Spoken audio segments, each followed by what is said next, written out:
All right, out of all of these three, I'm thinking middle one will be Elikin, that one will be Ashes, and that one is going to be Trixie. Elikin would, of course, be the crown prince. Ashes would be the more dead-eyed Yule.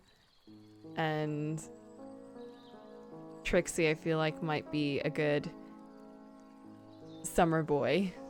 Yeah. I've got it all planned. They look a bit... I just got sort of, like, sketched it according to, like, what the reference image looked like. Which obviously is adult men. So... this will be adjusted. They won't look like this. They'll look more like little children. I was gonna say, goddamn, the shoulders on Ashes now. Ashes is gonna look big. No, that's not Ashes. That one is Trixie. The left one is Trixie? The left one's Trixie. Yeah. Okay. Because when you were pointing out each one, I had stream delay. Trixie been lifting. Alright, Flint, send me your recent drawing of Ashes. Let's put that there. Do you want the one that I haven't finished yet? Do you want me to send it to you? Yes, please. Elikin. To be honest, I can draw Elikin without you sending me a ref, but I've forgotten some of the colors, so it would help to have it like as an image. She has Brazil colors, bro. Blue hair, green face. Wait, is it the other way around? Is it green hair, blue face? Okay, green hair, blue face. It's fine. Maybe we're doing maybe as she grows up, her skin gets greener and her hair gets bluer. Her color's getting inverted. Yeah, her colors get inverted as the fish people way of life is.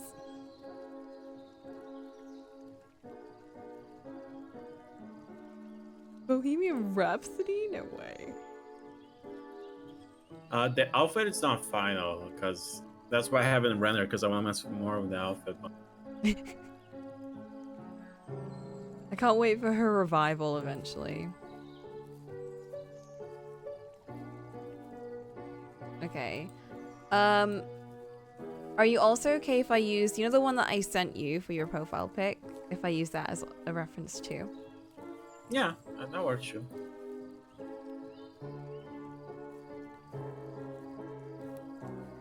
Just for like rendering.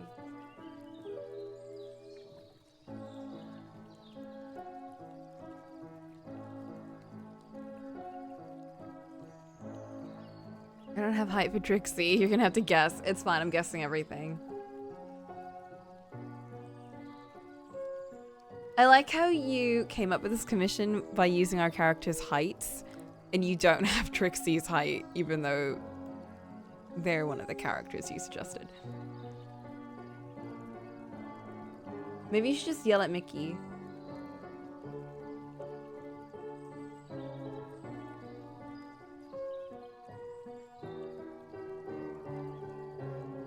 They are fitting. I think this was a genius idea. I quite like it. Did I not save your character here? Oh, I didn't. Fuck, I'm not saving all of my art. What is going on? I've gotten so bad at this. I'm just straight, I'm not saving anything. I need to work, but I don't want to. Oh, I don't want to distract you. Oh no, I can work and be here just fine. Don't worry. I'm extra productive even.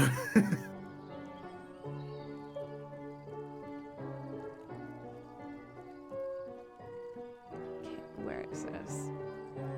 Damn, Trixie's 4'6". 4'6". Okay, so they're all essentially the same height then.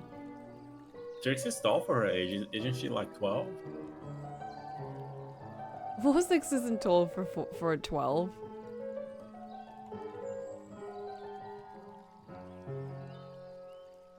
Oh hell yeah, this person's fucking up the song.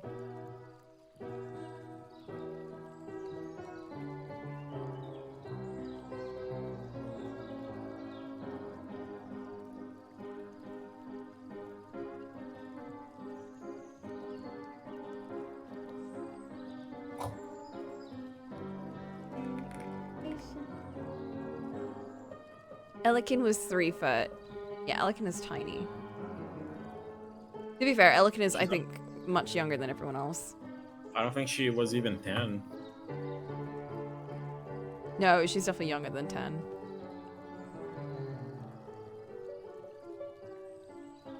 Ashes is 15.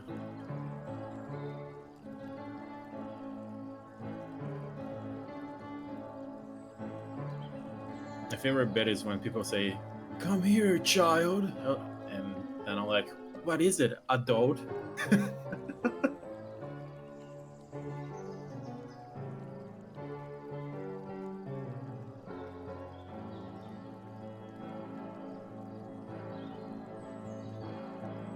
Where is it? I'm gonna go crazy. Where the fuck?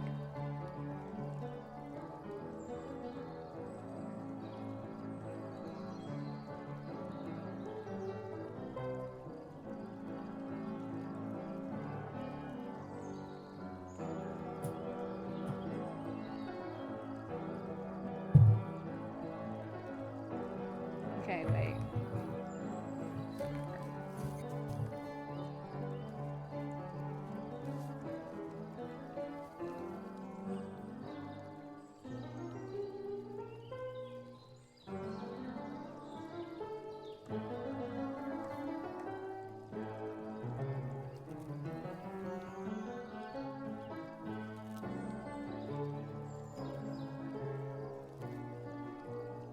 Ooh, okay. There we go.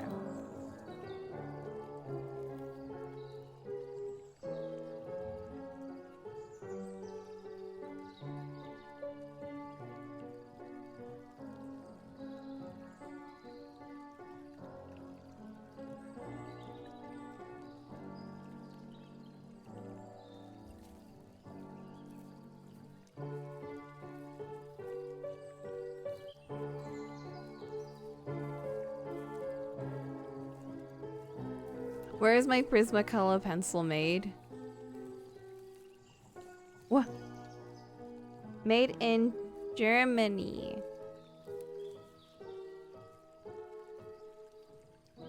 Is this Prismacolor? It says Polychromos. Is that the same thing? I can't tell. Is that Mickey? Oh my god.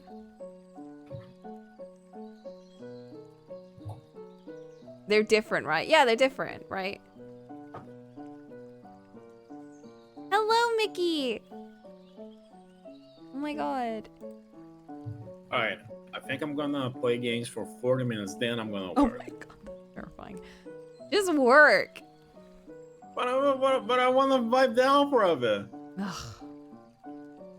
If I share my gameplay, can you put it in the bottom right corner or bottom left? What are you playing?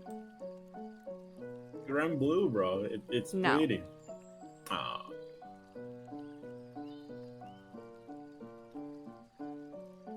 Actually, why not? Sure. Oh, fuck. You don't even in town. No, it'll be silent. It's just the wild shit happening in the background.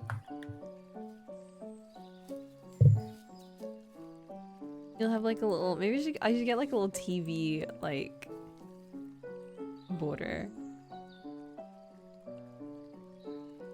Bro, I'm making use of Coco's viewers from my own cloud. Live Grand Blue reaction.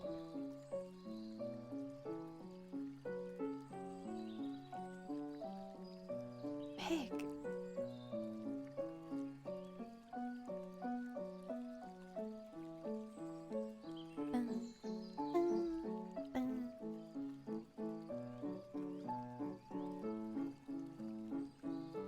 Oh, Kira is tiny. She's like a fairy.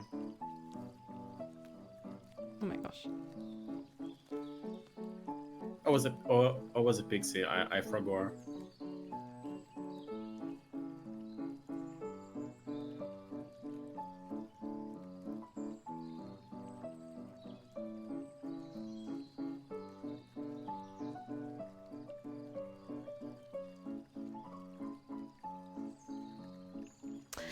Okay, let's start sketching.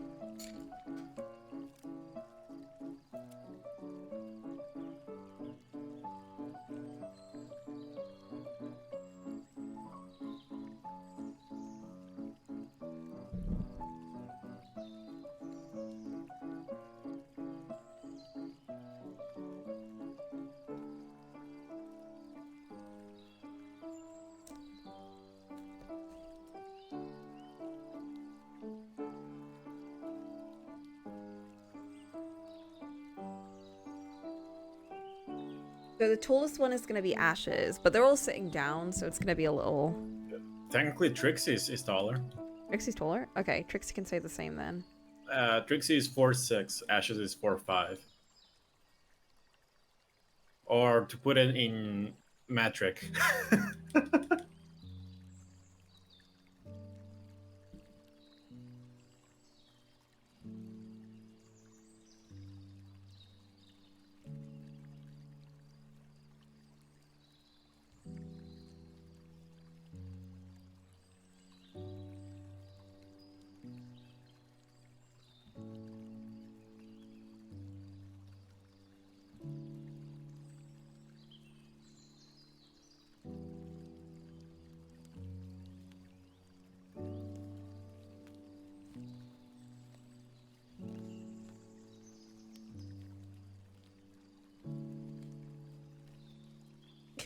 This is so silly.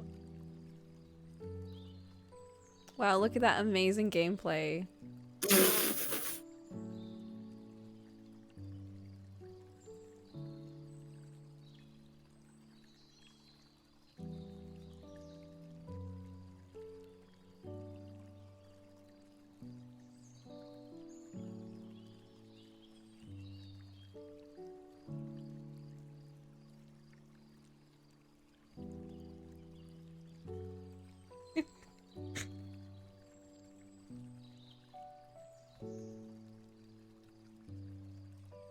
He's fighting a dragon. I don't know what's going on. Anyway, He's attacking my ship, bro.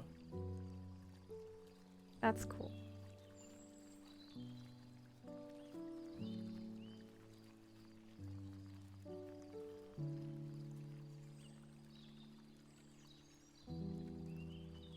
Also playing classic Japanese rock.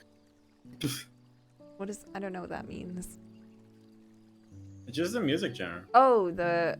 I thought you meant like you're playing the character, the classic Japanese character. No, the soundtrack that's playing right now. Trixie's got elf ears, right? Yeah, she's allegedly an elf. Allegedly.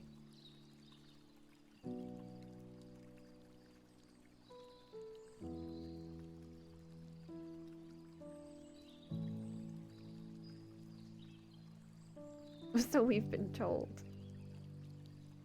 Okay, wait, let me get... Oh, where's the original reference? On Friends.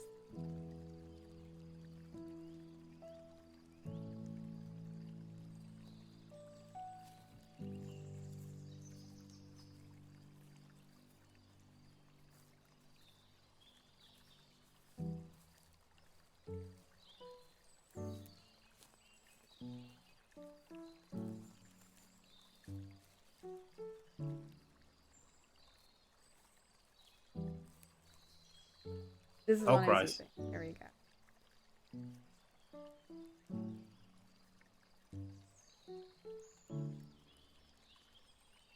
You people have been to her hometown in Shadowfell. What do you mean, so we've been told?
Damn, Mickey called Mark short. That's fucked up.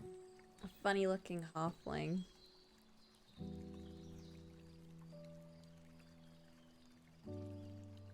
I think he's right.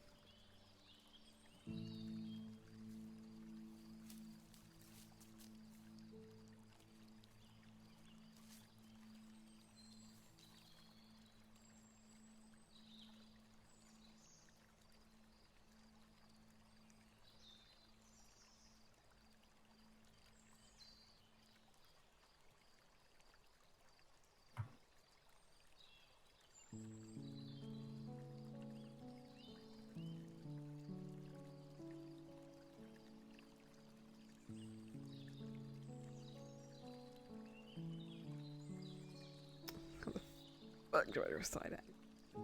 This is a real struggle here.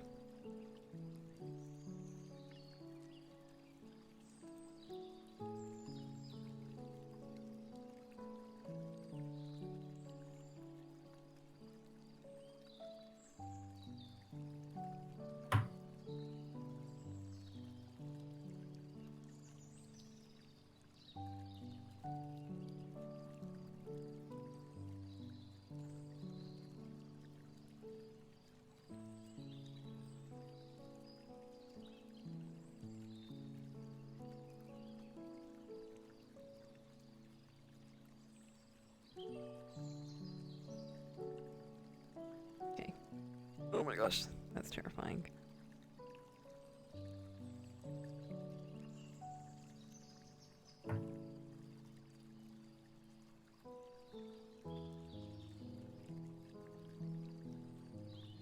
No, Mark.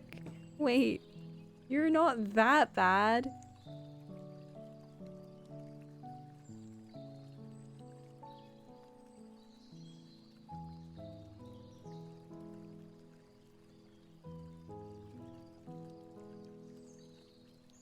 That's a low bar, Mickey.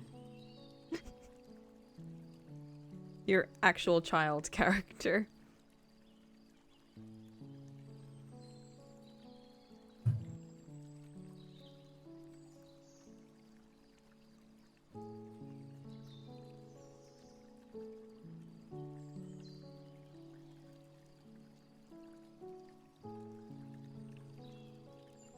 I just realized Mickey's character's hair is actually so fun to manga.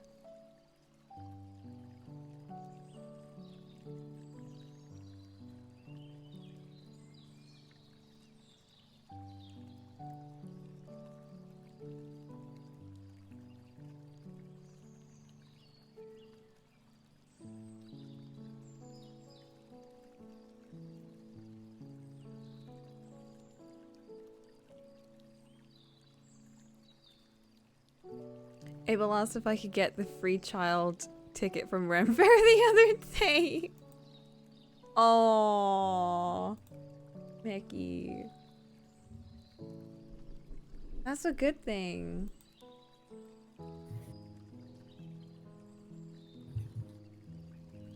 That's free ticket. I cannot for reference. Are you sure? Cole's so big, like I feel like you could pass.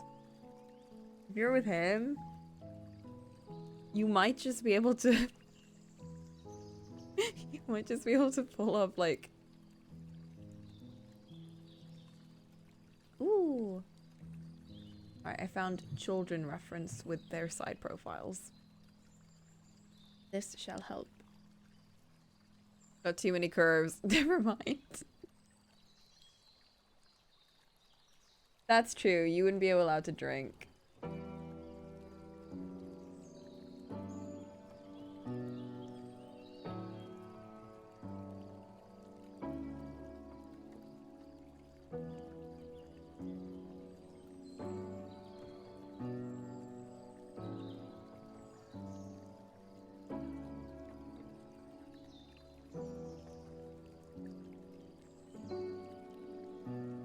The reference is a photo of Mark.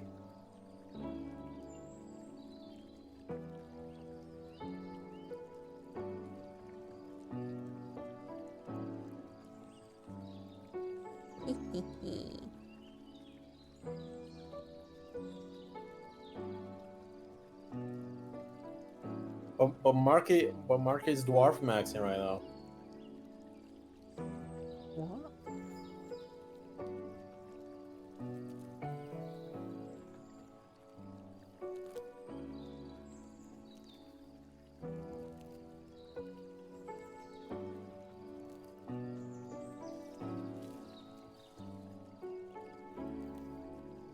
Wait, you cut your hair, Mark? Oh, buzz cut Mark.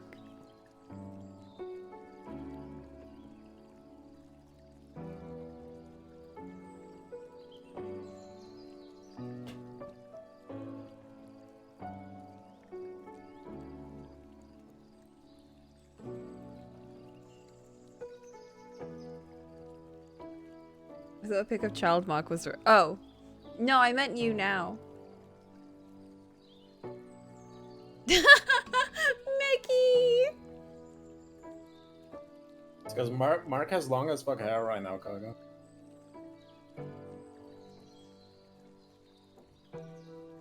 Well, it's nice to know if you ever do cut your hair, Mickey will throw up and cry.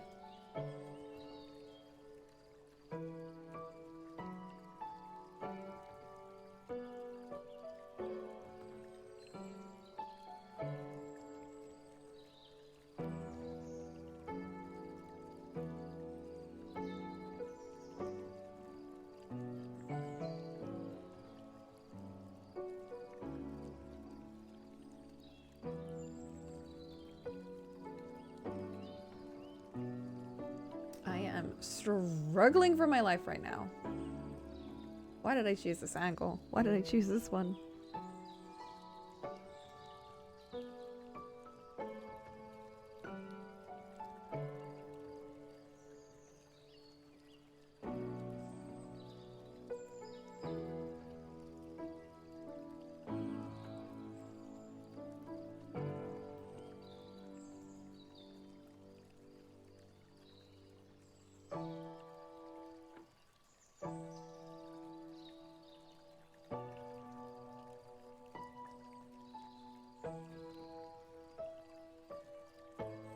Oh my god, they're just holding like crayons instead of like the quill.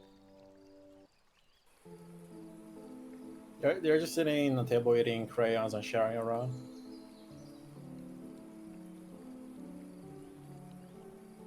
Like, this is the tastiest crayon. Yeah, no, I feel like the other two would be drawing and Ashes would just be eating the crayons.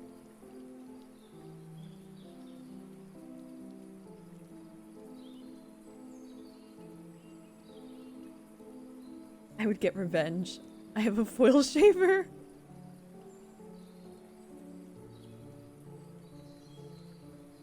What color crayon would taste the best? Red. I think green. That's probably gonna be a green apple taste, bro. I like green apples. I like green That's actually apples, what I was but not- thinking. I like green apple, but not green apple taste. Artificial taste, I should say. I've never had artificial green apple taste. Is that a Never had thing? like a. I don't know if it's there, but a lot of candy that says it's green apple is just artificial shit. Just like artificial tasting banana is very different from normal banana. Huh.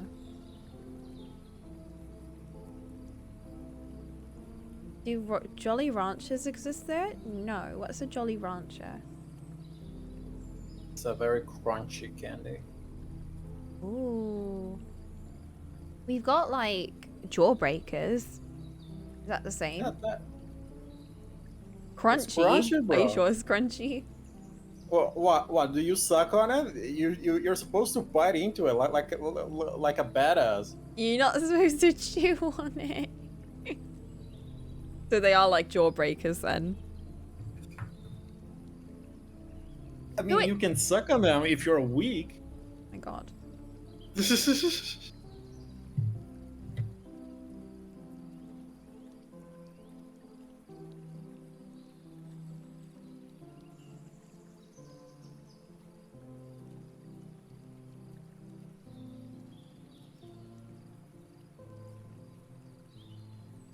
Alright, I think I actually did that side profile quite well. It's like an unusual one for me, especially with open mouth. I'll be the judge of that. Ooh, that's pretty good. Thank you. I'm just like, this is a really fun commission to do. Because it's like, it's just a bunch of like children making silly faces.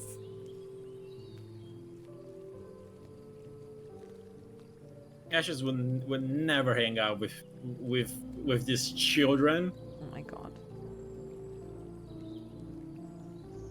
She's like 2 years older. That's a lot. That's bro. actually true.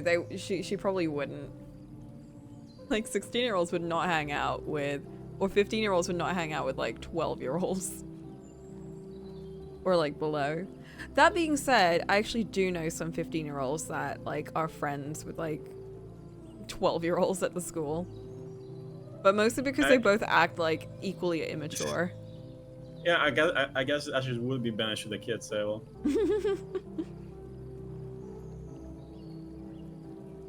Everyone else is using like special ink pens and they're just like, no, not for you. Because they know that she'd leave it out to dry and waste a lot of money. Bro, I just can't even read. And she managed to get a loan out of a bank. What the fuck?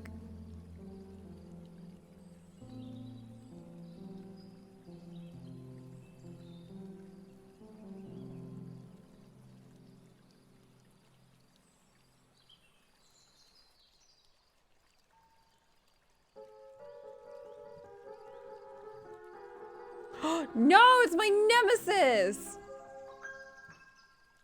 What? Also even call. But you love that book. I do. I caved. Fairy Loot made a House of Castle special edition book and I bought it. I know I already have like a beautiful special edition book, but I wanted another one. Bro, I feel like you caved. I feel like you caved like 20 times this month. I did. I was gonna go even worse and buy a piano. I was telling Flint. I was like, no, stop it. More commissions, guys.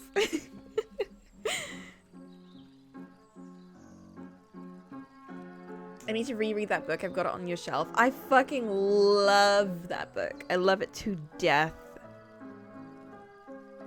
It's one of the books that got me back into reading. Because I never read it as a kid. Even though I know it's a children's book, but I read it like a couple of years ago. And it honestly, like, the way it's written and the way that they build up the little mystery and like the characters and the magic. It's so, it just, you know, like, it's just one of those books that makes you sort of like feel magic again. What the hell? What's going on here? I thought they forgot how to play it for a second.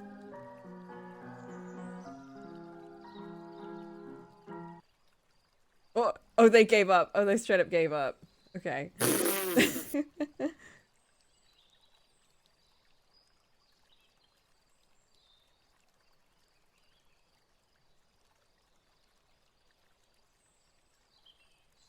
I'm gonna find this musician and tune their piano. No, Mark, my aesthetic. No. I saw someone say about a bad song, like, "Damn, this is the kind of song Jujutsu Kaisen would play during a battle scene," and that's because they use distorted jazz on their battles. Hmm. Like, You telling me come that, on, yeah. man. Distorted jazz is fun, bro. Come on.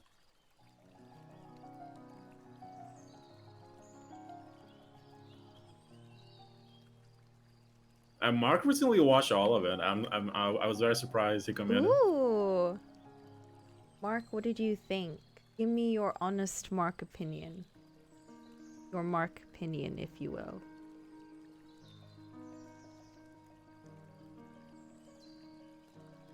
I think he liked it that the protagonist suffer. Oh. Ooh, Mark liked it. I wonder what that means.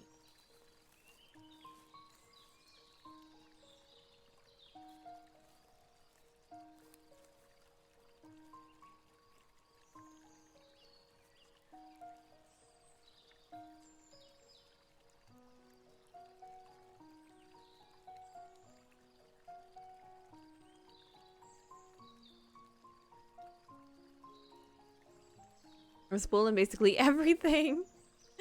I see so much art of it on Twitter that I've definitely been spoiled, but I legit have no idea what anything is. I have no idea who any character is. I feel like the main major spoiler I've gotten is that one character has blue eyes, because I remember everyone freaked out about that. There's a funny story about that because it's a character that uses blindfolds usually. Like Kakashi or Kakashi. Yeah, kind of like that. And then the manga was about to be canceled. It was not doing that hard. And then the author was like, you know what? Bad shows that this guy's eyes, and the Fujoshis ate it up. I remember seeing so many tweets about like, oh my god, I was expecting like him to have cool eyes, but it ended up being like generic blue. It's like, oh my god, people will complain about anything. He's just Kakashi, but OP. That's how I always saw him. Have you watched any Jujutsu Kaisen, Kana? Nope. I don't watch anime. What are you talking about? Oh yeah, anime's cringe. The fuck do you think I am? I'm trying to cringe understand and what watch. is going on with her outfit right now, and I'm struggling. It's just a sundress, bro. Coco famously, I do famously hate anime. I should put that as my tag. Hates anime.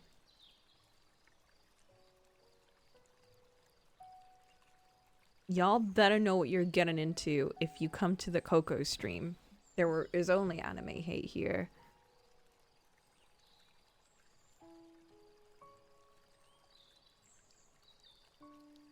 She's spear girl. Very cool, Ollie. You don't think it's cool? No. You're probably I mean, looking at her bazungas and judging it. I'm actually not looking at all. Bro. This is me when the kids are like trying to tell me about something. I'm like, that's so cool. And like, no wonder they're like, Miss, you lie about everything. You're so sarcastic about everything we say. And I'm like, no, I'm not. I've never been sarcastic in my life.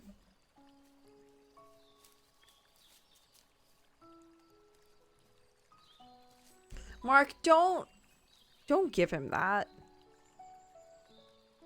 He needs to learn that sometimes people won't listen. And What he about deserves to be Ghost Girl? ignored. Ooh. Oh.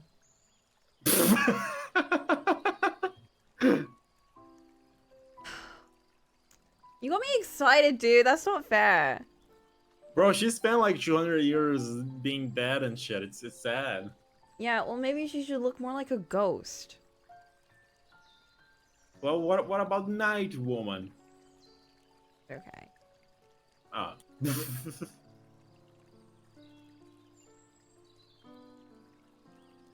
Won't even show you Cow Woman. Imagine it lays up. Oh, yeah, okay. That's just at the back. Okay, I'll just ignore that bit then. Alright, I must work now. Alright.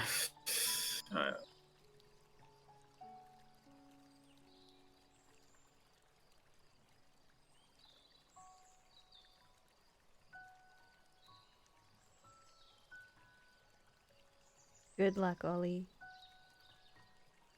I need to bring more money because Coco's gonna be broke when I get there, bro. Actually, yeah.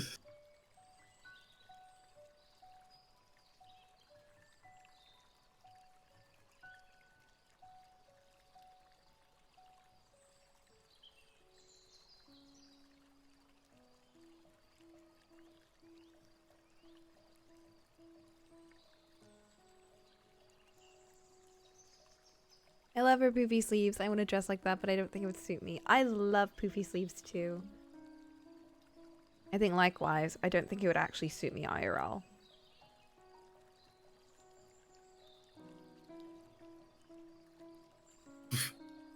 I mean, I'm gonna be on the plane for 14 hours. That's plenty of time.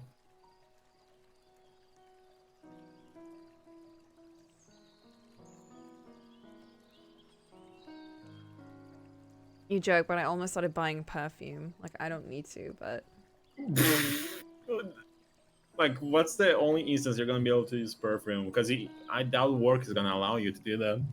What do you mean?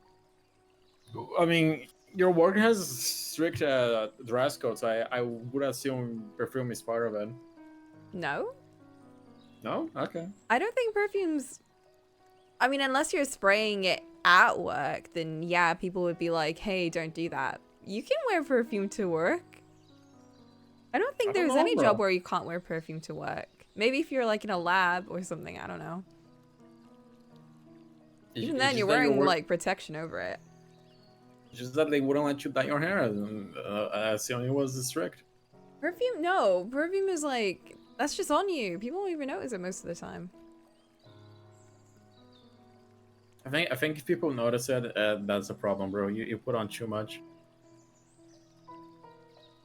If you're like really, yeah, maybe if you're really, really excessive about it, but I wouldn't because perfume's expensive, so I'd only use like the bare minimum. And also the ones I wanted to get are like those kind of like funky types. I mean, they're not funky, they're like the smell of like cedar wood or cedar wood. Or the smell of, I don't know, a home cooked dinner. I don't know, some, like, they're just like comfy smells. My good old ramen. Ramen scented perfume. No, they're mostly like chocolate scented, like, you know, like cookie dough scents, like more typical sort of scents, not really.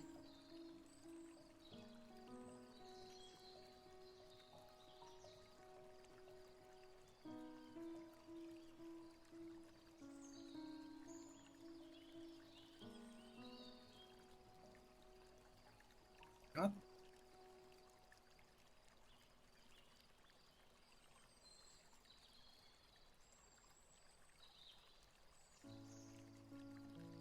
I'm gonna speed run this because I need my dad.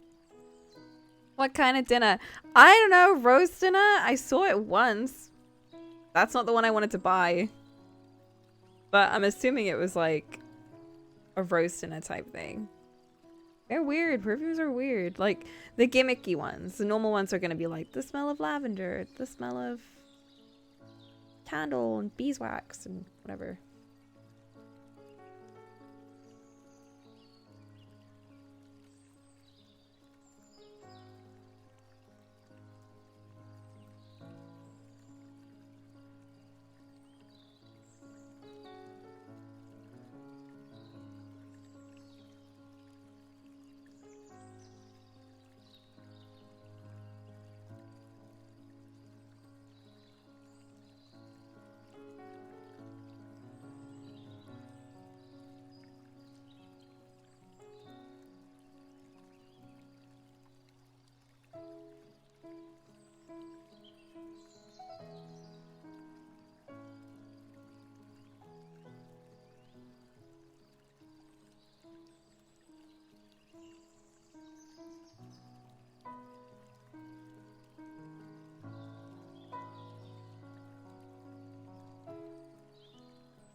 I wear one that smells like vanilla bourbon. It's sweet and nice. That sounds like a nice flavor of scent. I would definitely get something like that. I was really attracted to the vanilla scented ones. They sounded really nice. I never really use perfume or cologne. I'm more of a just a deodorant kind of guy. That's all good.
You're making me want to draw. I love watching you sketch things. Oh, Mickey.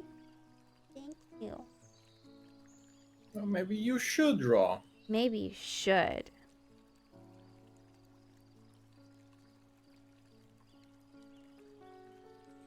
What would be on the table? Because right now I just have like things from the image, which are like incense and like, you know, feudal Korean stuff.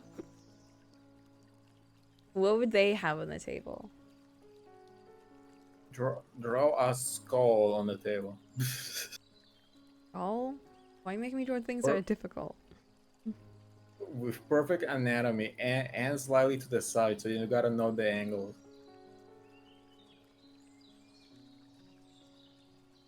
Fucking get a skull then. You're actually doing it, goddamn. Yeah, it's not even your commission.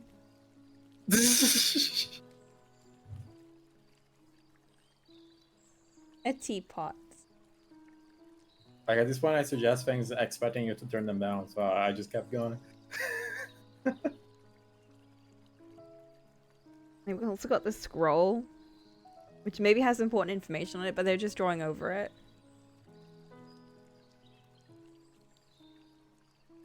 Tea is important to Trixie. Okay, we'll give a teapot.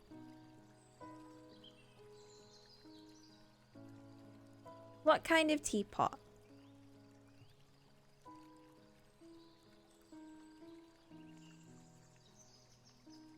Who's been doodling on the map?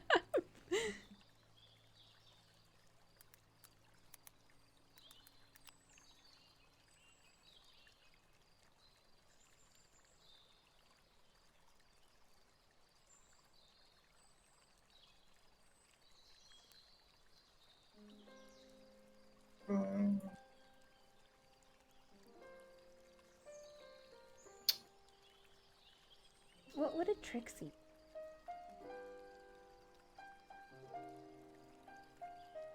Trixie has tea weird, which is basically a living creature that makes tea. A tea weird? What? Oh god. The website I got sent to build is using Comic Sans as a file. Oh, probably for accessibility. It's actually Fira Sans, not Comic.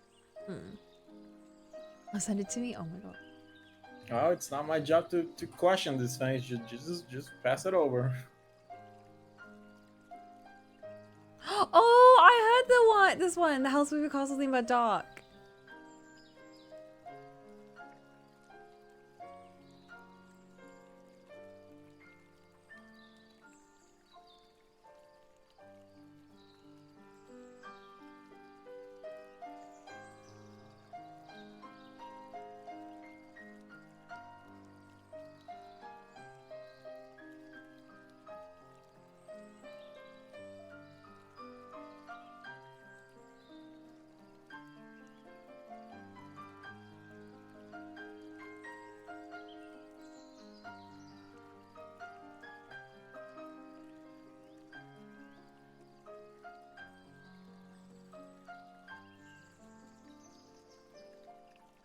Do you have one in a container, like a little teapot with stars and things on it?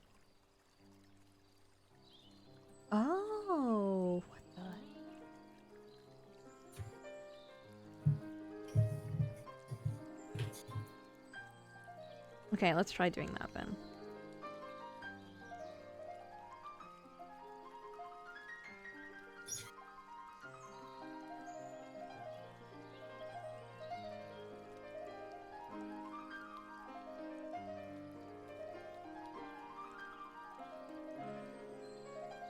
Yeah, I just looked at it. What a weird thing. Tiny sentient fragment of a charmed water elemental has an endless desire to create tea. When given a leaf or other potential tea ingredient, its watery form gurgles happily as it begins to steep in it, magically heating the water surrounding the ingredient to ideal brewing temperature. It only picks up materials it chooses to and can control whether or not it's wet to the touch. The tearweed can inhabit up to 1 gallon of water, or as little as 1 ounce. Any water controlled by the tearweed is magical for the duration. The tearweed is considered a magical object and is not a creature. It has a speed of 5 feet and can hover up to 5 feet off the ground.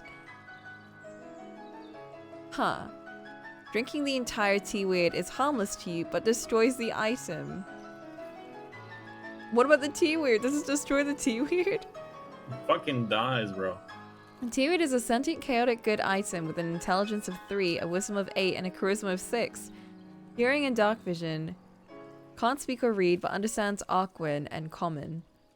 Tearweed is dedicated to making tea. It will happily collect moisture, steep it with fresh ingredients, and then separate itself from the freshly brewed tea by pouring it into a cup or similar vessel. It avoids combat at all costs and enjoys resting in cups, kettles, or the pockets of friendly creatures. Huh. I love that it joined right when you were reading Mickey's magic item. I was like, what's going on? Then check the chat, and I see Mickey's in the chat. Hi, Mickey. Are you drawing Trixie? I am, yeah. Yo! It's Flint's commission. It's Trixie, Ashes, and Elikin. Aww. I know, right? That's so awesome. I love that. Hello, Mickey. Hello, Mark. Hey, what flavor is this? You mean the tea? I think the tea we had found a mint leaf about a mile back. No, not that. I meant the flavor text. That's meta flavor. It gets old quick, but it's nice to try it out every once in a while. That's silly. No, this is rock. We can't listen to that. Why not? I hate rock. Because it's copyright. You're not. Oh, that makes more sense. Rock is dangerous. It's a pathway music to drugs. Let's see if there's more. Bro, you got a plastic bag, dog? It's paper, thank you. I'm trying to be quiet, alright? I just sat down the... Cole comes in here and starts crinkling all of our ears. Yeah. It's a test of your reflexes. What reflexes? Cover your fucking ears before I don't know. Sorry. It's okay. I was gonna make lunch, but it was cold and I was tired, so I just ordered a sandwich.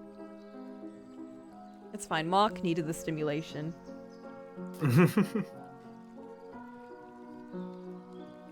Simulation of a frying pan to the fucking face.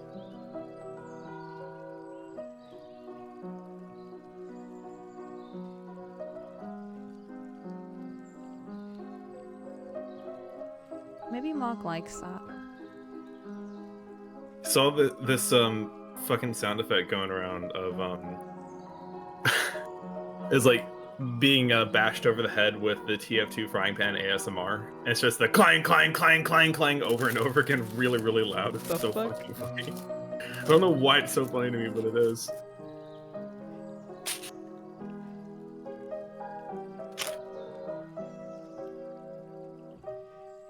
It's fine. We're having a day. We're listening to distorted music. Can I join your music?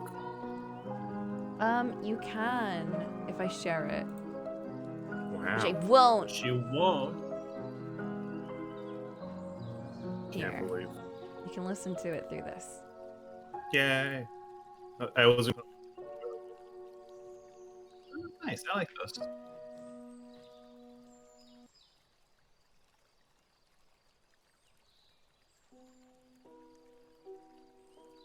Is this Minecraft music? Yep, but out of tune. Damn.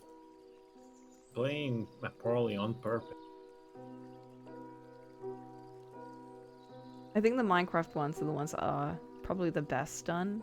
There's something very surreal, but also very relaxing about, I don't know, just the tone when it's out of tune, but also just very fancy.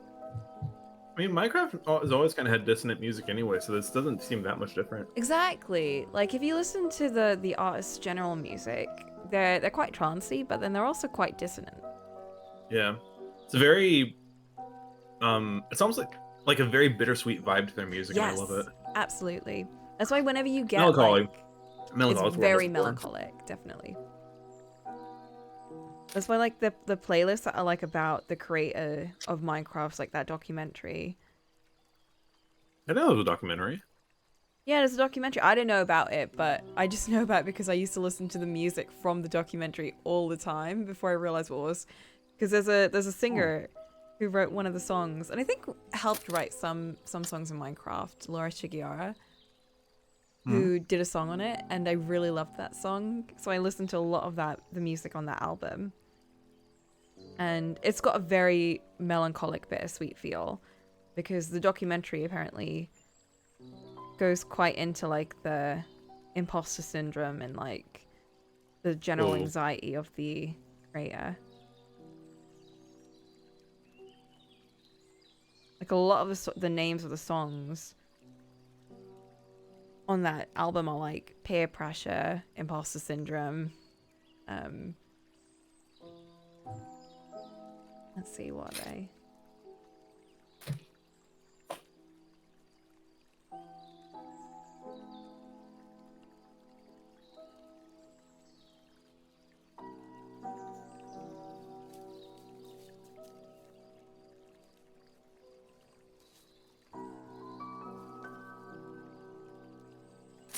Surface pension, independent accident, Danny makes chiptune, the first million, certitudes, imposter syndrome, build up errors for the sake of making games, preliminary art form, lawyer cage fight, lost cousins, total drag, drunken carboni, the weirdest year of your life, swarms, disc dance, PR department, Bow video production, one last game, this doesn't work, Wooden Love, I Glove Thy Flob, featuring Disco.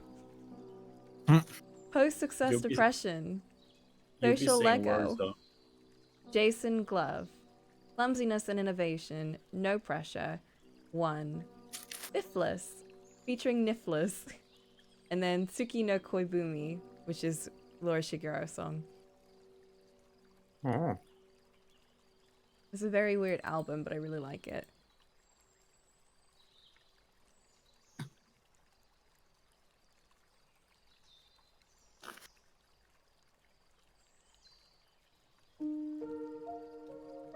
Well, I'm gonna add a WebP format image to my website, and you can't stop me.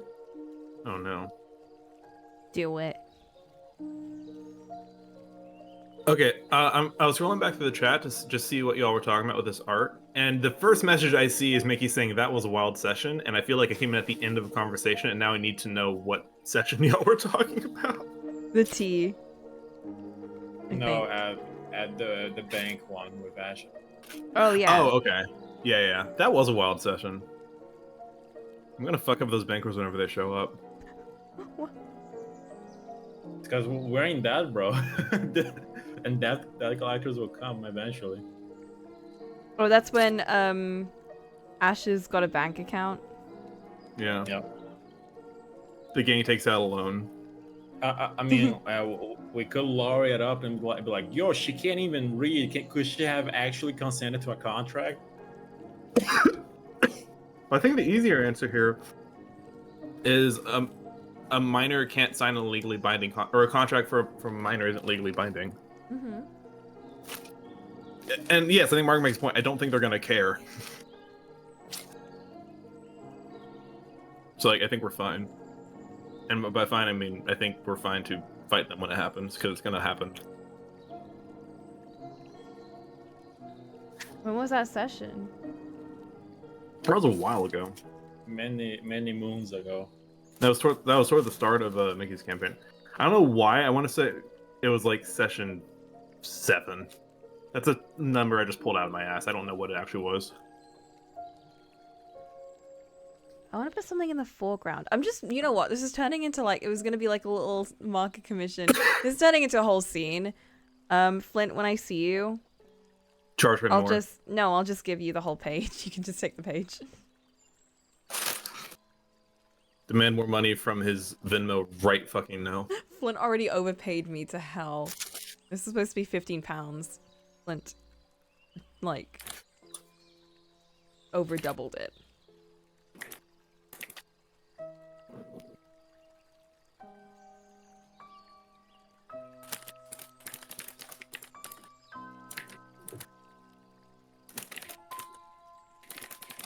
Let's put some of the C4 one for me.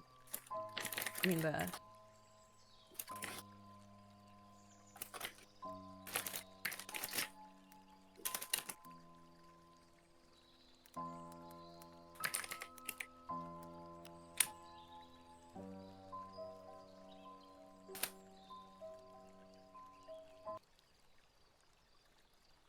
I have the moon bit on the teapot. It's so cute. When I color it, it's gonna have like a full teapot,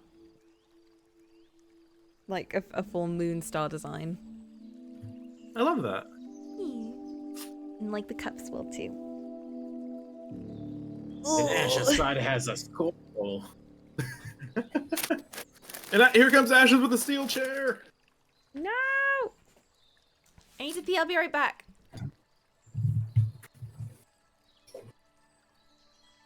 She pees so much, bro. Yeah, because she's fucking hydrated. You wouldn't know anything about that, would you? I drink more water than her, excuse you. Okay, understandable. I had a 50-50 shot of being right on that.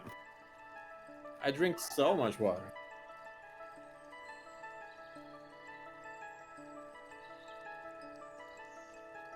Hell yeah.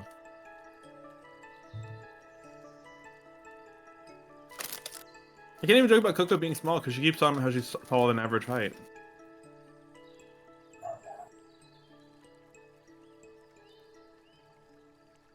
She's I don't know. 5'8". Which I've been told is fairly tall for a lady. Maybe not in America, but in the UK, yeah. I mean, I don't know. Everyone under 6 feet looks the same to me.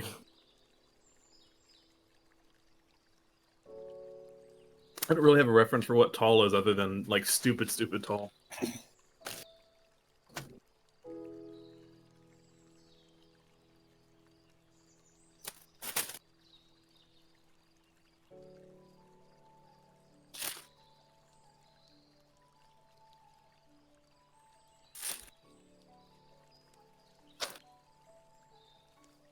No, I'm aware of that, Mickey. I'm just saying that to me, it's hard to know the difference because everything's at an angle.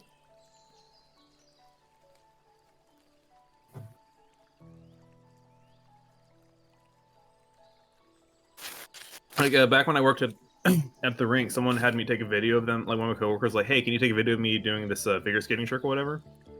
And I was like, "Yeah, sure."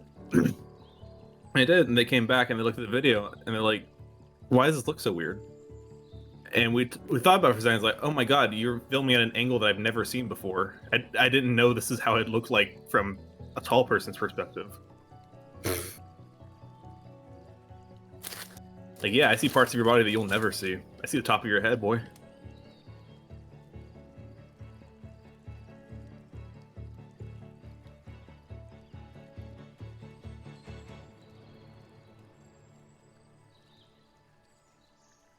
I'll just walk in a permanent Slav crouch. Mickey, would that make you happy?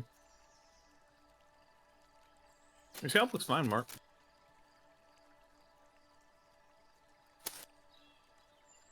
Okay, I'm back.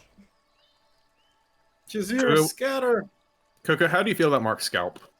I think it's a bit dry, and I think you should maybe try adding some coconut oil every night, and then washing it off. And I think that will really help. He already uses coconut oil. I suggested it to him some time ago. Use more. Damn. Of course, Coco would sell coconut oil. And then I get all the royalties. It's like, Wait, yo, I was like, yo, you want to grow a better beard? Use coconut oil. It's like cheating. What, does your family like own stock in coconut oil or something? No, it's because of my name. Oh.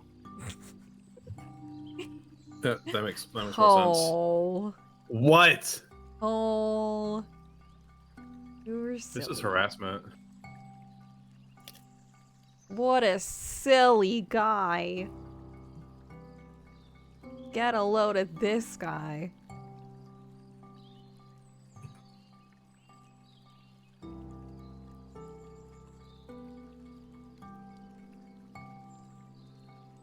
Oh my god, I saw these videos of people like sculpting teapots and like flower pots and stuff, and it's so cool. Oh. That's crazy, bro. It made me almost want to get into it, but like I'm not gonna do another hobby. Like pottery or? Yeah, like I think the thing that really got me was when someone sculpted like these paint palettes to use for painting. And I thought that's so cool. Like they painted it, made it look so cute, and then they took it to get glazed, and it looked so nice. It made me want it. If it makes you feel any better, since you're if you're drawing Trixie, it would help you get in character as her if you took up every hobby you could. Is that Trixie's? Is that their deal? That's one of her deals, yes. Is that she joins every guild that she can get her hands on. Oh my god. See, she joined almost two different thieves guilds. She tried to join the Paladin Order. The Church of the Raven Queen, I guess. Though she's probably technically in that by default because of who she is, but I don't know. What am I missing, Mickey? What am I missing?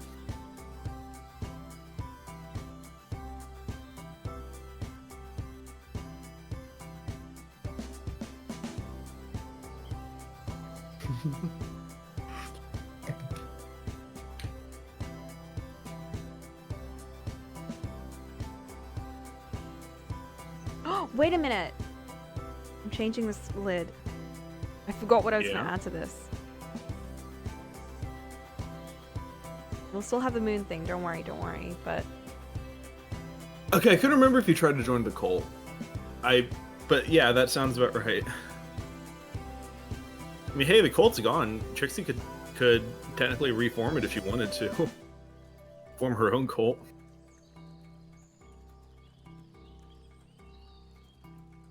Oh, I already like where you're going with this. Oh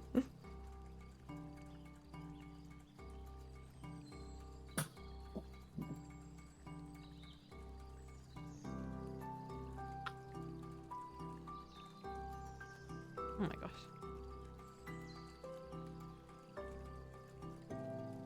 That is not a moon, that is a squiggle. What is a moon if not a squiggle?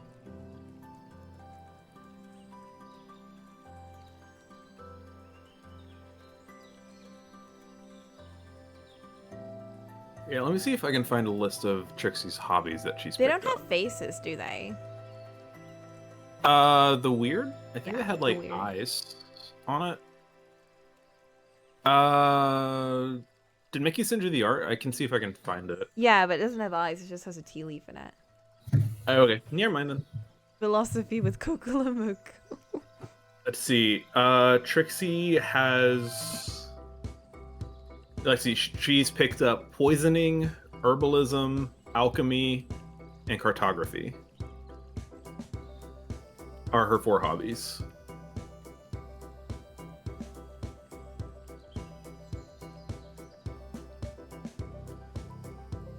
Oh, this little scene is actually coming together really nicely. Yay. Trixie's hobbies, everything. Mm-hmm. So Flint got me, or he didn't get it for me. He just got a book a while ago about herbalism and you stuff that stole had it. some really, yes, had some really interesting crafting rules in it. So I've been trying to kind of work with that to make some sort of a crafting system for D&D, and Mickey has by far made the most use out of it. Oh my god.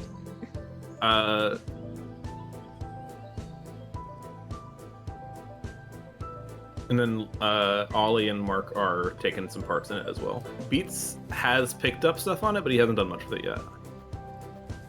Bro, I've been making bullets and bombs since day one. No, I know. And it's been fun coming up with new bombs and stuff for him to make. I want to do something with this foreground area. What do I do? I want to add something like on a shelf or, I don't know, on a table. Maybe just plants. Maybe we'll just do plants. Cushions. Ooh, I have an idea. What?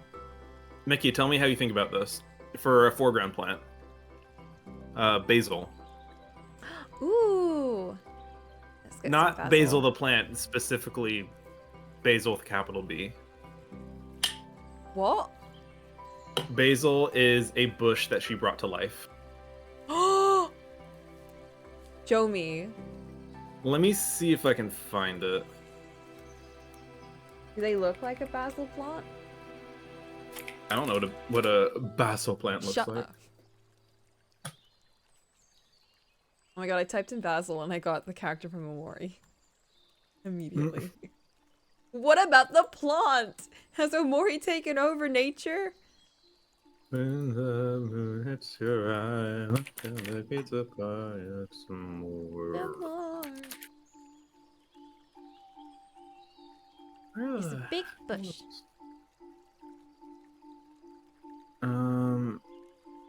Here it is. I found it. I'm gonna deem it to you. Alternatively, we could also get Torak in there. Explain.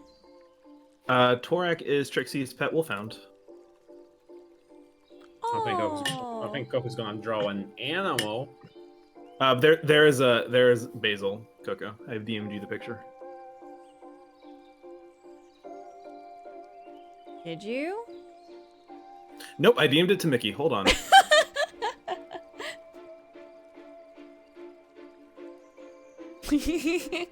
Maybe I just miss you. Want to say hi, Mickey?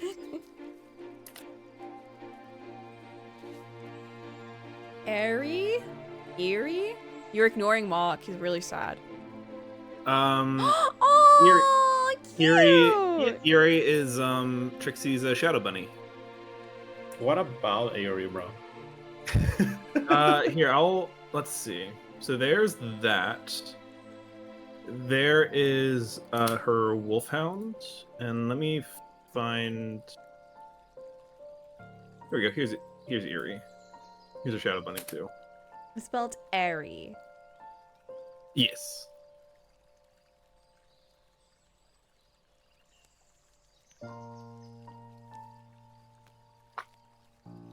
Alright, Coco. So you gotta draw every minion me and Trixie have in this one piece. I'm just tossing ideas out. I'm not saying it has to be all of them.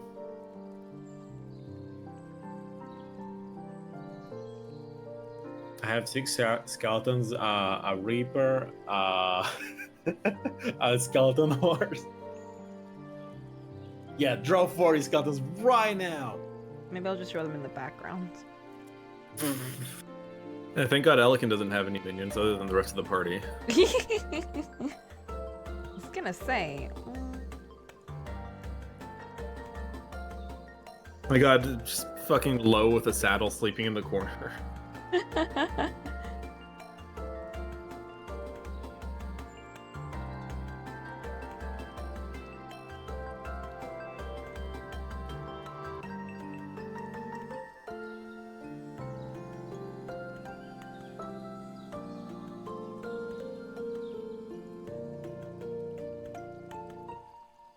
Reese is at the adult table, glaring daggers at Ashes. What, for the skellies? Reese is a servant of the Raven Queen who, among other things, hates necromancers. Oh. Which is why Reese and Ashes are not in the same universe, much less the same room. Bro would talk shit and then get grappled by a skeleton because he has actually he has +5 to saves. Never mind.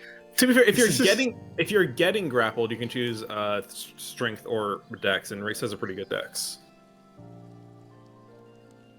To actually initiate, if he was actually initiating grapple on skeleton, it would be very funny.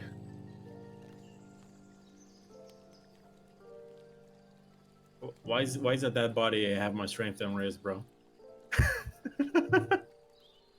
Because it's been drinking its milk. Bro, I tried to introduce the milk buff idea and make it turn it down. Yeah, because she doesn't like milk. You gotta speak her language, dude.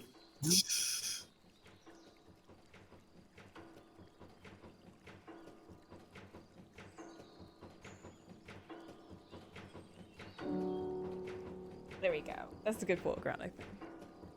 Oh, look at Basil! They're just chilling in the He's corner. just a little guy.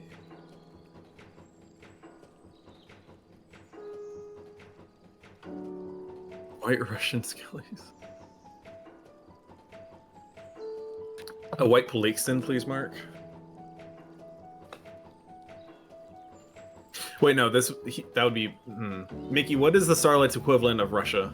Or their stand-in for it? Vladikar.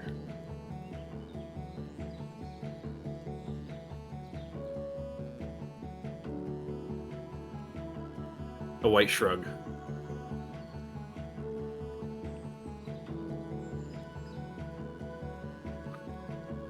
I've never actually had a white Russian. I didn't like it when I made it, but I also didn't use the recommended type of coffee liquor that everyone suggested to use. So it turned out, didn't turn out nice. Oh, I love the little face on the little guy. Yeah.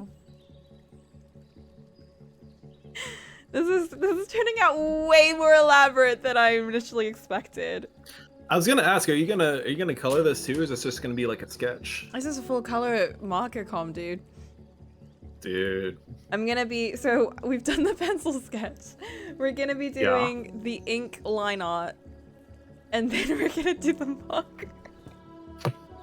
Well, I hope you have enough wide marker for the skeleton. Ooh, did I tell y'all?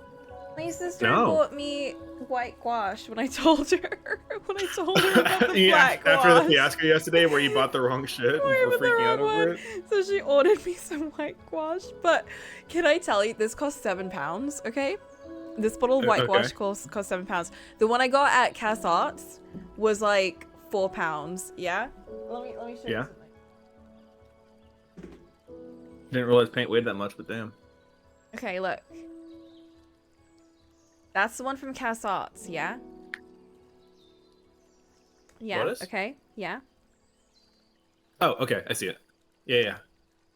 This is the one from Amazon. Oh no. This one was £4. This one was £7. Oh, what the fuck? Explain this to me. What madness is this? Yeah, so I thought somehow because it's like one of those premium art stores that everything was going to be upcharged. No, everything was way cheaper there. Like, I looked up the porcelain watercolor palette. That was like, it's literally like £4 more on Amazon for some reason. everything I got there was so much cheaper. So I think next time I go out in the city, I'm gonna go there and get a proper bottle of whitewash. Because I'm clearly saving it. I love how your British is unleashed when you're out, you complain about something. I feel like complaining is a very British thing, so it makes sense. It's not even British. I know a lot of people down here who get noticeably more Southern when they get angry about something. It's very fun. It's really fun when you get like Southern expats who like, no, I'm not in the South anymore. I moved up north to get away from the South. And they get angry and hear, oh, you motherfuckers are gonna fucking yeehaw. I don't know. I want to hear you do give up on that. Do what? Angry Southern. My don't worry about it, Vicky. I'm saving my improv for the DM in D. The DM in D. Shush. Yeah. Gosh darn dang it, partner. Yeah. No, but any kind of accent I have, I think is just naturally a lot more subtle. So it doesn't really get any more aggressive when I get like animated or whatever. You do have a Southern accent to me. I think But it's not a strong it's very one. faint. Yeah, Yeah. it's very, very faint if I have one. Like, normally it's just American accent, but I do hear little bits of like, ooh, that sounds Southern. Which, fun fact, I think is sort of what we think of as the generic American accent. I'm aware, yes, because Mom grew up in the country and was raised by cowboys. Raised by cowboys? Her accent, yes. Her accent is very, my mother's accent is very pronounced. But sort of what we think of as like the generic, quote unquote, American accent is actually just the Pacific Northwest accent. So Mickey's accent is sort of the generic American accent. The Washington D.C. accent. Washington State, not Washington D.C. I don't know the difference. That's fair. DC is weird. I'm not gonna get into it right now. Self-conscious about not having an accent. Mark, you have an accent. No, he doesn't. He speaks American. Yeah.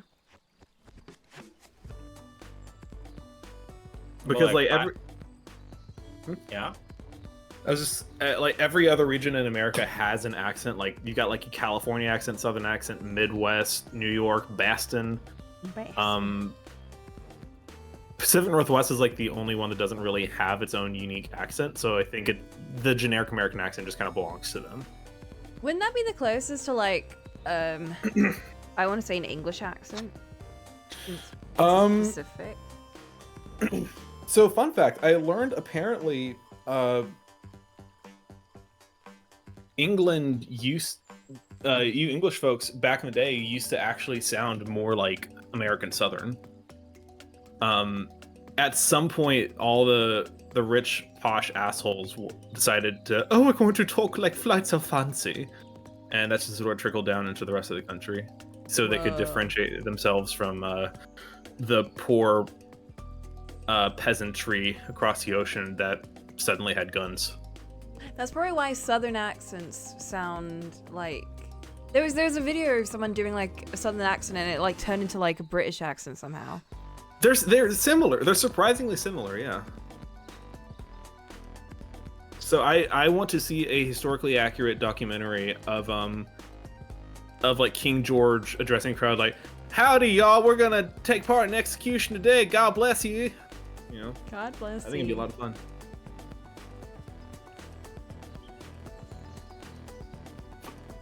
I'm sorry, Ollie. You were saying something. I was gonna say having an accent is overrated, bro. What?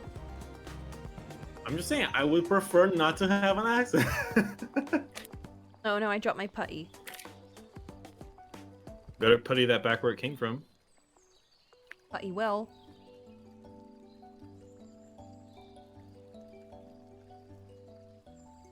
What would you rather have then, Ollie? The no accent path. America.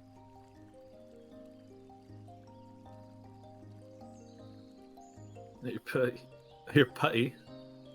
Putty. Not your Hey, part. to be fair, I think there is a similarity in the fact that Southern Americans and English people don't really pronounce T's if it's like in the middle of a word, Putty. like putty and Putty. yeah. Putty. I guess with a glottal, you kind of you go like putty, but in America Putty. they probably go like more like putty. It's more it's a lot of like double T's sound more like double D's. Don't take that out of context. Hey, yo. Yeah, dude, putty sounds like boobs. No, but like Yeah, I know. like, When I'm like faking Yeah. an American accent, I always just change my T's into D's. Putty. yeah, putty, Putty. shitty. I don't know why that's the first word that came to mind.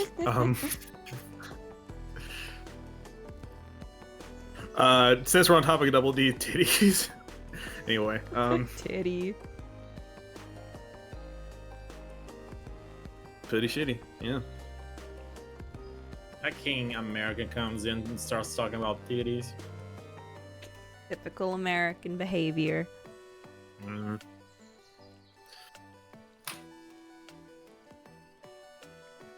The librarian at work was like, "What's your accent?" What is your damage? Literally, like I was walking, we were outside, and she just ran into me, and the first thing she says to me is like, "What's your accent?" I'm like, "Hello, hi, how are you?" What's your accent? You sound funny. Like, I'm from London. It's a London accent. She's like, "No, you sound a bit American though." I was like, "Oh, I have the peasant accent. literally." You have the sex accent, right? Essex. Yeah, sex. Sure.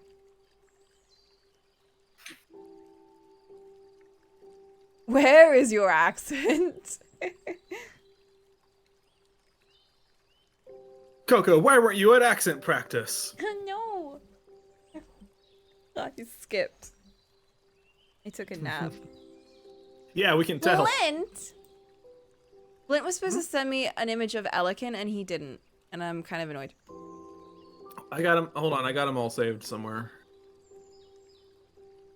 Let Not see if me I can just find not it. having images of my own character. Look, I get so flattered when anyone draws anything even remotely related to my D&D games. I save all of it. Aww. I think we should ban Flint. Sometimes Flint just doesn't do anything. Where is the? Oh, wait, there we go. Wow, So- okay, Flint. Look at Flint coming up with excuses. All right, I'm gonna send every Elican art that I have to you, which is basically everything from that campaign. That's true. And yeah, I did would have had Elikin in it. Oh, that one doesn't. This one does.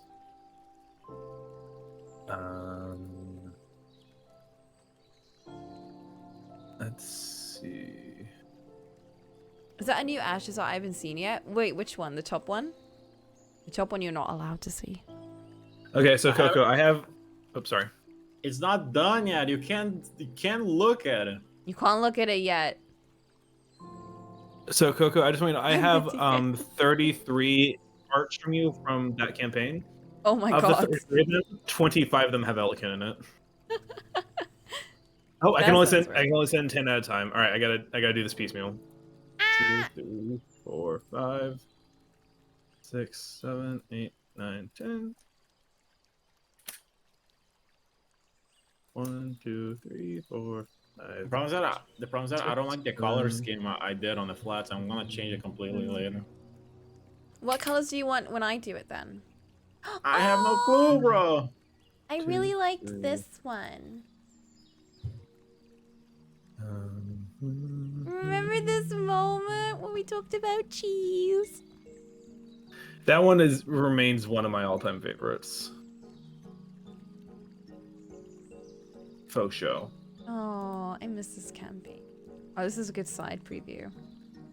Not me getting references for how to draw my own side profile. There we go. Okay, that is all the Elican art that I have. Thank you. Man, I used to draw so many like backgrounds and shit in these D&D arts. What happened? You realize it wasn't worth the effort. As pretty as they are, it's just hard. They were a lot of effort. It was the opposite. Coco just made them harder, so she doesn't draw them as often.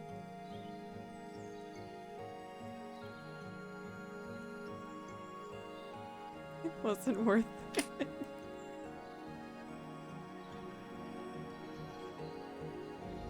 I like how you have the one art that's just like so hyper rendered compared to the rest of them. Which one? This one. Oh right, no, that's It's because like- I did that one specifically to make a portrait, and that wasn't during the D&D session. That was before, when I was coming up with the character. And Coco was definitely in a transition period of her art during this thingies.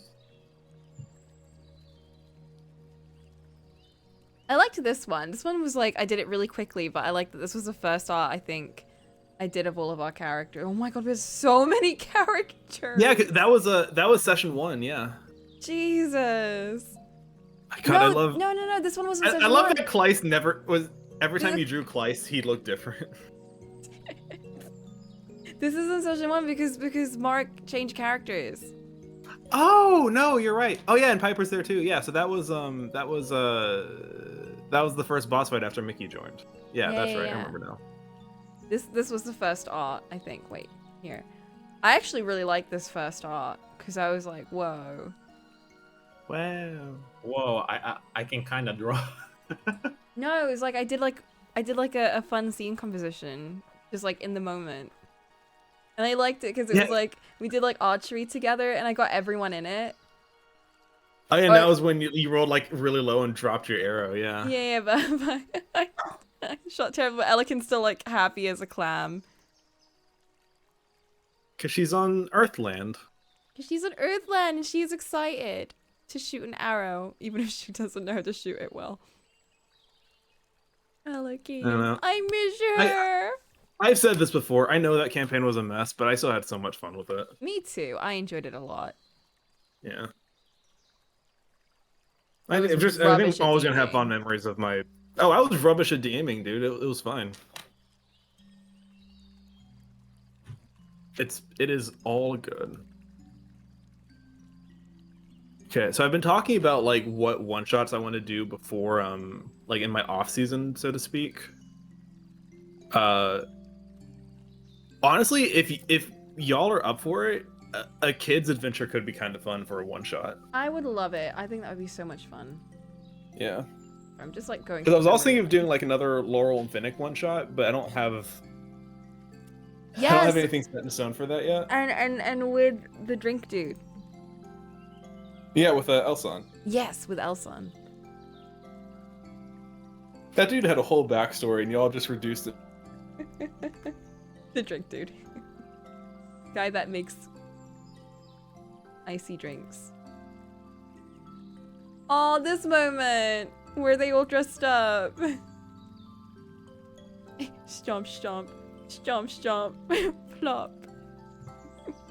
Oh, God, what was that? Was that like, all right, I'm gonna go out and do this now. Coco, or Elikin, it's been a long day. You need to take a long rest to get your spells back. Okay, fine. Yeah, it was something like that. It was something like that. It was something like that. She wanted to stomp some out, but then she couldn't. But she was really upset with someone, I think. I can't remember exactly what She was happened. upset with everybody constantly. That's true. But she was particularly upset in this moment. All right. Extra upset. I don't remember the context of that one. Me neither.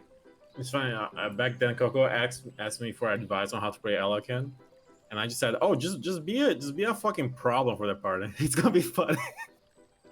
Yeah, at first I was like, I don't want to be a problem for the party members. But Ollie was like, just play it to like true to your character. Like, what would a child do? Be a problem. I was like, okay. Like I know everyone doesn't agree with that mindset, but that's how I like playing D&D. To be true to your character. I thought, what would Elikin do in this situation? And then I remember Elikin's a child, so she's gonna be very selfish. Like, she's morally good, but she's still a child. So she's not gonna be like, I was like, how do I balance like her not being too difficult? Like not evil, but she's gonna be like a child. Like she's gonna make dumb decisions and she's gonna like be stubborn about dumb things. And I tried to balance it like that. Yeah.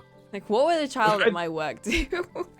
I think that is characters making dumb decisions is like players purposefully making decisions they know are bad ideas for their characters. I think is one of the cornerstones of fun role playing in D&D. Yeah. There's also a limit to it before it just starts getting frustrating for everyone else. And for what it's worth, I think Elikin found that limit and walked the line very comfortably. Oh, that's good. I was hoping that it wouldn't end up being like her just ruining the fun for everyone. Oh my god! From my perspective, it didn't seem to. This moment where Elikin was like always riding low and kept using inflict wounds. He never even registered. I think that's kind of like what I wanted to go for. Like, she's a child in the end. Like, you can't. What she says and does isn't really going to be that consequential in the end. You could just kick her aside with your foot. Even though she was a princess. Even though she was a princess, and if you did that, she would absolutely throw a fit.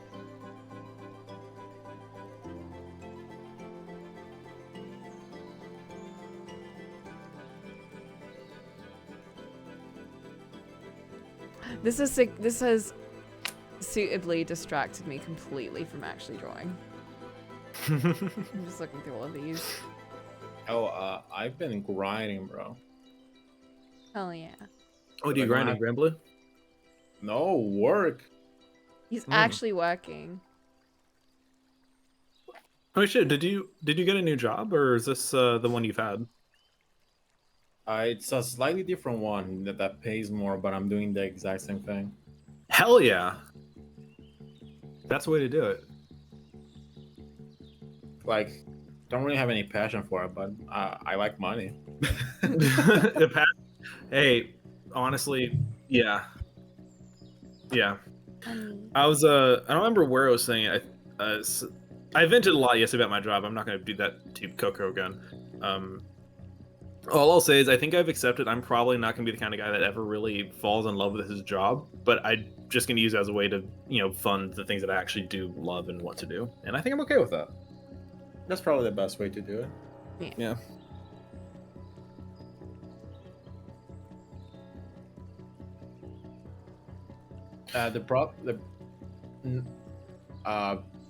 Being brief. As a teenager, I didn't really have the chance to know what I have a passion for. So yeah, I don't even know what I would work on. Yeah, I'm in the same boat too. I mean, my passion right now clearly is D&D, and I'm not expecting to be the next. As much as a joke about being the next Critical Role, I'm not actually expecting to ever make any money off of doing D&D. So I'm just gonna have to work to afford this hobby of mine. But hey, Matt Mercer, if you're watching, let me know. I'll be yeah, I got you. Alternatively, Matthew Mercer, stop undertuning your goddamn homebrew.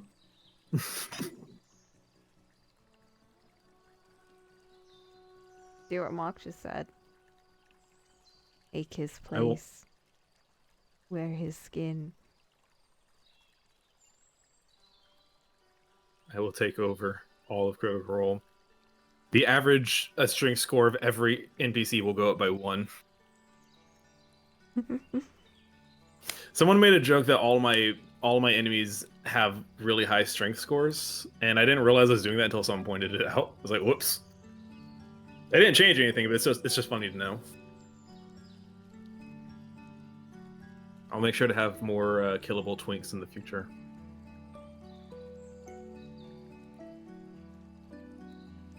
I do like my strong boys.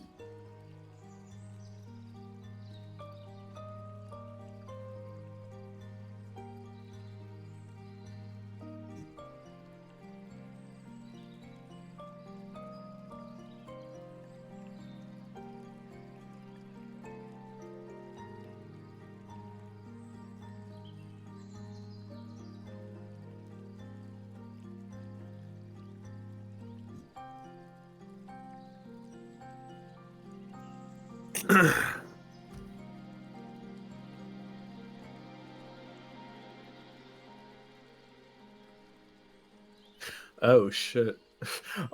Multiple systems that we use for work just went down at the same time. Oh, that's great. Wah, wah. Whoopsies. I don't need any of them for what I do, so it's not going to be an excuse, but yeah, it's so funny.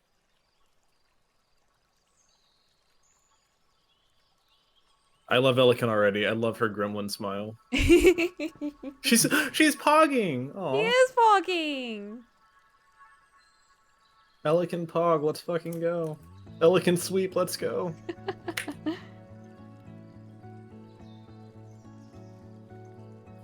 I'm surprised we don't. Oh, you know what? I was about to say I was surprised that we don't have an Elican emote. Then I remember that we do. It just doesn't really come up very much. Wow.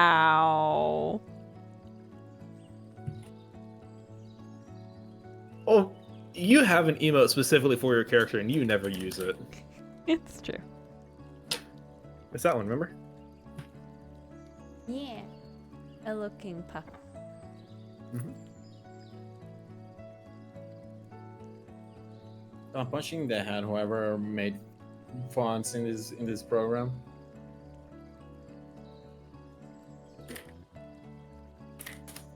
I sent it to you, Mickey.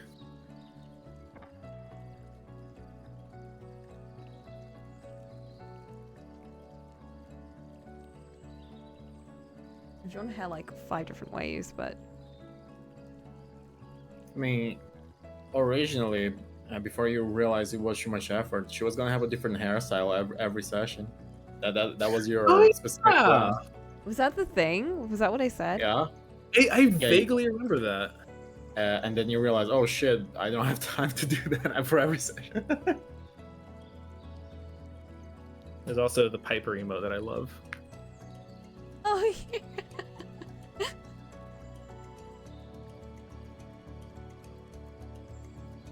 I just realized that Piper and Elok have very similar but very distinct emotes for depicting sus. Do. Piper's is more concerned, Elok's is more, you little shit. Yeah. Don't even think about it, you little shit.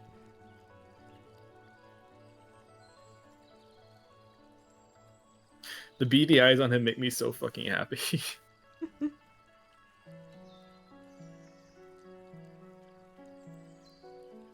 It's the same thing as your talkie sprite, but I changed the expression to fit like I think which one came first? I think I drew the sus one just for fun. With you oh no, the sus one was the original one, and then I was like, Elok wouldn't be sus all the time. That's not his personality. He's tired and sad. Yeah. Wow. Yeah, I was gonna say, like, my talkie sprite just looks sad, like, all the time. I know, but it's like, it kind of just matches when you speak sometimes. Hey.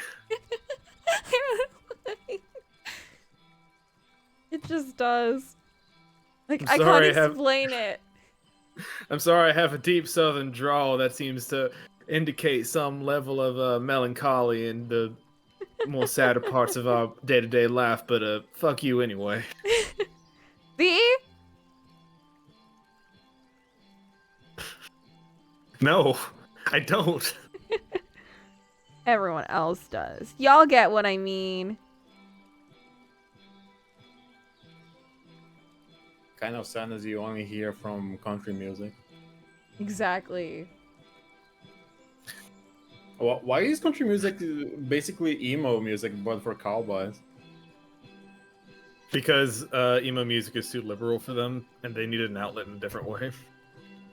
I'm assuming. I don't know. I still can't get over the redneck lore. Oh yeah, where I sure. Stop it. He's like sniffing or barking. Barking. It sounded like she was sneezing, yeah. I don't. Multiple people have said that it sounds like she's sneezing over the microphone. I need to listen to it one day. Oh, yeah, I can just unmute the stream. Oh, maybe she sucks at barking. Or maybe like she's doing ref, ref. Yeah. I mean, she's not a small dog. She's No, Charlotte is quite big. She a big girl. Icky dog.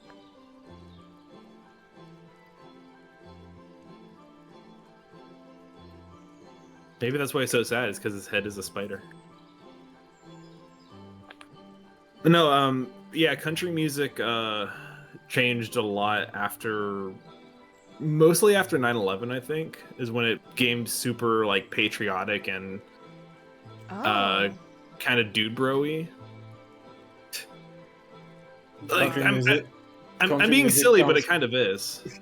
Country music comes from 9/11 is a very funny sentence, even though it might be true. I mean, it wasn't. It's like a domino chain of events thing, right? Yeah. It was in the 90s, but I think it happened again after. I think it happened again after 9/11, or like it got exacerbated or something. Like the one I always think about is early late 90s. That's just the 90s. Mark, you've just referenced all of the 90s.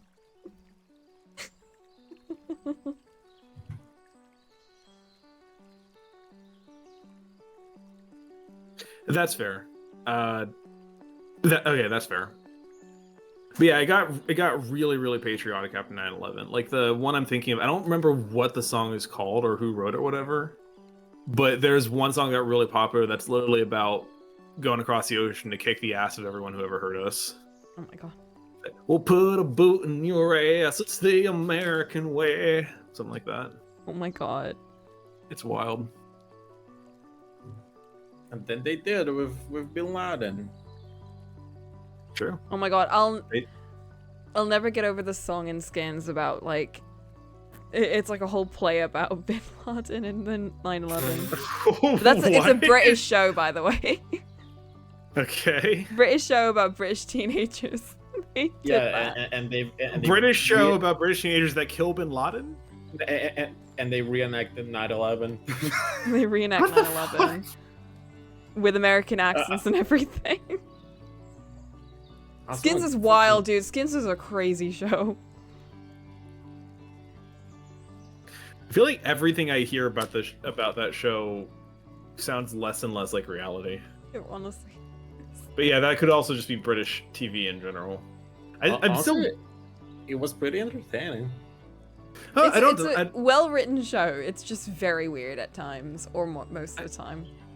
Oh no, I'm willing to believe that. Yeah. But I cannot stop thinking about the fucking electricity PSA that you had us watch. Oh, Mark and Mickey and Ollie, you've not seen it, have you? Can I put it on? Oh my god. Can we watch it again? Can we watch it again? Is this your new Drakengard? Is this what you're gonna show everyone every time they join call with you? Yes! Yes, I will. You can't stop me. I mean, no, it's your stream. I can't tell you to do shit.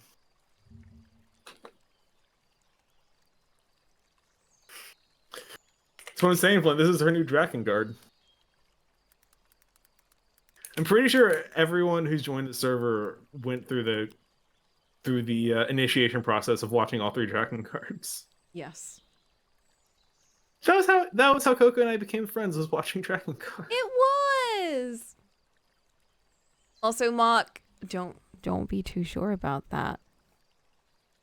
There's still time. There's still time. Sleepy wants to do it again for the 4th I time mean, for her and the Coco didn't even want to do 27th it time with for me.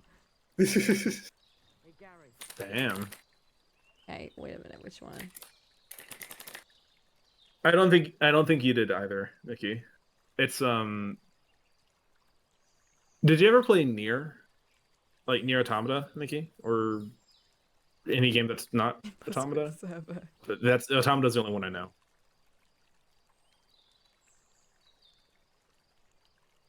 And she's gone. Alright, she's using the clowns and excuse to get out of here. No! I'll be back. She will be back. Alright. We'll save the electricity PSA for when Mickey comes back. What So do you Mickey mean has the a clowns? What is she? I don't know if about? it's a ringtone or an alarm or what, but she has a sound that sounds like fucking circus music. Whenever I think it's for like whenever like food's ready or something. And it's always right at the start of D&D, so it's so funny of like being in the middle of like the recap for the session, and then it's not that song, but it's like the same vibe of that song. I panic whenever it plays. I want to hear it.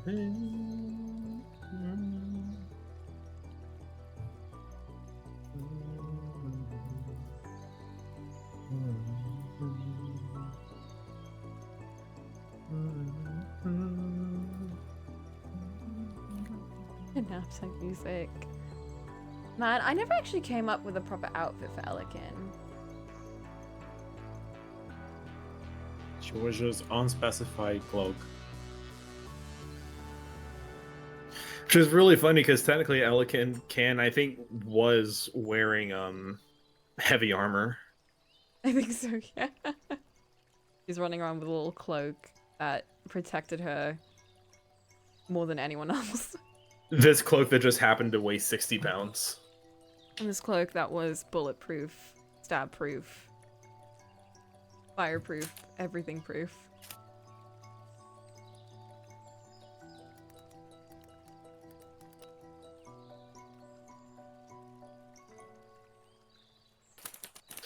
Yeah, she was a Temple's cleric.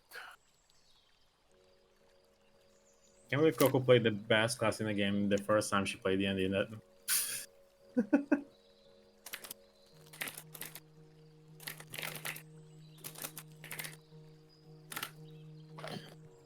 Yeah, Tempest Cleric is a fucking bop, honestly.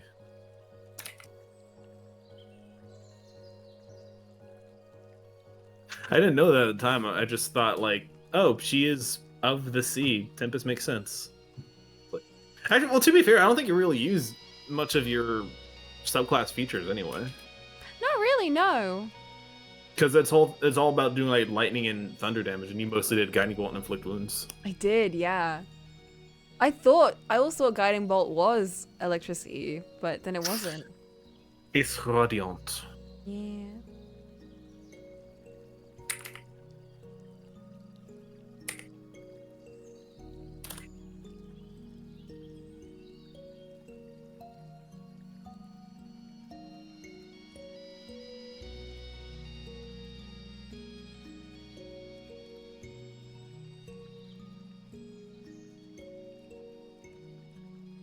Yeah, I think some of the later books added more spells that synergized with it. Like, I'm trying to think. I don't know how well a Tempest Cleric build would work with like Booming Blade or something, but I feel like it could be a lot of fun if you could figure it out.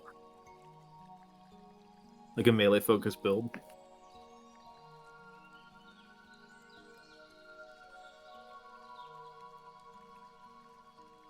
Or there's this really powerful multi-class I saw once. That was also thematically appropriate. It was Tempest Cleric and Storm Sorcerer. Where there's like, okay, there's this ally that's about to be executed, and he's surrounded by all these soldiers and stuff. Like, all right, how do we get this guy out of there without being executed in one round? So this person's like, all right, cool. So I'm going to walk up there. I'm going to walk up there. I'm going to quicken spell Spare the Dying, so he's no longer dying. and then going to cast Thunderstep and do the whole thing of like making it max damage.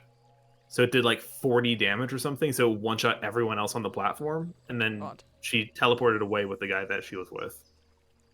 And in one move, instantly ended the entire encounter. It was very fun.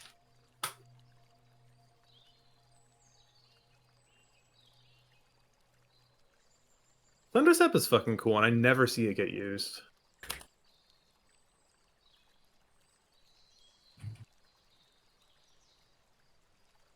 Mark will use it one day. I believe in you, Mark.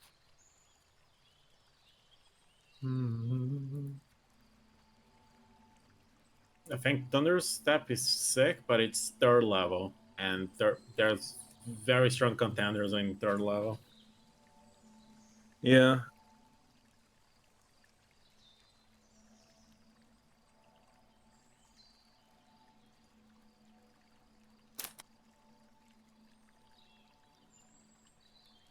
I think it's more of a situation of like when it does come up, it'll be rad as heck. That it would be good to use.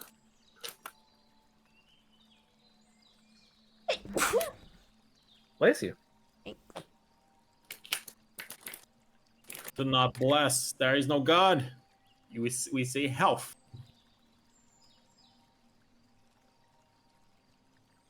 Unless you Okay, believe Edgelord. it. I actually say science bless you every time you sneeze. Oh my god.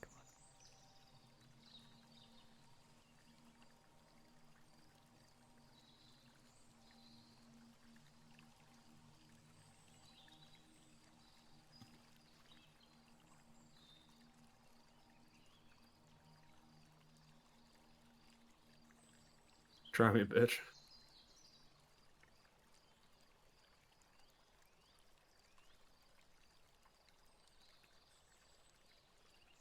You wish I had a foot on you. Whoa.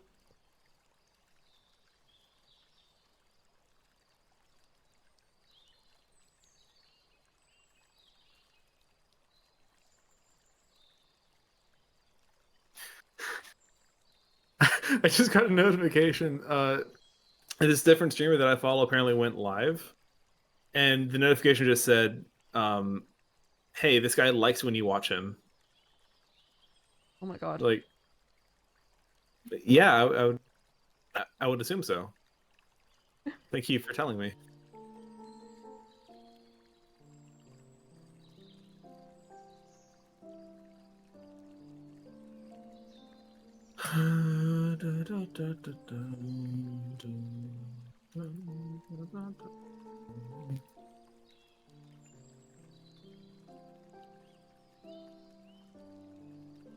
I'm not gonna copy the reference actually. I'm gonna do my own.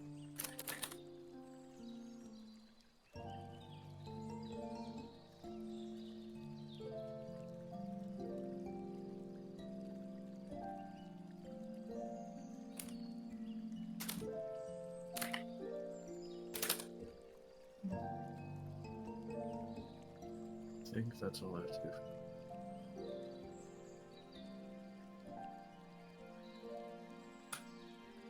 Ugh.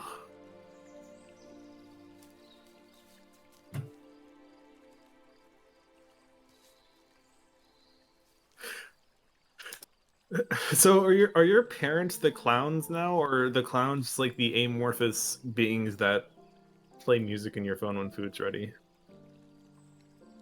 What's the metaphor here, Mickey? I tried to explain the clowns, I don't know if it helped.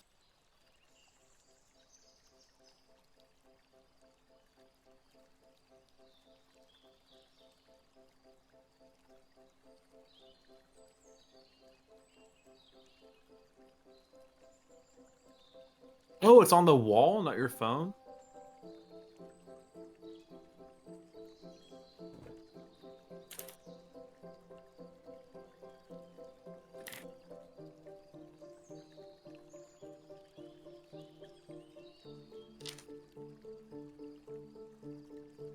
I figured it was just like a ringtone or something.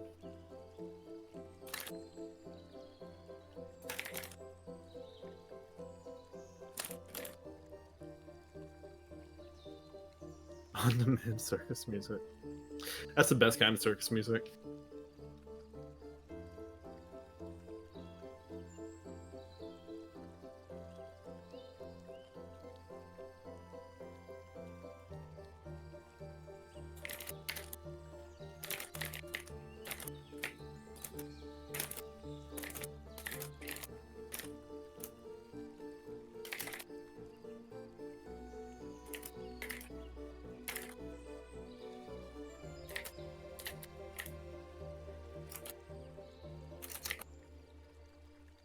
Alright, I'm definitely not finishing this today. Because I've added significantly more than I thought. But we're getting somewhere. I'm proud of you. Thanks, Cole. But Mickey's here! So we're gonna put on the PSA video.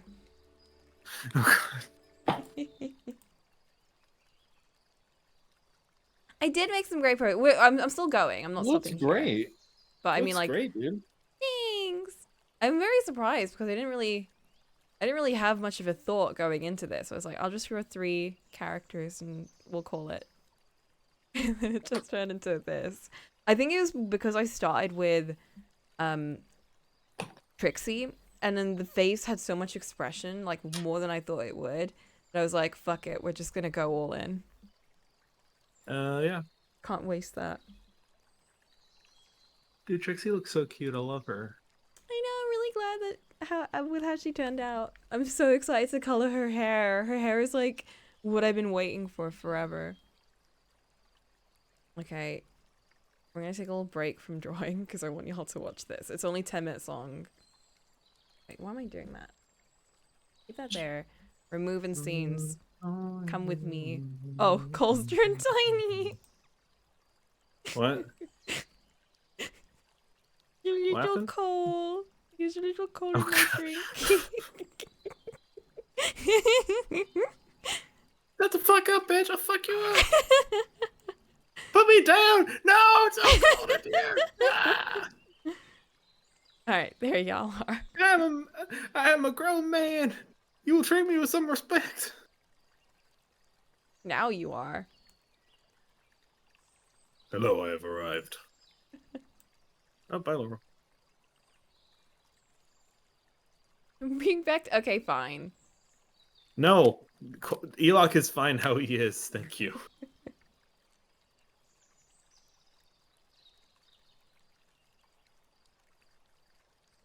Yeah, there's a tiny Cole too in my hat. Is there?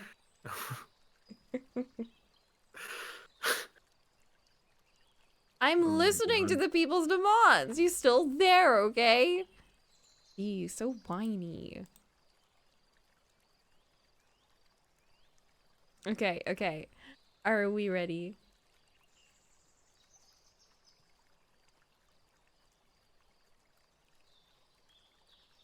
$1988. Damn, I didn't realize it was that old.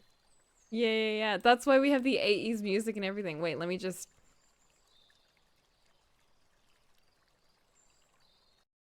Okay.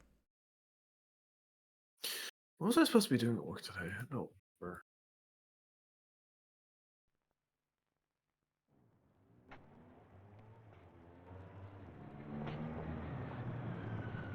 There's subtitles. We don't have subtitles. I'm sorry, guys. Cool, does it go faster than the old one, Gary? I want to go on it. Hey Gary, you're gonna have to give me a go on this at the weekend. Maybe. I'll see ya. Hey, Darren! Wait for Tom. Supposed to be looking after him. Make sure you come home with Darren. Bye, Mum. Bye. Come on then if you're coming. Be careful.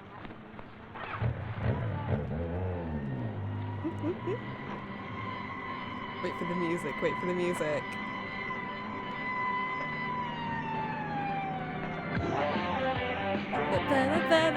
Let's fucking go.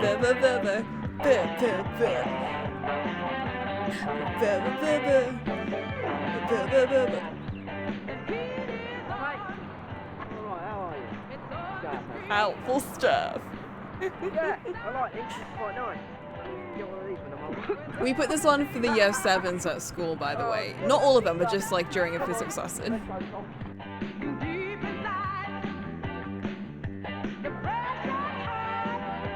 I do need to state, by the way, content warning, child endangerment.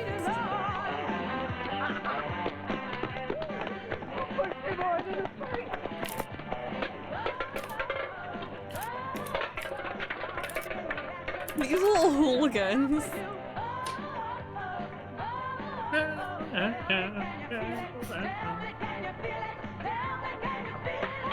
Tell me, Cody, can you feel it?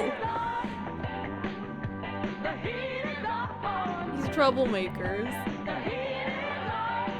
I just love how there's so much build up to the actual PSA thing. Like, did we need all of this? No.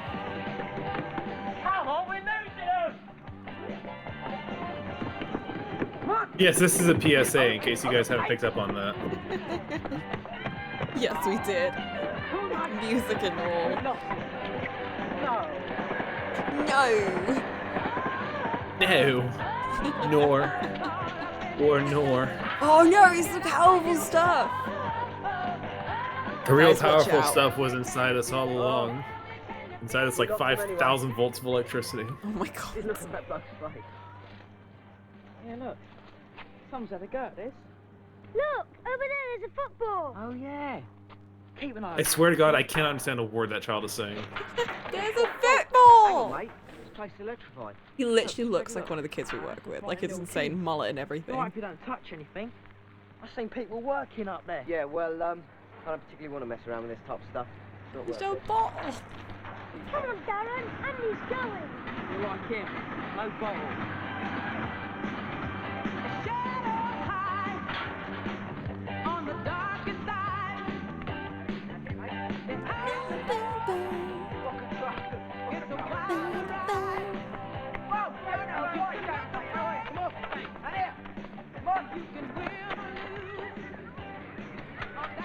I just love their hair. Like, it is so aggressively 80s.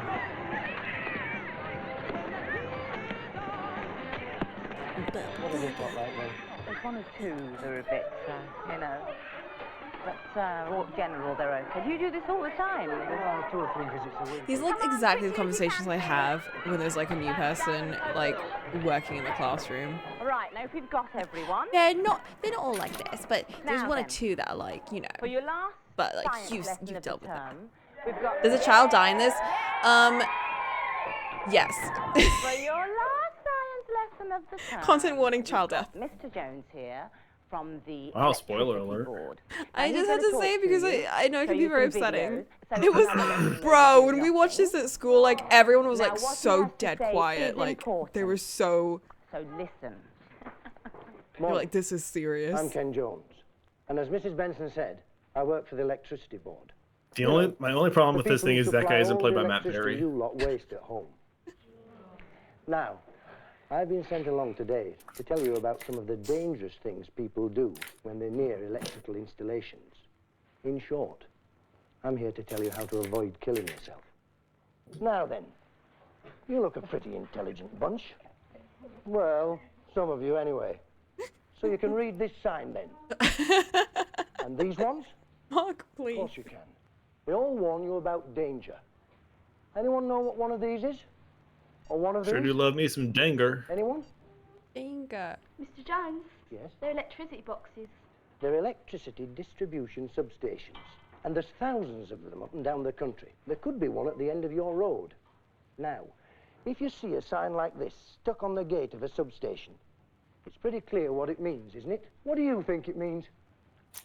It means you shouldn't go inside because it's dangerous. Does everyone agree? Right, if you don't touch your stuff inside. I've seen the workmen climbing all over the one near us. But as He's you a might little have heard on the smart news, ass. a young lad broke into a substation yesterday. And just like you, he could read the signs, but I guess he thought, they're for someone else. I'll be okay. And now he's dead. Unfortunately, it's not always the stupid people who get hurt. If you're not using your common sense, Unfortunately, an it's not the accident can happen to any one of us, and it can happen in an instant. I'll show you. We'd gone fishing to try out a new carbon fibre pole we got. He said we'd have more luck further I down, hate when this happens It when I go wasn't far. fishing. so we never bothered taking the pole to bits. This is why I don't Of course fish. we knew about the electric cables. We'd fished there loads of times before. He just didn't think. He forgot the pole was so long. That's a really long pole. That lad was burnt, knocked unconscious, and thrown into the river. All because he Thrown hadn't into bothered the to river. dismantle the fishing pole. His face and hands are going to be disfigured for life. Can anybody else think of any ways we could touch overhead cables by accident? See? Come on. I told you. Lots of them. You've actually got to touch it to get out. Anybody? Could you do it with a tent pole, you know, like when you go camping? Yes. Now, if you pitch your tent underneath cables, you risk forgetting that they're there. One slip with the pole, it's easily done. And look, there are other ways. People No, who but put like, their why house was on this their fishing boat pole that masters. long? Oh People no! fly This is why I kites can't or take my point boat out flames anymore. on wires. Put up CB or TV aerials. So, do you all get the idea? Look up and look out.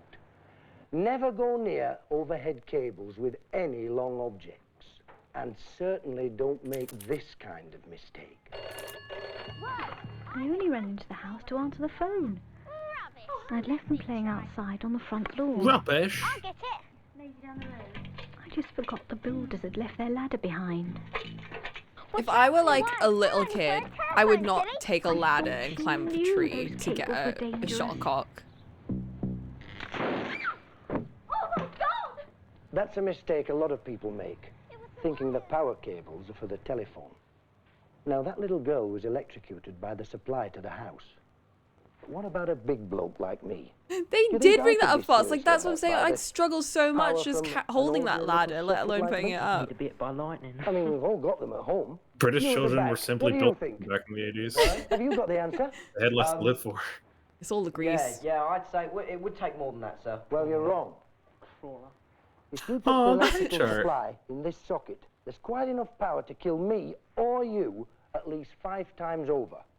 So, you've got to treat electricity with respect. Understand how powerful it is. Keep your Not the distance. ball. Get the ladder, Or Susie. You might pay the penalty.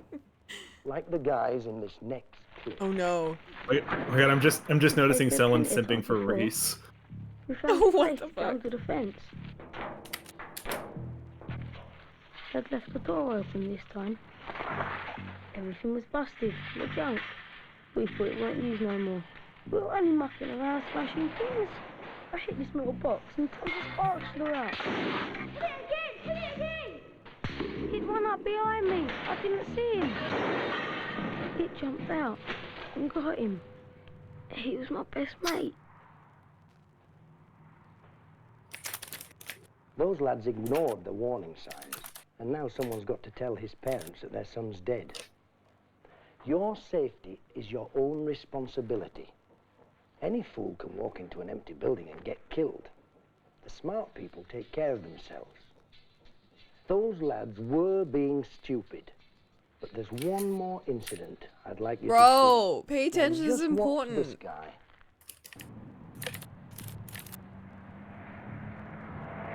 He was stupid. Trying to prove how tough he was. I had a go at them kids. Why do you fly your kites around here, eh? We thought it would be okay, but the wind changed.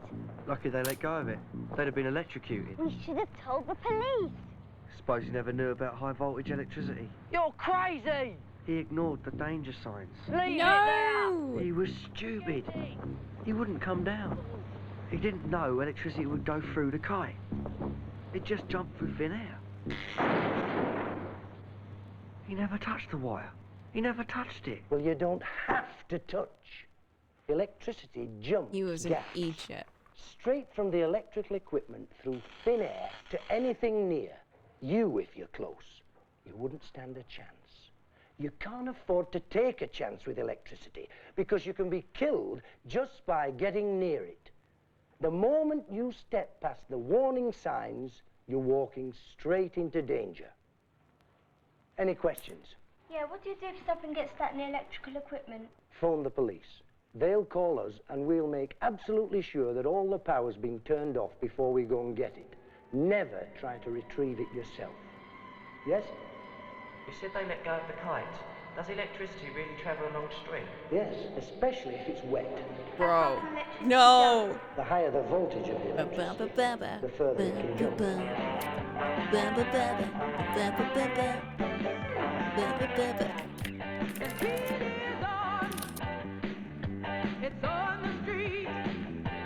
This is so blue.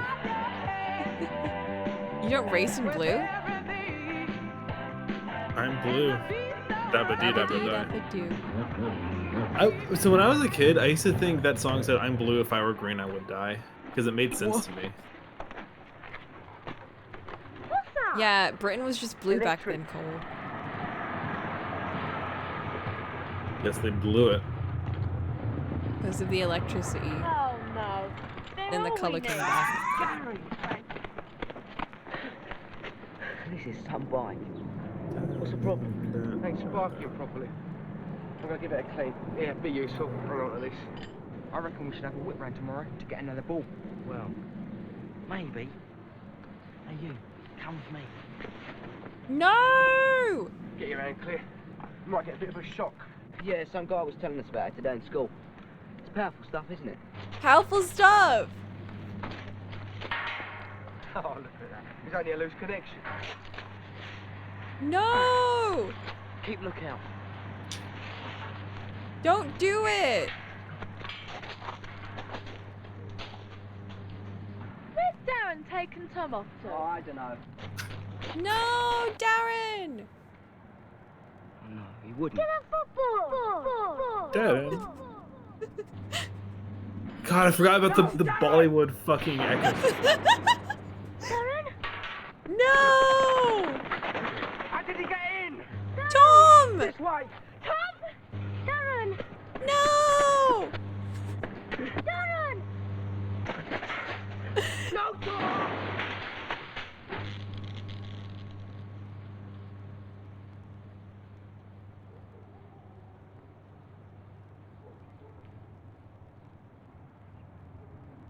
Two down! Mickey! I was gonna say Mickey was not gonna be the one that has a problem with child death. 10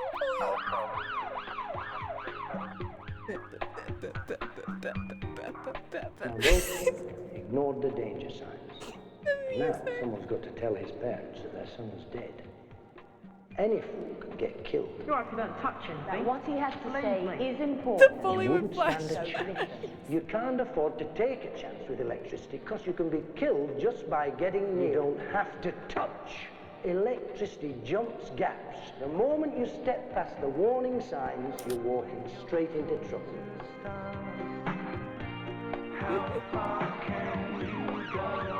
Damn. Two young brothers died today after they entered an electricity substation to retrieve a football. Each suffered severe electrical burns. Why are people here? The spokesman for the electricity board concerned condemned vandals who, it was believed, had broken into the compound earlier. The police report that some local youths are now helping with their inquiries. Damn. London Ambulance Service. Mallory School. Wait, oh my god, they had an actual school involved in this? Damn. Alright, I'm glad that we had the most people during this electricity awareness video so that everyone can be safe around electricity. Because I think every day should be an educational day. That was an excellent build-up and story, and they killed 2 children. Mickey, why is that also a positive? Mickey, please.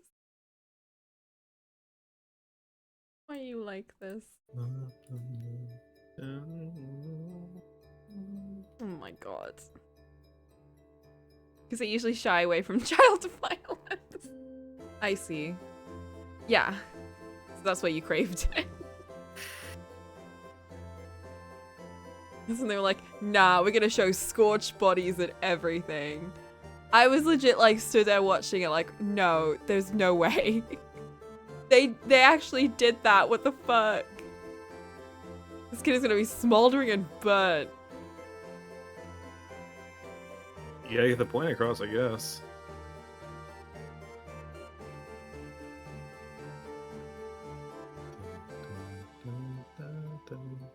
job, people. Good job, London Metropolitan and Malloy School staff and pupils. We did it, question mark. Made an excellent safety video. And now I know to never touch a power station in Britain. Never touch a power station. It's a very effective video. Like, I'm not surprised they show this to this day.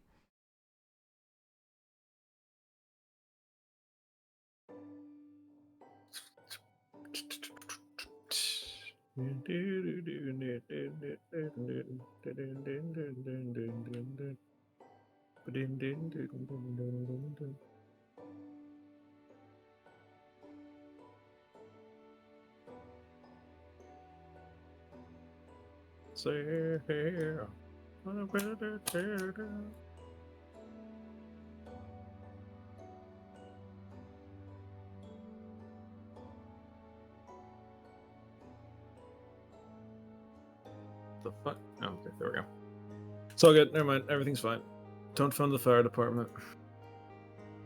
Okay, not today.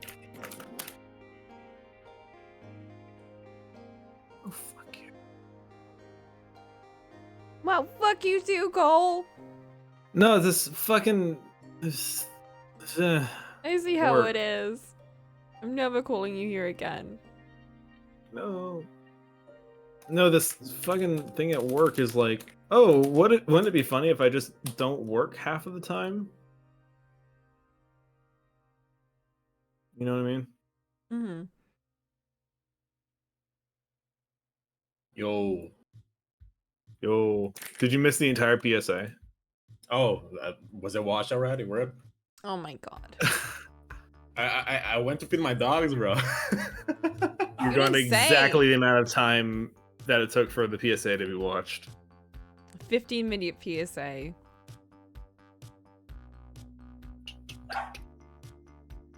It's fine. I'll simply endanger myself in the way the PSA would protect me from. That's a prank. You missed all the child violence. No! There was more than one. Was more than one. There were multiple casualties. I love children getting hurt. Mickey does, apparently.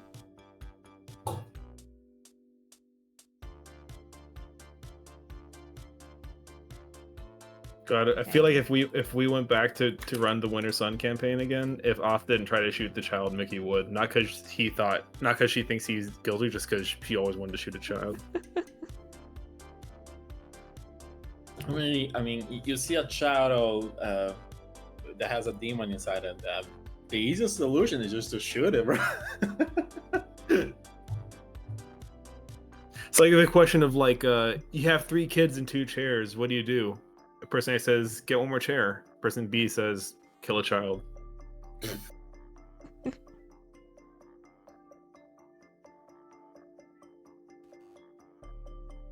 What happens in the PSA? Is it just, look at this children getting hurt? You should probably not do the thing. No, it's a whole story and everything. Oh, it's a plot line? Yeah, there's an actual plot to it. It's like literally they spend 10 minutes building up the story and relationships between these characters. And like a lot of like bumping songs, and then they kill them off at the end. I'm sure I'll watch it. I don't know if you're hearing I was joking that this is going to be Coco's new Drakengard, so you probably will watch it at some point.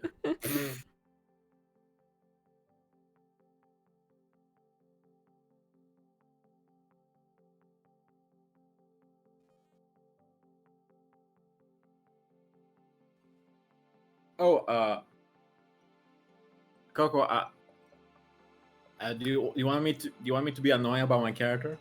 Mm-hmm.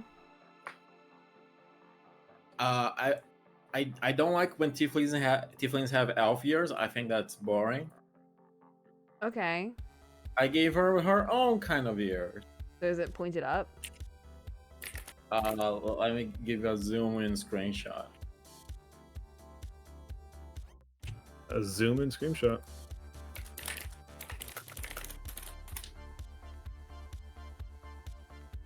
Like they're not elves. They shouldn't have. They shouldn't have the exact same ears. That's lame.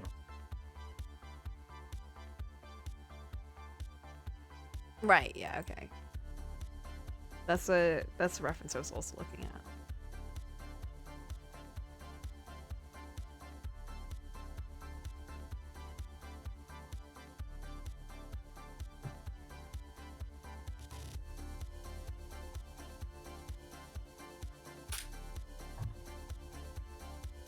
Your stream is super blurry for me. I'm gonna see if I can reload it. No! I want to get an ad. Coco's. Bro, you. Actually, I can't say that on stream. What, do you want me to block Coco's ads? Do you want me to deny her the ad revenue that she's getting? Do you want me to engage in piracy on twitch.tv/Cocolamoco? The no ad revenue I'm getting? Well, ooh, maybe I should link you something so you can avoid it and not install it. I have... There we go. It's high quality again. We're good.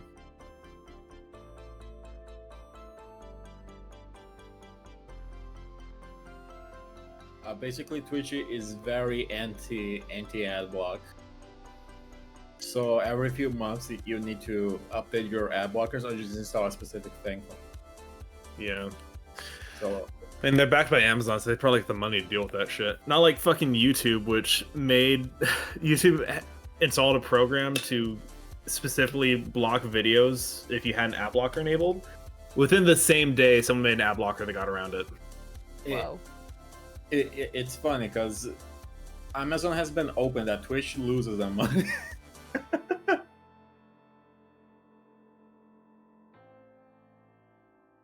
They've been pretty open about it.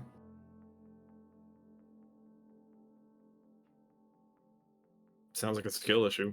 I would simply not go bankrupt. They're still pointed up, right? It's just that decoration that, like... yeah. Oh, you're talking about the horns? Yeah. Yeah. They're putting up, but the decorations are there just to make it curvy.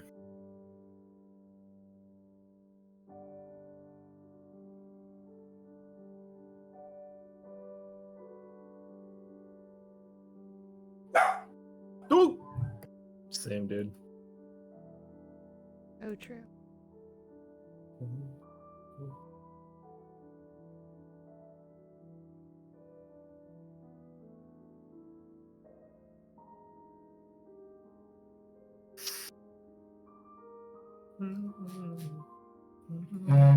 Wait, so they're pointed, yeah?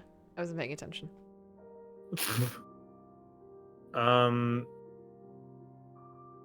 Looking at the art, they look a little pointed, yeah. No, because he's drawn it like 3 times, and the last one has it like it's got these things on top of them that make them curve down. These things. But that's like an accessory, and I don't know if he just wants that. Where?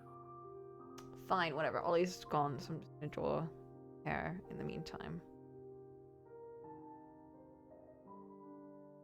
The one sketch you've done of Ashes was really fucking cute. What do you mean the one sketch? That you've done of her. I've done so many. I'm looking at the one that's on screen right now. Oh, yeah. Thank you. I felt bad because Ollie was like, you've never drawn my character. And I'm like, actually I have, but I drew them all, like, physically. Bro, you already drew Goku for me. I'm already satisfied. You didn't draw Goku? You did. No, wait. Oh, I did. I haven't saved, bro. You want me to link? Oh. I was gonna say, I really want to get your interpretation on Braun at some point, then, but I guess you already are doing that. Eventually. Yeah. Eventually trademark. Eventually TM. Hey, don't rush me. I'm not rushing you. If anything, we're recognizing that it's gonna take a sec. Yeah. Well, yeah, while you were gone, I was saying, are ears curved up? The ears or the horn? Horn. It's Could yeah, you go it through? is. Oh, I'll show you. Where's my book? It is curved up, and then the accessory makes it go more straight. It's like a curve.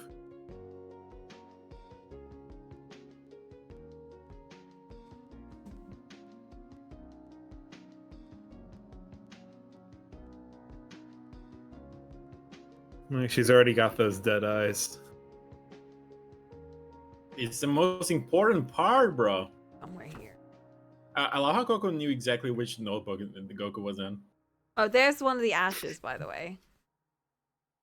Oh? One of the many that I've drawn.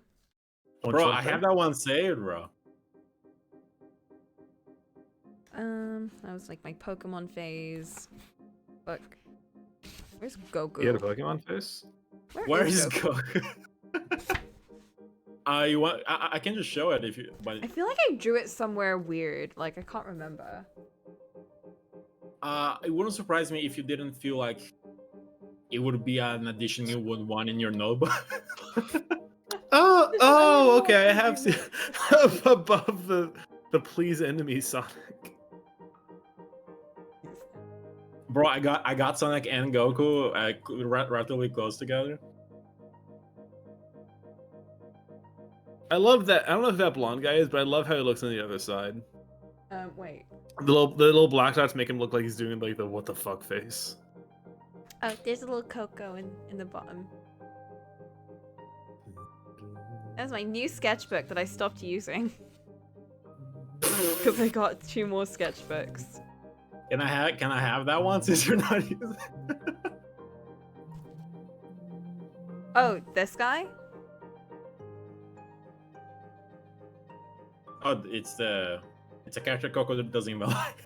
Yeah, it's a character I don't actually like, but I was just asking people like what characters to draw, so I would just draw literally anything people said. Just to get some practice in. And it actually turned out really good. Because this guy is a pervert. His whole character is that he's a pervert. So I don't like him. Where the fuck did I draw him? Where did I draw Goku? Did I just draw him in like my normal? Like my... Did you erase Goku, bro? That's fucked up. Goku didn't deserve this, probably. I don't know. I've never watched Dragon Ball. Maybe he's a war criminal. We don't know. Bro, you wanna watch? Was it with you or with Mark when we watched the Dragon Ball Broly movie? Oh! You showed me Broly. You showed me I Broly. drew it at school for one of the kids because they asked me to draw him. Yeah, you did. And then I asked you to recreate it because I wanted to see it. Did I end up doing that? Yeah, you did. Problem is, I don't know where you did it.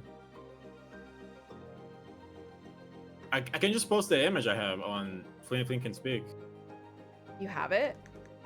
Yeah. Then post it. Why do you think I would not save a Goku from you, bro? Okay,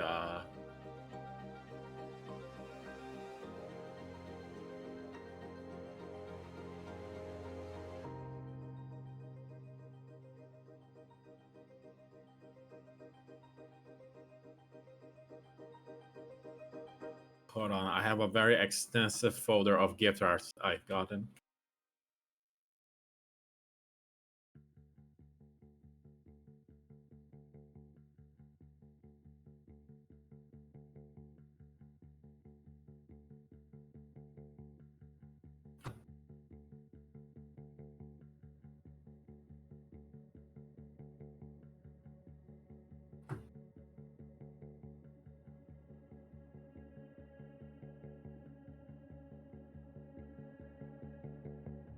So wait, sorry, I forgot again. Horns pointed?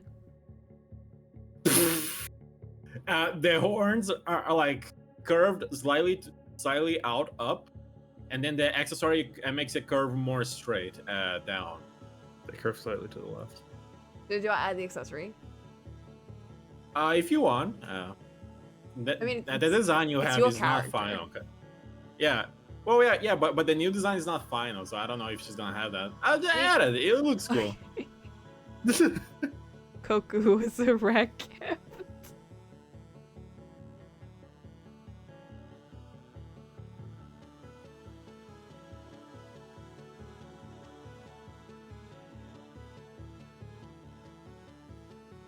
I like to think this is a teenage tiefling equivalent of like nose rings Here and shit. is Coco's Goku on Flink and Speak.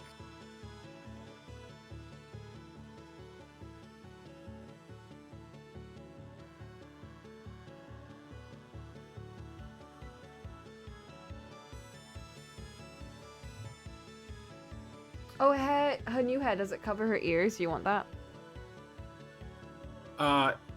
No, it doesn't actually cover the ears. I just forgot to draw. Oh. Okay. It's a work in progress, bro. It's not done. So show them ears off, bro.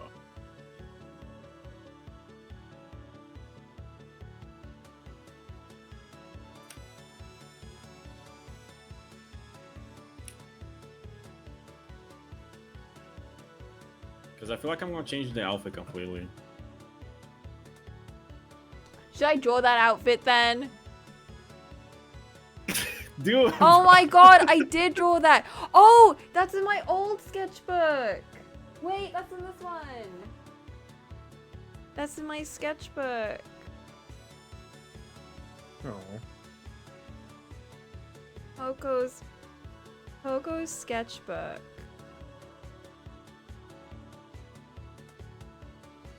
With my sticker. That was like, oh, dude, remember my sketchbook? Oh, that was the last page of my sketchbook. Why is this the wrong way? What the fuck? My sketchbook's the wrong way around. That's the back page. How dare This is the front. All right. Well, anyway.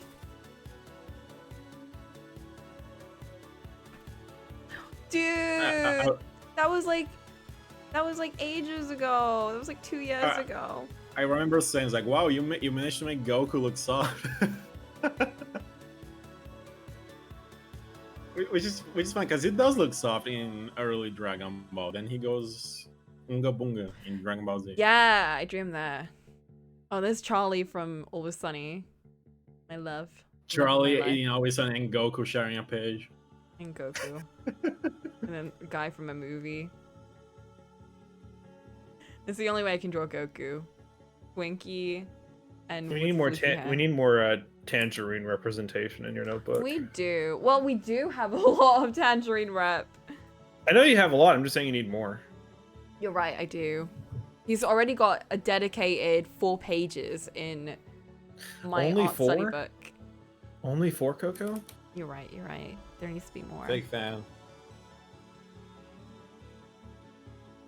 God, you're such a diesel. No!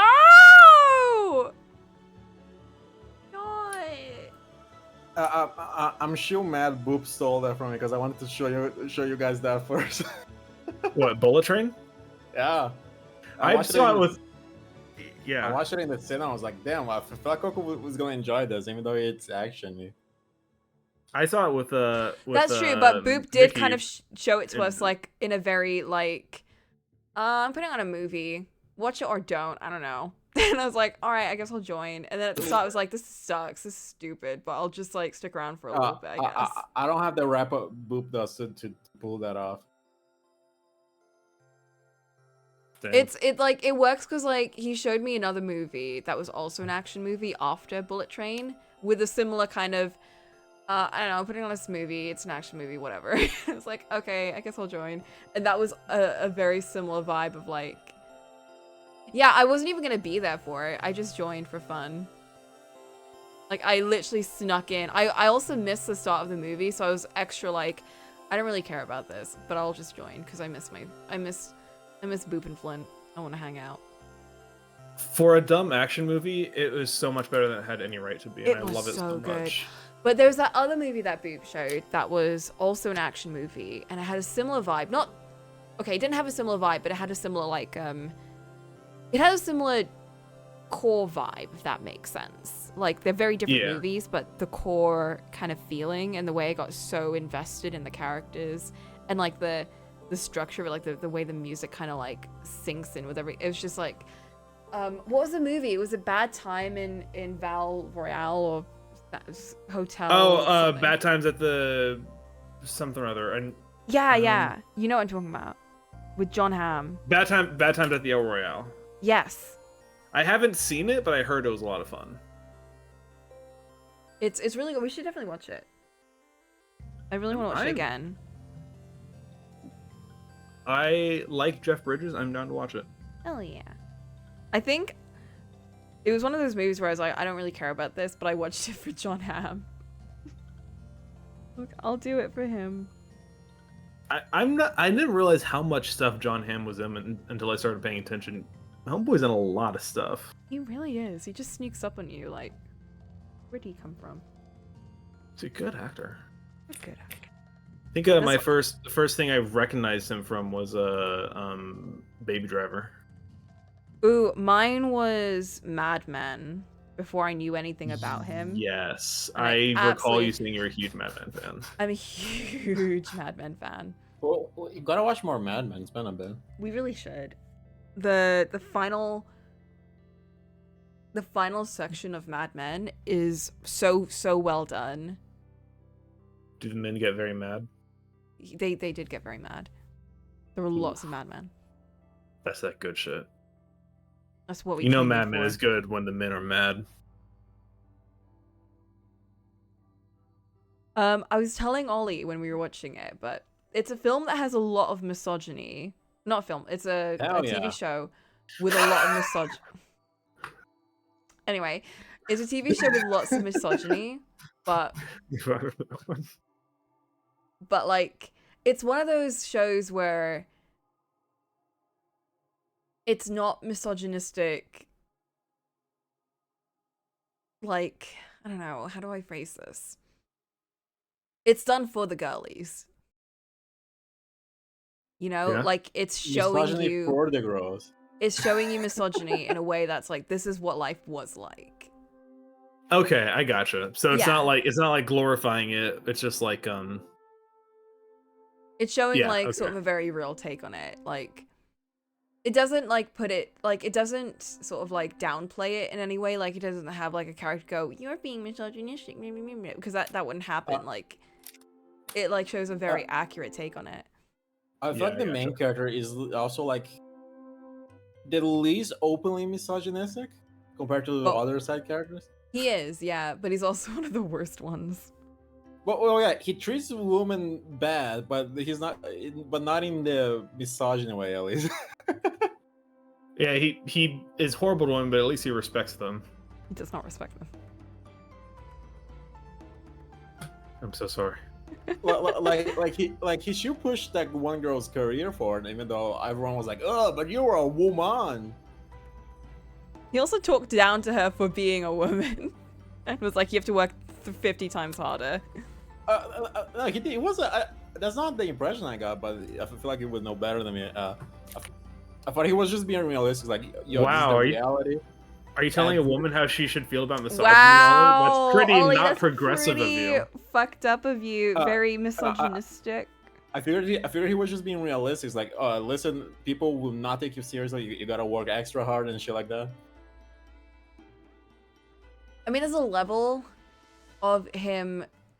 He views things in a very pragmatic way, but at the same time, he's also very fixed in his like traditional viewpoints. Oh no. He's what? Sorry. I'm so sorry. In the office Slack, which is like Discord but more boring. Yeah. My boss, the one I was complaining about, posted an image talking about like how apparently her Outlook is full and she doesn't know how to make more space on it. And one of the attorneys asked her if she tried downloading RAM, and she was like, "I tried that and it didn't work." And the guy just ... Like, oh no.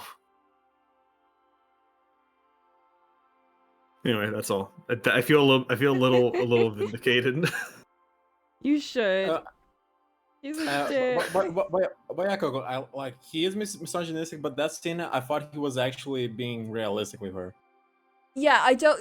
The thing about the show is it's not very black and white. You know, like you'll have a character say the most misogynistic thing in the world, but at the same time, like they're gonna have moments where they also respect a character, like a woman.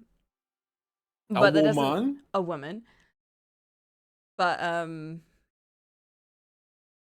just from his relationship with his wife, there's so many signs of like just that ingrained misogyny in him. And he's not. Oh, their marriage is terrible. The marriage is terrible. The thing about him is like, it's so difficult for me to like talk about his character in an objective way because I fucking love John Hamm, and it makes me find it really difficult to hate.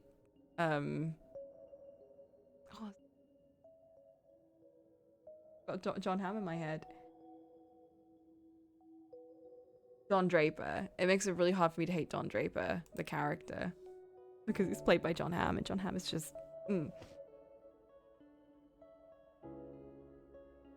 In fact, even in Bad Times at El Royale, the character that John Hamm plays is also like a dick. But I was just like, I want things to go good for him. So basically, misogyny is okay if you have the charisma for it. Misogyny is okay if you're hot. If you have the charisma of John Hamm, then be as misogynistic as you like.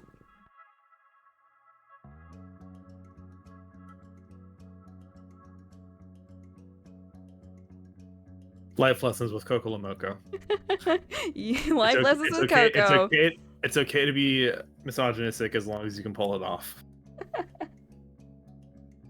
I'm gonna clip that and cut it. It's okay to be misogynistic, and I'll put the rest of it.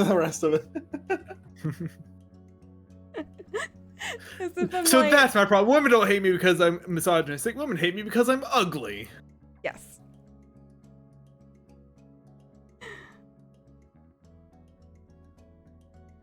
Everything makes so much sense now. Pretty privilege is real. It's not even that. It's like people that have charisma, like, oof. It's why, like, I can't watch K-dramas with pretty boys anymore because it's just all face. It's all face and no charisma. You'd let them commit war crimes on you? Huh? Because you let them commit war crimes on you? No, they're boring. Oh, okay. I see what you're saying. Yeah, like, I need actors with charisma, or I will actually just, like, I have no interest in pretty actors that have no, like, magnetism to them. It just does nothing for me. To the point where I feel like sometimes I can be a bit, like, harsh, and if I see a pretty boy on a K-drama, I'm like, nah. Because I just assume that they can't act. I only assume that when I hear one of the actors is an idol. It makes me think of when Mickey was up here, we went to go see Mean Girls, and part of the reason we went is because she has a crush on Renee Rapp, who, to be fair, was by far the best part of that movie. Wait, who's Renee Rapp? She's a... I don't know if Mickey's still here. She could explain better than I could. She's like a singer slash actor. She was playing Regina George in the new movie. Ooh. And she fucking carried the movie on her shoulders. Like, she was the best part of the movie by far. And I'm thinking about that because, like, yeah, she is very pretty, but she has a shit ton of charisma. Like, Wait, is that the name? No, it's not. That's not the name of that. Renee Rapp is her real name. Regina George is the character's name. Is it? Wait. Not in the movie, What? right? What? Not in the Mean Girls movie, right? The new one. The new one? There's a new one? There's a new one. It's a musical. Oh. It is all right. Again, Renee Rapp was by far the best part of the movie. Oh boy. To be fair, Like, her Regina scenes George was the best part of Mean Girls. And I love Mean Girls, but so like that is actually me saying like she was amazing. Yeah. No, Mean Girls is such a tough act to follow. It is, yeah. Like one. it's like, yeah. How do you really? What do you add to it? That's kind of the thing. They didn't. Like It was the pretty thing much about it Mean was, Girls it was a musical, but it was. Again, Mickey could explain this better than I could, but it's Yeah. like it was like a musical that was turned into a movie that was turned back into a musical or something like that. But we already had a Mean Girls musical like ages ago. Yeah, I think that was the original one. Yeah.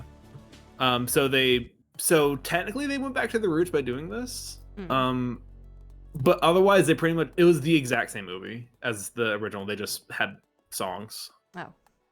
Like it was the story was the same, the jokes were the same. It felt very.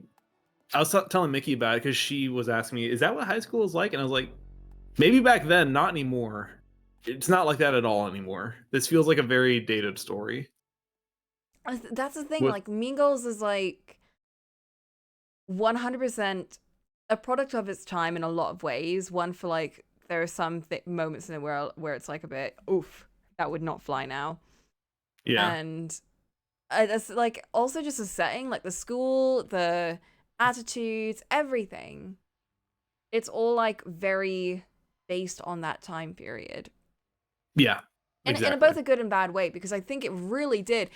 At the time, we really only had Heathers, and that was ages before, and like Clueless, right? Those were like the Breakfast Club. I'm gonna be honest. I don't think the Breakfast Club gets brought up as like the movie about high school back in the 80s, but it's like I'm gonna be honest. That movie did not represent like teenage life at all. Is no one gonna mention hacking Glee, bro? Glee is much later. No, I'm not gonna mention Glee. Also, no. I think Clueless, to an extent, Clueless is more like it was a nice movie about, you know, teenage like whatever. But I think Mean Girls was like really the best at the time, like sort of representation of just like what it's like to be just a kid in high school, and like the sort of like friendship, like mind games you have to play, especially as like a girl. It was like I felt it. Like that movie spoke to me in so many ways. Yeah. I feel like it's very different now. Coco was Regina George. No, everyone in my school was like mean to each other in a certain way, and I think the message of Mean Girls is something that I don't see much in movies about teenage life, where it's always like they always take Mean Girls and like they take the wrong part of it, you know, like they're like, oh, the three pretty girls who rule the school. That's how they see Mean Girls, but Mean Girls wasn't about that. It wasn't like those three girls that are the worst part of school, and if we get rid of them, then everything will be better. That's not the message. The message was everyone is a mean girl. Everyone is like their own villain. You know, like Katie makes her first friend like that, the you know, artsy goth girl. She was a dick. She was an awful person. She was like, she wasn't a villain, but Regina also wasn't a villain. Like they were all just like teenagers, right, who were dicks to each other, and they just had to learn. Like the lesson of the film was like they have to just learn to be better people, including the main character. Like I thought it was a really well done story, especially for the time, and I think it was like one of the best sorts of like messages to send to like teenagers at the time. I think it still applies nowadays in some ways, but yeah, I think there's a reason it's been such a long-standing movie. Like it's a good fucking movie. But the thing is, like, you can't really add to it. Like it kind of just said what it said, and like it's done. Yeah, which again, they didn't really add anything other than the songs. Well, I'm sure it's better than it's the Laura Shigihara song. But I'm sure it's still better than the Mean Girls 2 movie. I watched like a bit of it and it was bad. Yeah, if I had to pick between the two, I would obviously watch the newer one for sure. Musical for sure. I don't even know the musical, and I would go for that. Well, so you see, I don't remember much about Mean Girls 2. I do know this though. It has one really unfortunate aspect that sets it back a lot, especially compared to the new one, and that it doesn't have Renee Rapp in it, or anyone that matches what she brought to the table. I need a picture of this person. Oh wait, never mind. Mickey just sent me a bunch. Yeah. Oh, okay, yeah. I can see. I loved her music too, because like everyone else was like saying, "Oh yeah, this kind of feels like an imitation of a Broadway music, or it sounds like pop music that's trying to be Broadway musical." Then fucking Renee comes in and she's basically just singing like war chants the entire time. It's like, oh, this is so much better than everything else that's been going on. Like she could sing battle anthems and I would fucking like, yeah, let's go to war. Let's commit I'm really crimes. glad that the best part of the movie ended up being Regina for the musical. Like, I feel like if they're gonna nail anything, they better has to be her. fucking nail Regina. Yeah, I mean the girl who played her in the original movie, like she went on to be a pretty successful Rachel McAdams. She went on to be Yeah, she's amazing. pretty successful actress. Yeah, she's awesome. So, yeah. And again, no one captures Regina's energy that well. Like, they try and replicate it in so many teen movies, and it's like, no, the part of Regina that's like so interesting is how like she's such a dick, but you can't help but want her to be impressed with you, and like that's It's like, you know, she's sneaky. Because She's that's like a the sneaky charisma. bitch. She's charismatic and she's magnetic, and like, you know, even if you hate her, you still want to impress her. And like, that's just high school life. That's not even high school life. That's like, yeah, any sort of like hierarchy. Like, even in your job environment, you're gonna want to do that. Even if someone's a dick to you, it's like, well, I want to be like, I either want to show them up or I want to impress them so that they realize that, you know, I'm better than them. Like, it's like a weird mentality of like, you just kind of want to one-up someone that's a dick. But at the same time, you kind of want them to like respect you in a way. No, I completely, I know exactly what you're talking about. That's a really I feel good like way to nothing put it. can really explain that as well as like just Regina's character. And I think like, again, just they nail it so well. I talked to Mickey about this. My only complaint with Renee Rapp isn't really anything she could control. Yeah. She did not look like a high school student at all. She's only 24, so she's younger than me anyway. I don't remember how old everyone else is. But she's also pretty tall. She's like 5'7" or 5'8", and she towered over the rest of the cast, which is awesome. But it also made her look like way older, which isn't a bad thing. It's just it felt a bit like a "how do you do, fellow kids" kind of thing. You know? Yeah, I get what you mean. Yeah, and also the movie sexualized the teenagers a lot more than the original one did, which again, they were teenagers. They weren't actually teenagers, but the characters were teenagers, and that made me feel uncomfortable. Yeah, that's my issue with like not using adults, because I think, you know, obviously it's better to use adults than it is to use teenagers in any sort of entertainment, because you don't want to fuck them up. But my issue with that is more people see the adults and they think whatever happens to these like characters is fine because they're played by adults, so it doesn't feel as icky when some like a character is sexualized, or if there's like a huge age gap thing or any like, if you think of those like 2000s TV shows like Pretty Little Liars and, you know, the other ones where there's a literal like teacher-student romance, but everyone was kind of like, oh, this is fine. Like, even when I was a teenager and I watched it, I was like, oh my god, forbidden love, right? I didn't think icky because they both look like adults to me, so I was like, it didn't register as much. But then you're like, oh fuck, that's a kid, that's supposed to be a kid. Yeah, I mean, especially when you're a kid, you're not going to notice as much. Exactly, so it starts to feel less weird. Like, as an adult, you can kind of piece it together, like, oh, you know, they're adults, they're not kids. Like, this is like, this is not real. Even if it's like icky. But as a kid, and you're watching something, you just don't register how wrong certain things are because it doesn't look like it's wrong. Yeah. And I think, we still haven't gone past that. Like, oh my god, Riverdale? Dude, Riverdale was so bad in that. I think all of those sort of like CW shows do it, but the only one that I really have experience with is like Riverdale. Like, they over-sexualize the hell out of those teenagers. It is fucking weird. CW is such a weird channel. It's so weird.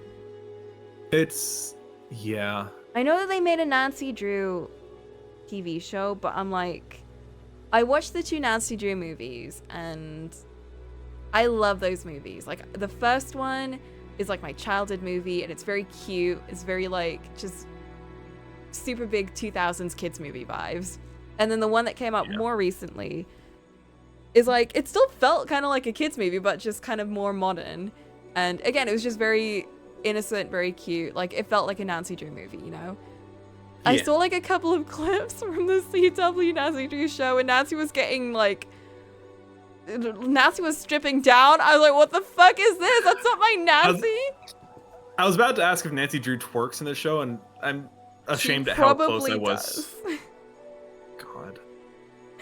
Like, what? What are you doing? Why the fuck is Nancy stripping? I agree. Why the peacock?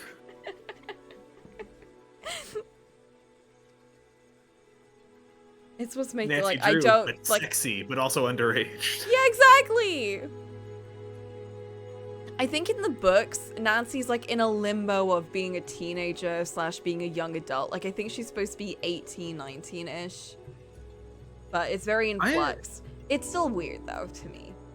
I am not convinced that whoever runs CW isn't some like former Wattpad fanfic artist that believed their stories deserved to get published and then never did, but also their parent was super fucking rich, so they just bought out an entire entertainment channel so they could publish their own fan fictions, because every show they put out feels the same. Yeah, but they're all different directors. Like, how does it end up feeling the exact same? I don't believe you. I think they're all shadow directors. I think they're ghost directors. There's one mastermind behind all of them, and it's someone who was scorned as a teenager. Oh my god. Yeah, it's like the guy that... This is the person who sent Cassiel to super hell for being gay. Oh my god, right. Was that a CW? Yeah, Supernatural moved to CW after the first couple of seasons. Oh. I don't remember what channel it was on first, but it moved to CW, and there's like a noticeable difference. Not necessarily a bad difference, but there's a noticeable difference when it switches to CW. I never watched... I mean, I watched it on the off, but my sister was obsessed with it. I thought the brothers were too square, so I wasn't into it. I really like the first couple of seasons. I think were fantastic.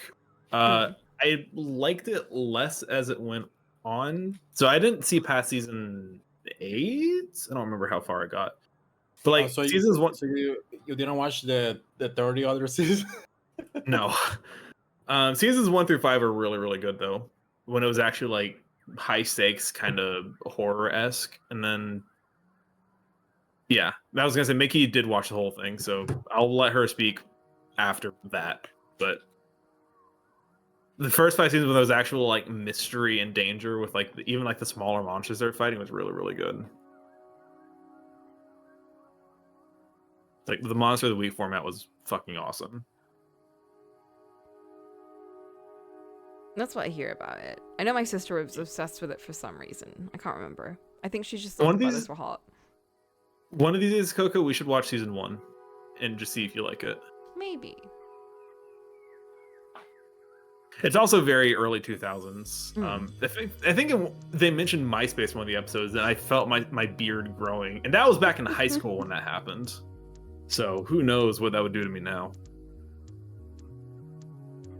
Mark, I feel like you don't finish a lot of shows that you start. And that's not me roasting you, that's just making an observation. Says you, bro. Get roasted, Mark. Well, Mark finished Jujutsu Kaisen. It's an anime, that doesn't count. Anime isn't real. Anime is not real. Also, thoughts on hair? Yes, no. How do I add more? Should I fluff it up? Her hair should be a little longer.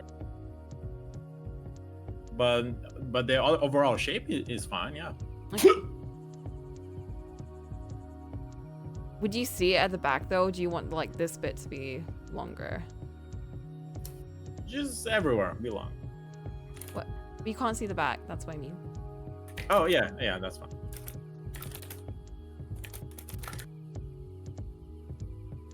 Just make the hair on the side slightly longer, and I think it'll be fine.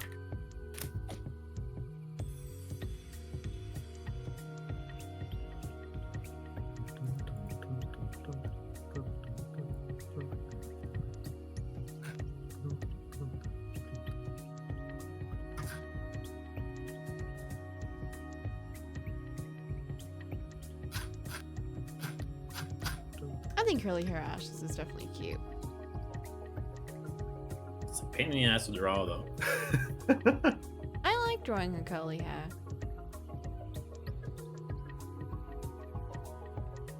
I like how different each of these girls are. Drawing hair is a lot of fun for me. Or each of these kids. Trixie could just be an entity. Wow.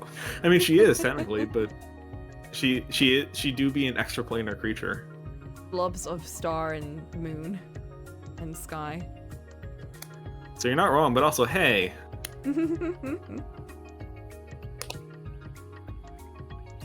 But yeah, no, just all of their forms are very different, and I feel like they would be very fun together. Trixie is an entity. I'm now imagining, like, if Mark had started Wildlands with Richter instead of Reese, of, like, the scenario of, you know, super border police. That sounds bad, but that's basically what he is. Mm-hmm. Planar border police, Richter running around saying, Hark, an extraplanar threat from beyond the veil has come to sow havoc and discord amongst us. I must slay this with impunity. And go, it's just this little child going like, hi, you my dad? It's like, oh heavens, a child. I must protect her. He has a hat with make material playing red again. She just paints his helmet red and writes, make the mortals great again. Oh my god. God. That's a fun conversation. Who would your character vote for in the 2024 US presidential elections? Oh my god. That's a fun topic that won't make anyone sad. Would you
And we please replace Rishi. Rishi? Does he also suck? I feel like you guys complain about every prime minister you have. He's just such an idiot. He went to a food bank. Like, he went to a homeless shelter and on camera asked this guy, like, so what do you do for work? And the guy, like, dead ass just stares at him like, I don't have You're here, dude. a job. Oh. Damn. Who was the... Wasn't there someone who, like, fucking got outlasted by a cabbage or something? Probably. What was that? It Like, was that lady. I forgot her name. Teresa? After the dude with the funny hair got Liz laughed Truss, at. that was the name, yeah. Just who the fuck am I thinking of? Yeah, okay. Yeah, every prime minister has been a disaster. I don't think anyone's liked any of them. Yeah, she destroyed our economy then quit. Seems to be a recurring trend for a lot of your prime ministers. Yeah. Honestly based, like. Well, if you're gonna come make an impression. She didn't even do that. Okay, I know she's not, but that pose Ash is in right now makes it look like she's putting out a cigarette. What, like, oh, like her finger is a cigarette. Yeah, like she's like aiming down to an ashtray or something. Honestly, what would she be doing right now is trying to grab the water weird for herself. More minions. Man, well, at least you're consistent because Lone tried to grab it too. I was gonna ask, I don't know, I had her hand out and I was like, I don't know what to do with it, so I'm just gonna point. Valid. Oh yeah, she's pointing at the weird, being like, and she's like, what is that? Excuse me, what the fuck is this? And Trixie's like, it's my weird tea thing. It's my water. It's my friend. It makes tea for me. Do you want some tea? And Alec is like, a thing that makes tea? How? I was gonna say how heretical. That's not. How heretical. How I'm going to report this to weird. proper authorities. How heretical. Oh yeah, she's a snitch. She's a snitch and she's a cleric. It's a 1-2 punch. Jesus. I'm going to tell you to my god. I'm gonna tell God on you. Ella's just making Richard Goblin noises. Literally has the power of God and anime on her side. She really does.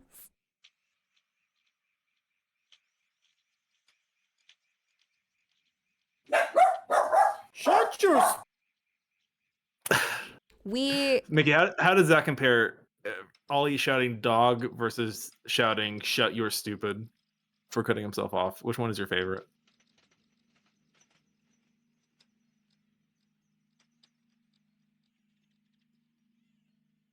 I like dog. I like dog too. You're saying something, Coco? I'm sorry. I forgot. Nice.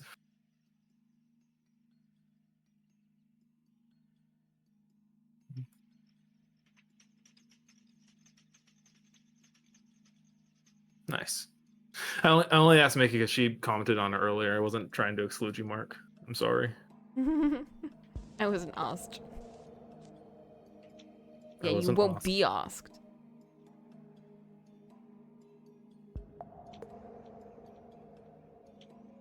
Yes, you were. I know how you feel. Hey, Coco, I have a question for you. Mm. And it's gonna seem nonsensical, but I promise there's a point to this. Mm. That bit of facial hair that is like the top part of a beard that goes over your lip, how do you pronounce that? Moustache? Say it again? Moustache? Okay, so cool. So the joke works in England too. of the guy being like, I mustache you a question. I Because mustache must ask. you. But then because you say ask like ask, because like I mustache you a question. So it still works in English too. That makes me happy. I'm happy to know that. Thank you. The joke is universal. Yeah, it's like that one like cat joke. Moustache you a question. I think my favorite joke is the horse going to the bar. Yeah. And they say, And the bartender's like, "Hey, why the long face?" "That's your favorite?" It's a good Hell joke. yeah, It's a bro. classic. Bro, I saw. it's a classic for a reason, and conceptually, every joke sucks. I saw someone back before BoJack ended of someone theorizing that the show was going to end with BoJack doing something horrible, and he walks into a bar, and then the bartender says, "Why the long face?" and that's how the show ends. And I kind of wish it did that, just because I feel like that'd be so fucking stupid. But it would have been the perfect ending for BoJack. If they actually got canceled in the early seasons, I feel like they would have done it. Yeah. Yeah, for sure. The show ended exactly when they needed to. I'm glad they didn't overstay their welcome. For sure. I love when shows do that. Like, same with like Good Place. Like, Good Place was gaining popularity and could have kept on going. I'm but so guys, glad like, it didn't.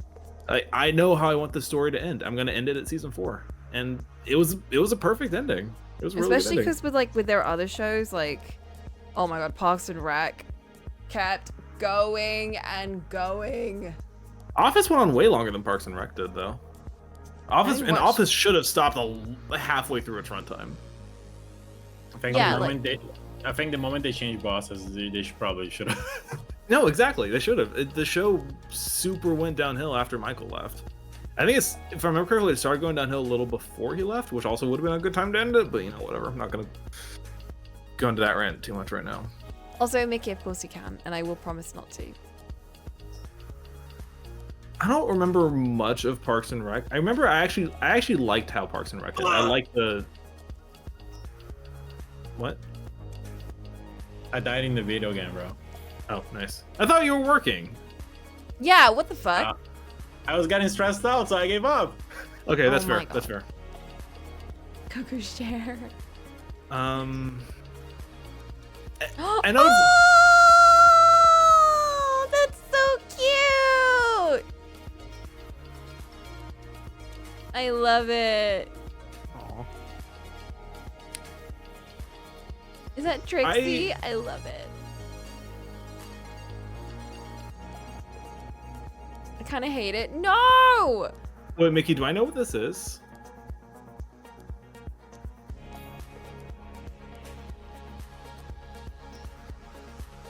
I'm assuming I don't. I don't think I have any idea what you're talking about.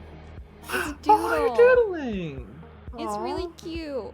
I like it. Okay, I won't pressure you to ask to see it, but I will support you regardless because drawing is say, fun. On behalf of seeing it myself, it's very, very cute. And it's very Trixie lights. Have to gaslight girl boss gatekeep. They're like holding Gaslight gatekeep. Oh, that's. You know she got that book from Ashes. You know she got that book from Ashes. Oh my god. Learning bad things. This is terrible. Oh my god, no, Ashes would totally impart horrible lessons onto Trixie. That'd be so cute. We need a kid campaign. But she's not a kid, she's a teenager. Kid campaign. She'd be the babysitter of the group.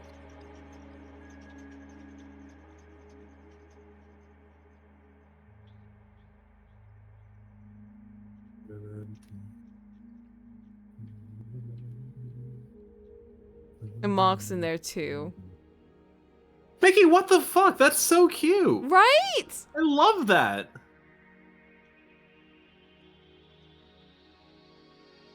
Aww. That's amazing. That's That's actually so amazing. cute, I bro. love that. It's so cute. I love it. And it's gone. No. Chew it, I saved it. Oh my god. Ollie. I'm kidding. No one My gets God, to keep it. The gremlin face on her is perfect. Oh my god. Right? It fits her so well.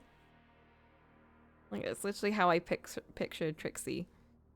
She would have the little fucking cat face. I What was it? forget What the was one- it? God, Mark, that guy you sent me years ago that did like the dramatic reading. What do you call it? The super fucking hamster face? Stupid fucking gerbil face, whatever. Stupid fucking something. I don't remember what it was.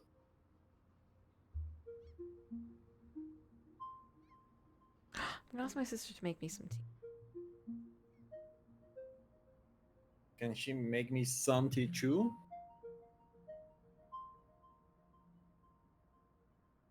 Is that a no? He said yes. Let me... I had to yell at her. Athanasi's here. Hello. Ah, Hello, Athanasi.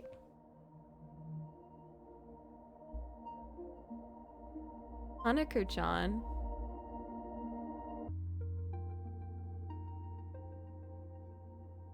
Wait, Mickey, I said your thing was nice. Why was that mean? You guys are mean. I don't like this. Is what I get.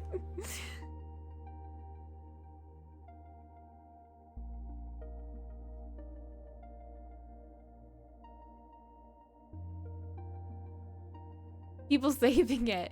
No, Ollie said he didn't. He was joking. Although Yeah, I was think you should doodle joking. more.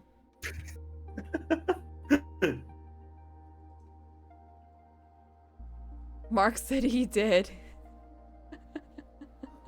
I'm driving to Arlington right now. I don't know what I'm gonna do. I'm gonna throw cat food on Mark's roof so he gets annoyed by cats all night.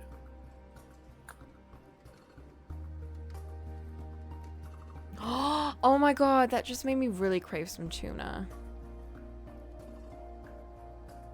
Tuna is so stinky. I'm sorry. I'm so hungry. I want tuna. Cat food, more like bat food. What the fuck does that even mean? I don't. I'm so tired. I'm so fucking tired. You really just threw that out. I don't have a filter when I'm tired. I just say the first random shit that comes to my mind.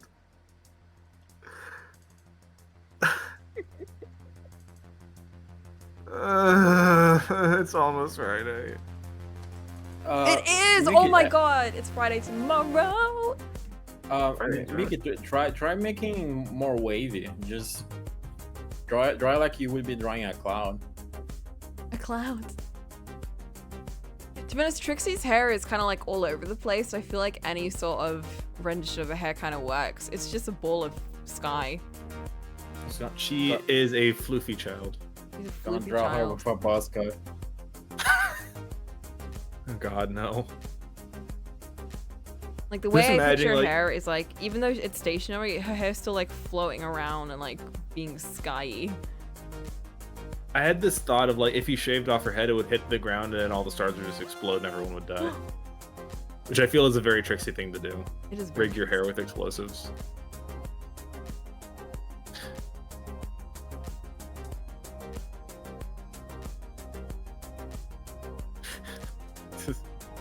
Thank you for validating that fucking insane thought, Mickey. I don't know where that came from. True.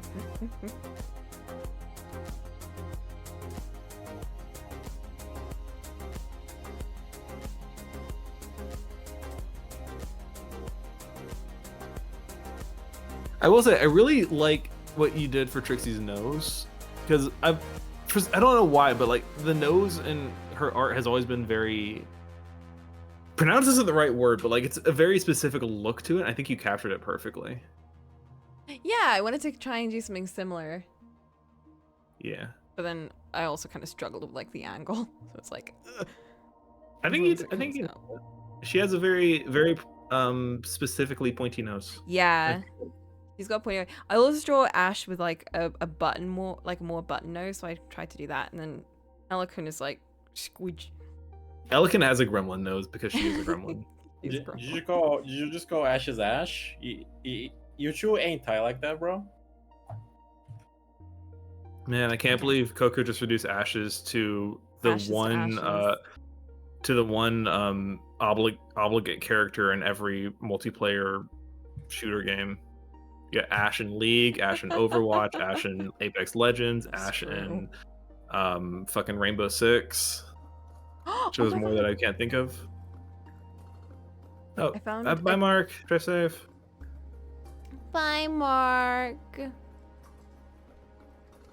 Fuck that guy. Damn. Mickey, I found a really cute thing on Pinterest. I think not Ash, Trixie would wear. You got the kid wrong, and you said Ash.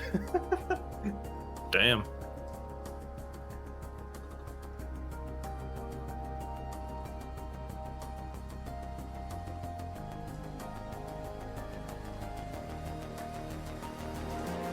There was an Ash in Call of Duty too, I think. And like the last model one I played was like years ago. I swear there's a character named Ash. Fucking Pokemon. Ash Ketchum. Yeah. Ash Ketchup, yeah. Well, like Ash catch these hands and come up with a stupid fucking original name. Well, he retired already, bro. Oh, okay. He gets by this time then.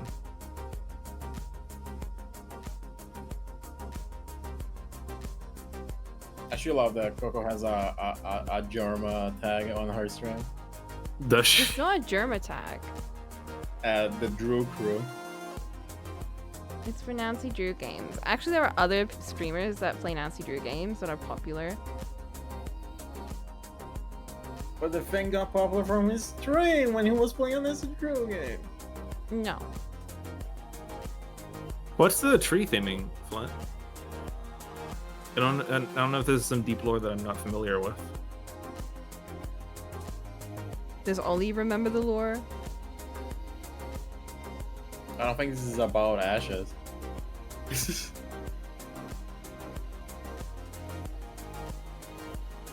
What, like Pokemon Ash? I don't know. There's so many ashes mentioned.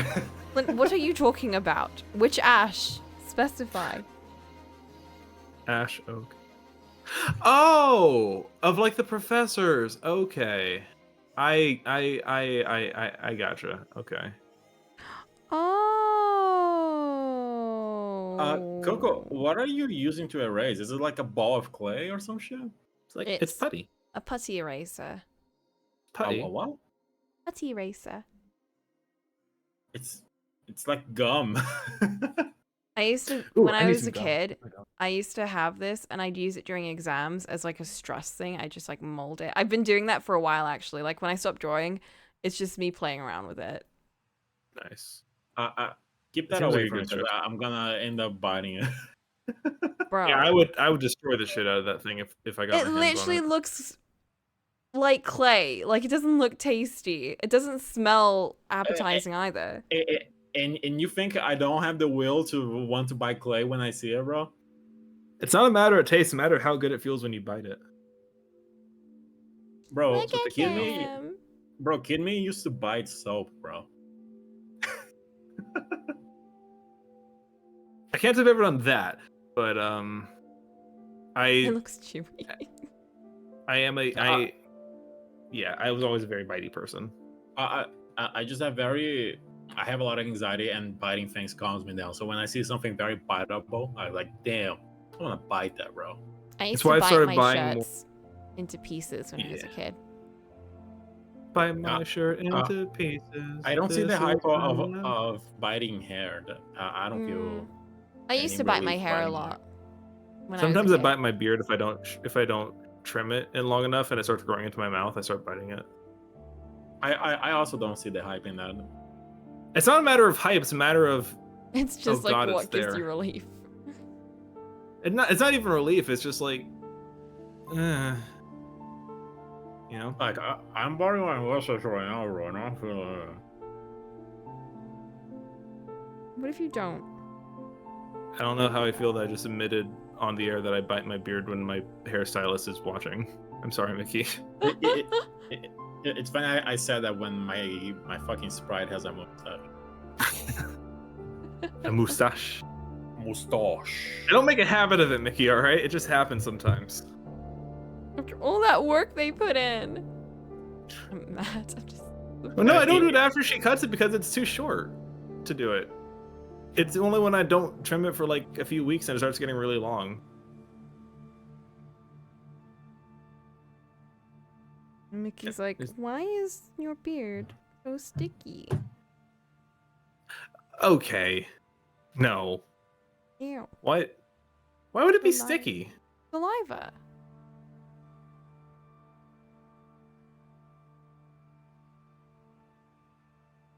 right?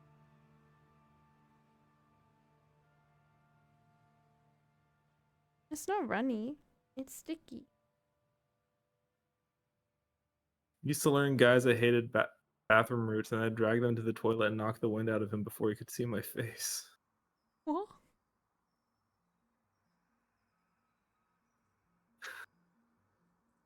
I'm scared. Elementary school euthanasia was a menace. And yes, I do. I shampoo my beard, and I also condition it, so my beard is clean.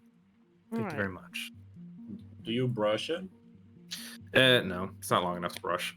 I have to brush my beard. Is so fluffy. I have to brush it, otherwise it gets so tangled. What is your damage? It just sounds like they're sneezing.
And that's why I think that the putting out the cigarette look works for her. Like it does. No, it does. She comes across as like it rebellious fits. teen.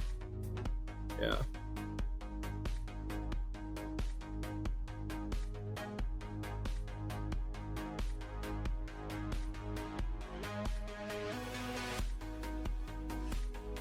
It makes you feeling better, Mickey. I don't know if I could classify it as relief because I'm not sure it's safe for that to happen. To be fair, we did have a kid that smoked in Billy. Billy would. Billy did, I think. I'm pretty sure he did. At least in his picture, he was smoking.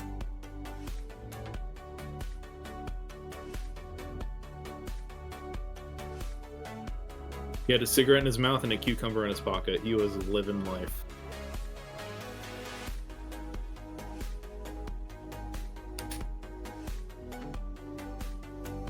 You know what? What? I'm gonna do something I don't do lightly. Sody Pap? Sody Pop, bro. What kind of Sody Pap? Coca-Cola Zero.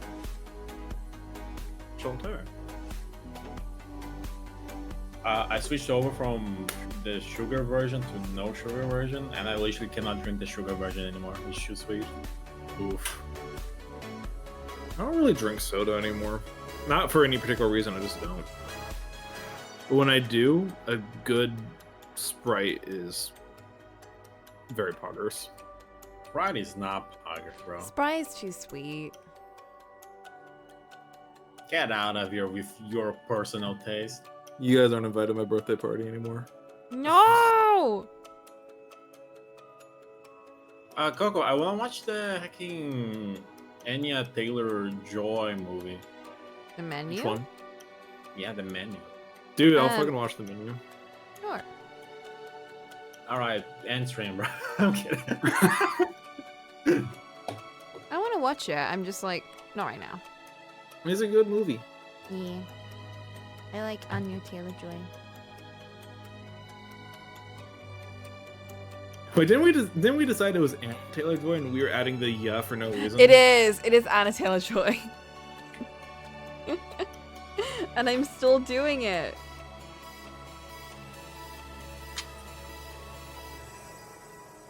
I thought Ollie said Enya. I was like, the girl who sang the who can say well. Wait a minute, what the fuck?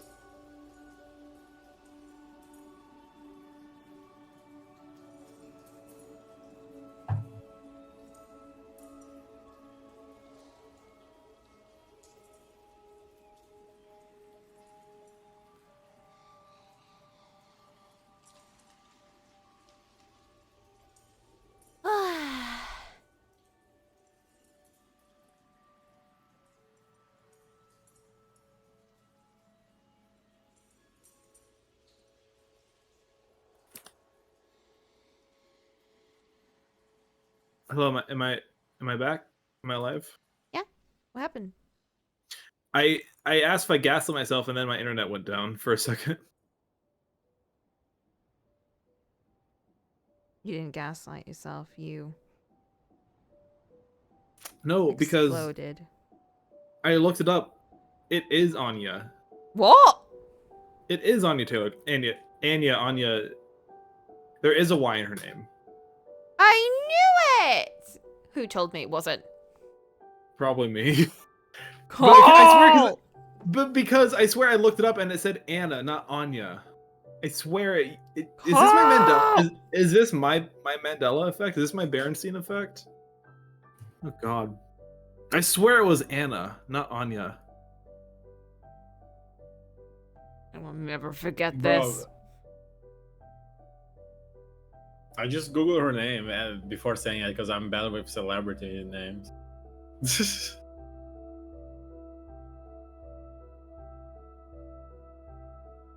I don't think it's ever been Anna.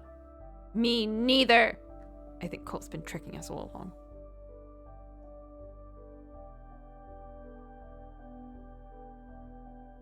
Yeah, well, what else is new? That's true.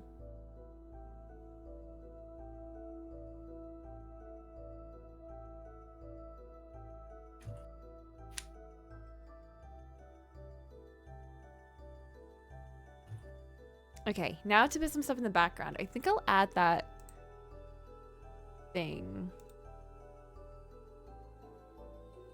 The bunny. Oh, here's a news article that just popped up. Humpback whales photographed having sex and gay sex for the first time. Kind of fucked up that they invaded that privacy, bro. I don't think people have ever been worried about invading whale privacy. Yeah. That's why they're so rare now.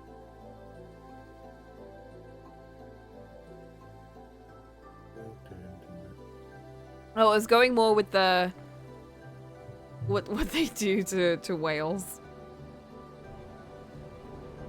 Bro, I watched Avatar 2. I saw how humanity bad. What? Oh, I was thinking more like rubbing them off. What? No, it's because Avatar in what? Oh, you mean whale sperm? The Explain yourself right now. A whale sperm is a product that you can consume, and it has benefits. It has benefits? Question mark. Are you talking about ambergris? I'm talking about whale sperm, bro.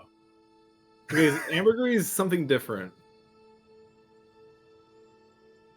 I'm talking about what they do to whales. What do they do to whales? They rub them off. What are they? You have to. I'm going to regret asking this, but I need you to specify what you're talking about. Okay, so basically, whale sperm is used as oil in a lot of machines. So there's someone out there with a job of milking whales. Is that what you're talking about, Coco? Yes. Fuck.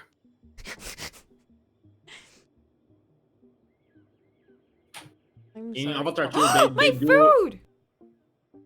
In Avatar 2, they do literally hunt whales in it though.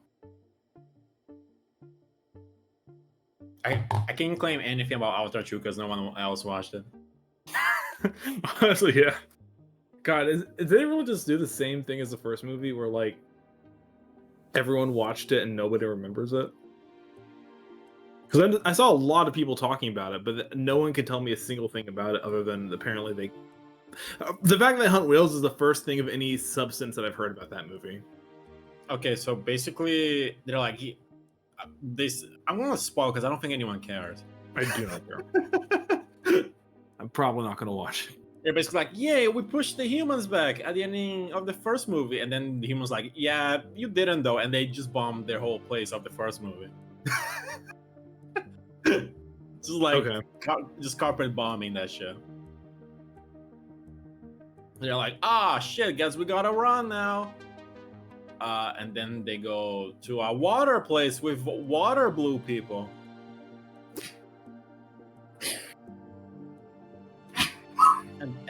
But then there's humans there too, and they hunt whales for their brain juice or whatever the fuck was. Right. And then everyone's like, but wait, the whales, they have feelings. And then war happened. Also, the bad guy from the first movie is back, but he's blue now. So it's basically just the first movie again. Yeah. Nice. It has their children as teenagers as well, which adds on a fun dynamic, I guess. Like, Avatar is not a bad movie. It's just overhyped. I don't think I was gonna say. I haven't seen the second. I don't think I was gonna say that Avatar 1 was a bad movie. It's just not particularly memorable. Like, it looked great for the time, but the problem with making like things that look photorealistic is that eventually its technology is gonna like advance to the point where it doesn't look as good as it did. Like, looking back at clips from the first Avatar movie, it just seems like, it just all looks kind of plasticky now, you know? I think it depends, because like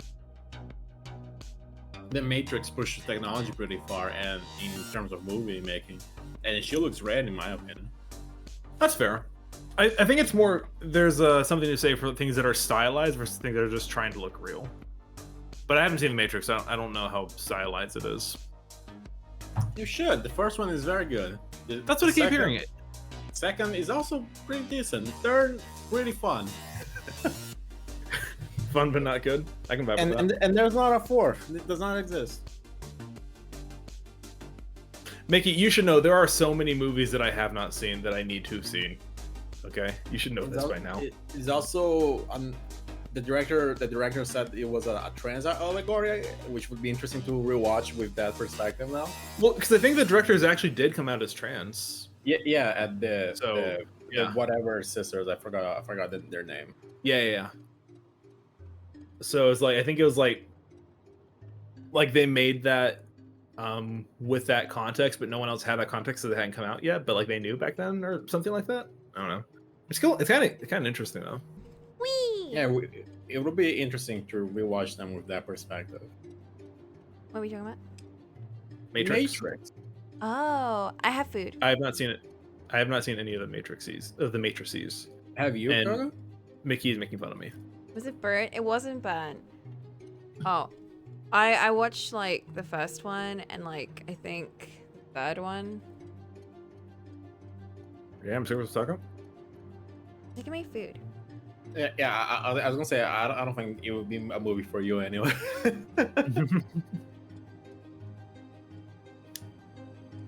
No, I'm down to watch it sometimes. I've heard nothing but good things about it.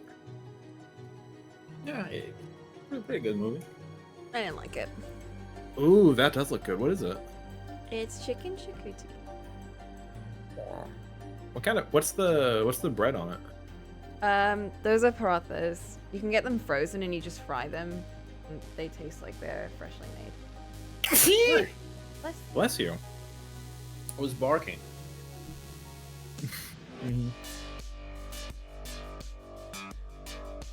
What other classic movies have I not seen? I haven't seen any of the Back to the Futures. I haven't seen. Bruh, Back to the Future is my favorite movies though. I haven't seen any of the Indiana Joneses except for Kingdom of the Crystal Skull, and I only watched that because we went to a drive-in theater and it was a double feature with the first Iron Man. Indiana Jones is fun, but if you don't care for adventure movies, don't really bother. I like adventure. Although I saw some people, I think it was actually the Dropout people talking about like we need a modern remake of Indiana Jones that's like an adventurer breaking into museums and stealing artifacts and taking them back to the people that they were taken from. Like that belongs in a museum. No, it doesn't. And someone made a joke that it should be a really hot girl that goes around and fucks old ladies instead of a dude that fucks young ladies. Oh, yeah. I don't remember. Yeah, that was one of the things I didn't like about Indiana Jones movies. The relationships were so weird. Yeah. He was basically James Bond with the Bond girls of his own. I mean, it was made by the same guy that did Star Wars, right? That had the incest. You keep incest out of your mouth, bro. I try to on a daily basis.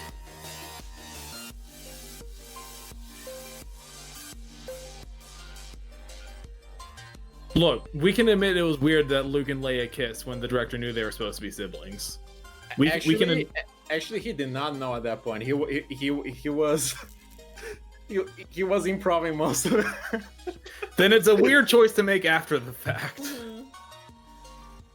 Either way, we can acknowledge it's a little weird. George Lucas was mostly going random bullshit go with original French. That is definitely really weird. It is kind of fun though watching the fourth Star Wars movie and seeing like how different it is, even with the original trilogy compared to the other two. There's just a lot of things that are a lot dirtier, a lot more. I don't know the right word for it, but like Vader's helmet has like fingerprint marks all over it. Like stuff is obviously like It's more low budget, I guess, more amateur, I guess is the way to say it. And that's not meant to be like a diss, but it's interesting seeing like, oh, this is very clearly this guy's passion project. And then by movie 2 is like, okay, now he's got the budget to make this shit like pop. Yeah. I thought it was really cool. I like how sweaty everyone was in the first movie. They did not have AC or whatever.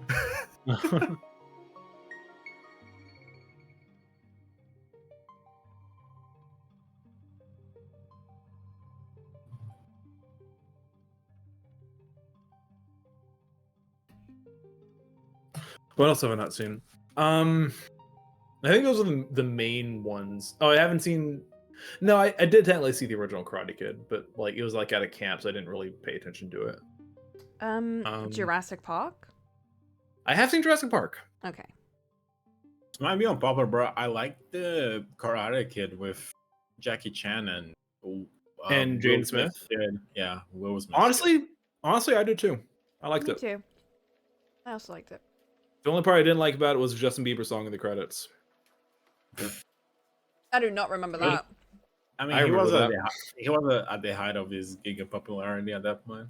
That's not an excuse. That doesn't make me feel any better about the fact that I was forced to listen to a Justin Bieber song in a cinematic movie. What a random thing. You know what? Hmm? Okay, you know what really annoys me? What? A Twilight movie soundtrack. I don't remember that, bro. You keep Paramore's Decode out of your mouth. Why the fuck did they have Paramore and Metric and Florence and the Machine? How do they get so many good artists and make so many good songs for that movie? Like, why? Because that was the genre. Like Stephanie Meyer wrote Twilight like while she was on like a binge of that kind of emo music from like the early 2000s. Oh my god, have you not heard of the 9/11 timeline? No, what? Okay, so it's very interesting. This is the second time 9/11 is brought up in this. There's a trend. Yeehaw, brother. So 9/11 happened. Southerner. Yeah. And Gerard Way was on one of the ferries in New York when 9/11 happened. He watched it happen from the rivers. He was like right next to it. Whoa. And obviously it freaked him out. And so he went on to form the band My Chemical Romance. And then made Twilight happen. Yes. But like a lot of the music was inspired by the emotions he was feeling during 9/11, like that feeling of like despair and fear and all that stuff, right? So 9/11 made Twilight. There's more to it than that, but yes. So then Stephanie Meyer starts listening to My Chemical Romance and other bands have, but MCR was like the big influence. It was like cool, really getting into the emo vibes, really getting into the angst and all that stuff, and gets inspired to write a story about a vampire. And so she writes Twilight. But then it continues from there. Because then some asshole in Seattle got an idea to write a smutty fan fiction about Twilight. Like, hey, this is so good, I should turn it into its own story. So 9/11 directly led to 50 Shades of Grey. Which then led to... Oh, there's something else that came after 50 Shades, wasn't there? Probably. Was there? Oh my god, no, I remember, because it got updated recently. Because 50 Shades of Grey made Dakota Johnson, like, got her name on the board. So, in a way, 9/11 is directly the reason that Madam Web exists. Is she Madam Web? She was Madam Web, yeah. Does Madam Web exist if no one was there to watch it to prove that? I guess not. Oh, one of my kids was like, he was a huge Marvel fan. Keeps telling me, even though I'm like, stop talking about Marvel, I don't care. Like, he will literally just not stop. He was like, oh, don't watch Madam Web. And I was like, I'm not gonna watch a Marvel film anyway, but okay. He was like, don't do it. It sucks. I'm like, okay. But like, it's not even a Marvel movie, it's a Sony movie. And Sony does not cook, bro. They did make Spider-Verse, to be fair. They cooked with Spider-Verse. I don't know what you say, but they also cook with Amazing Spider-Man, so whatever. I haven't seen the Venom movies. I heard they were, if not good, at least fun. They're not good, but they're fun, yeah. Which I'll take fun over boring. 100%. Like I saw a lot of fan art of the Venom movie because they just love the relationship they gave Brooke and the symbiote. Which honestly, I kind of want to show Venom to Coco just because I think she would enjoy their relationship. If you guys do a Venom watch night, I would 100% say thank you. I still need to see it. Like I kind of do, but not enough to commit. I gotcha. I'm not the kind of person that can get through a movie just for like toxic yaoi or whatever. There needs to be a bit more. I didn't say toxic yaoi between Alien and what was the actor's name? Are you sure? Because Tom Hardy. It feels like there would be. See, I'm sure if you squint enough, yeah. Venom is inside him the entire time, except when Tom is inside of him. I just like how Eddie Brooke just looks like shit the whole movie.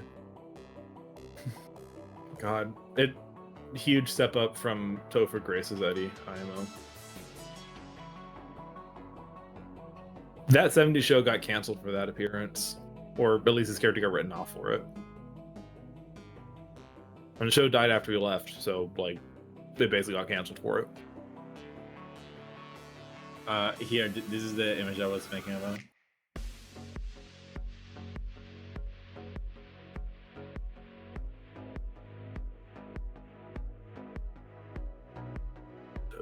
In the wind.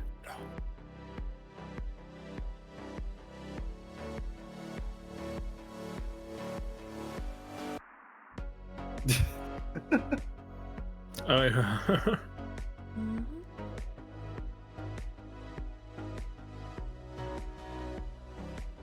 It's pretty fun. At the end of Venom 2, they showed the symbiote going to the MCU universe. Oh yeah, and then it was I think it was No Way Home. They show him getting sent straight back. Yeah. Ooh, I can appreciate someone that looks like that. He reminds me of Charlie. He does have Charlie Day energy. Just because he looks like shit. Yeah, it's a hoodie and the drenched, the sweat-ridden hair, and that the freaked out expression, the unkempt beard. Yeah, yeah. He's got the energy. He's got. I feel like we have other priorities, but we could try like the first 30 minutes of Venom and see if you buy it or not.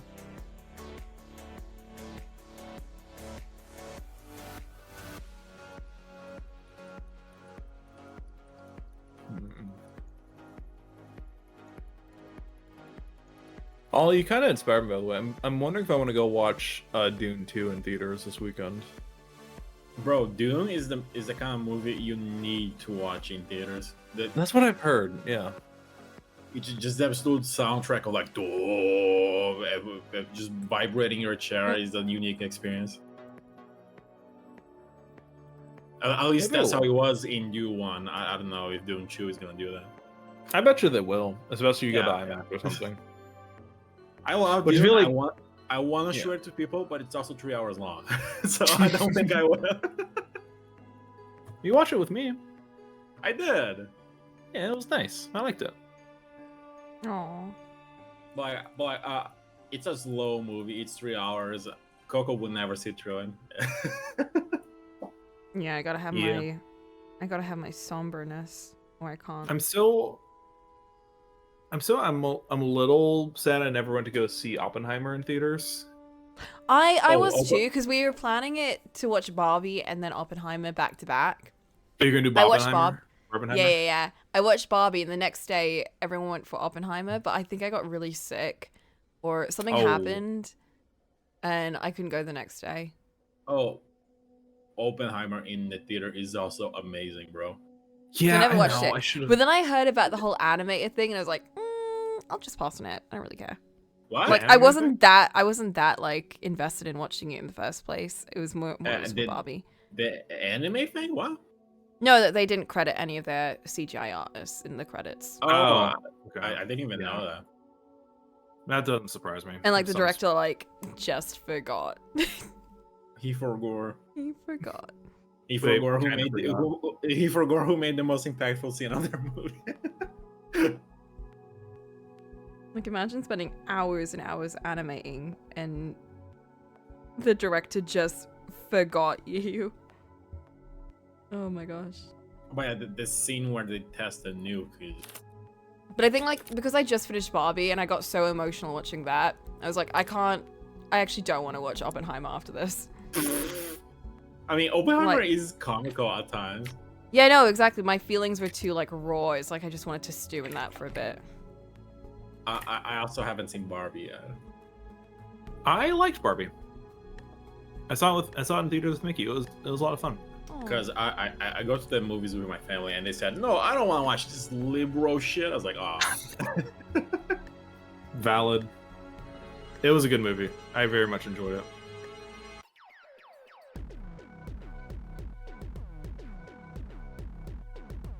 I watched it like 3 times. I want to watch it again. I'm so back. Mark's back. It's so silly seeing everyone, like all the people talking about like, oh, Barbie makes men look bad, makes fun of men, like. And it, like actually dude, doesn't. It No. has like a really good message about like how Barbie also like, you know how it's like, you know, it's good. Barbie was the mean girl. Barbie was no. She was the plastic all along. It's very good about like it treats everyone with respect, I think. Yeah, like the movie doesn't really have a villain. I know we were talking about this the other day about like, movies that don't have villains anymore. But I think no, pulled it Barbie's off one of really those. Yeah, Barbie doesn't. Well, It it does did have it a right. villain.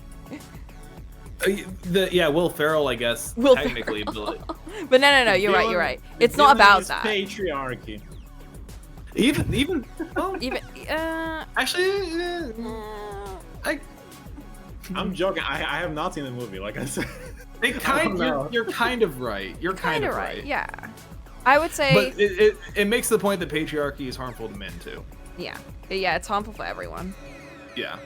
So yeah, I guess so. It's villain is patriarchy, but it doesn't spend that much time like going into like, you know, you're bad and you should feel bad. It's more like it gives you a nice side to like the experience of the people that suffer from it, which I think was done really nicely. Honestly, No, it's really well done. I really like the perspective that everyone suffers from patriarchy instead of specifically villainizing anyone. Because I like think men should feel villainized sometimes. but not all the time. I'm trying to remember exactly. I constantly feel like everything is my fault. So I got you there, Coco. Thanks, Cole. I got your See, back. Cole knows how this works. I shoulder the guilt for everybody. It's fine. But no, I'm trying to remember exactly how it was portrayed. But it was something along the lines of like, even when patriarchy does kind of benefit men, it's still like patriarchy, quote unquote, but still like it kind of just turns everything into a competition, and you're less no flourishing and one's more happy. just fighting with it literally turns into a brawl. Yeah. Like it's very on the nose what it is they're trying to say about it. Like everything is a competition, nothing's done for fun or for happiness anymore, which isn't healthy. Yep. It's a good movie. Very good movie. It's a very good movie. I saw some people joking about like and I can't confirm this is true or not because I haven't seen it, but like that Barbie, of the two movies, Barbie was the more emotionally devastating one compared to Oppenheimer. Oppenheimer is not. There's one emotional scene where I don't know if you guys care about spoilers or not, so never mind. I've seen clips of it. I haven't seen the whole. Obviously, I haven't seen the whole thing, but It's basically a scene where everyone's clapping that the bomb worked, and while the guy's like, "Oh God, the bomb worked."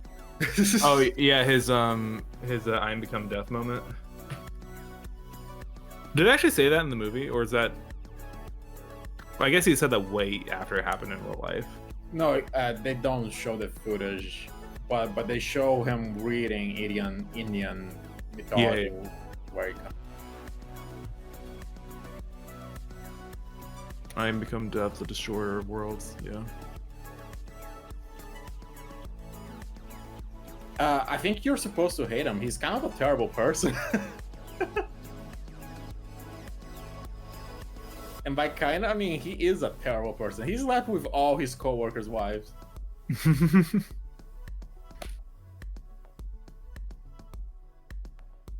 That's a great thing for flirting with some. I did hear about that.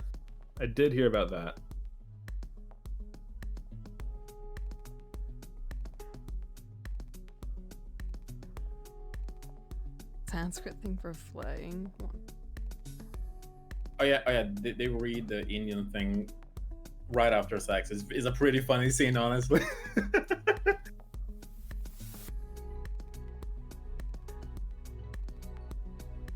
I have mixed feelings about Christopher Nolan as a whole, only because I don't dislike his Batman trilogy, but I do dislike what it did to Batman in the years since. If that makes any sense. I think Christopher Nolan is a hack who sometimes could. That's fair. I liked Inception. I liked Inception too. I like Interstellar. I like Dunkirk. Dunkirk was very good. Interstellar, I'm gonna be honest, I liked it, but it was a bit of a mess. I think the sound design is the worst part of it. The worst Because part? the protagonist is talking like, oh yeah, I'm gonna go over there. And the music I is like thought you were playing at talking 200 about- volume. I thought you were talking about like the sound mixing, you mean? Yeah, the sound mixing, I should say. Yeah, because I was gonna say the music in Interstellar is probably the best part of it for me. I thought it was like really well done. I like how it was integrated with the plot moments.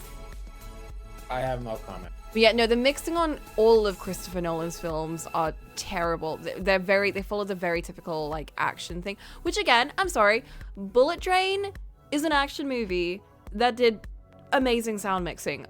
If they can do that, other movies can do that. Like, action movies are no excuse. Everyone can sound mix. I was gonna say Interstellar is not an action movie. It's not.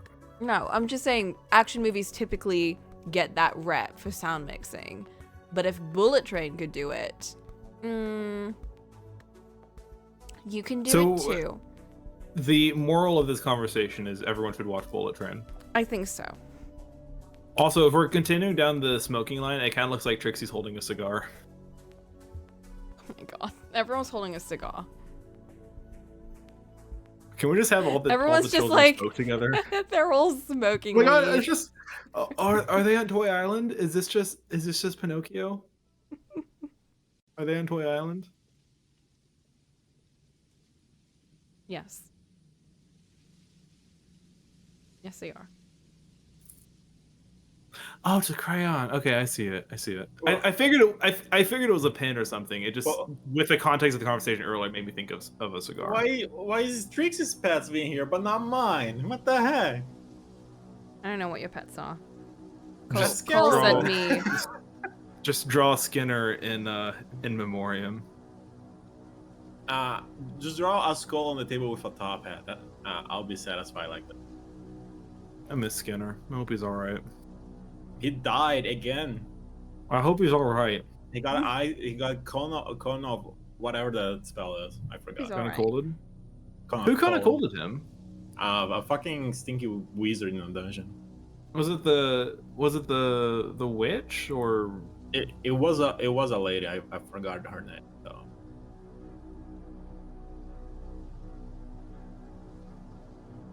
No, because that was when Ash was let his skull float down the river or something. After that, I remember. That was right after, yeah. Yeah. Okay. The hag. You can't call a woman that, Mark. What the fuck? Oh my god, one of the teachers called one of the students a wench today. Ooh. It was actually so funny. The teacher called a student that? Yeah. You can. Did you laugh during class? Yes. Oh no. This child once called me a wench. And I was That like, is- I literally just turned around, stared him dead ass in the eye, and said nothing. And he was like, what? What did I say? He was like, do you know what that word means? He's like, no, I heard it on TikTok. What the fuck? This generation. I mean, I feel like wench is not even that funny of a word. It's just because we see K-drama. Yeah. Hey, kids learning words is always a trip. It really is. My my mom's favorite movie when I was a kid was Bruce Almighty. Oh my I don't know god, if that is a blast to the past. Yeah. I don't know if you guys, how much you guys remember that movie, but there's one scene in particular, toward the beginning of the movie, where Bruce is giving a newscast. I don't remember the context for it, but he ends it by looking at the camera and yelling something like "See y'all later, fuckers." Little Cole didn't know what that word meant, but he thought it sounded really funny. My So Little dad Cole didn't let said me that watch word a that lot. movie because they swore. Honestly, looking back, probably for the best. There was a lot of yeah, a lot of not safe for kids stuff in that movie. There was a but- movie before that one. There was another something almighty. I'm pretty sure. Well, There was like a Evan Noah's Almighty Ark came one. after that.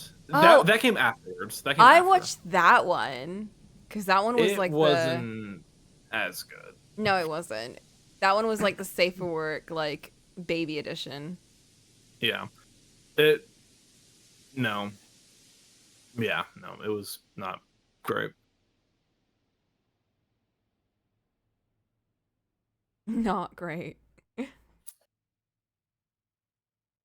Bruce was good though. I think. Oh, Jim Carrey. It could be horribly dated. I haven't seen it in years. It probably was. Last of Us director Neil Druckmann says he doesn't think he has any more games left in him. He made one game. Honestly based.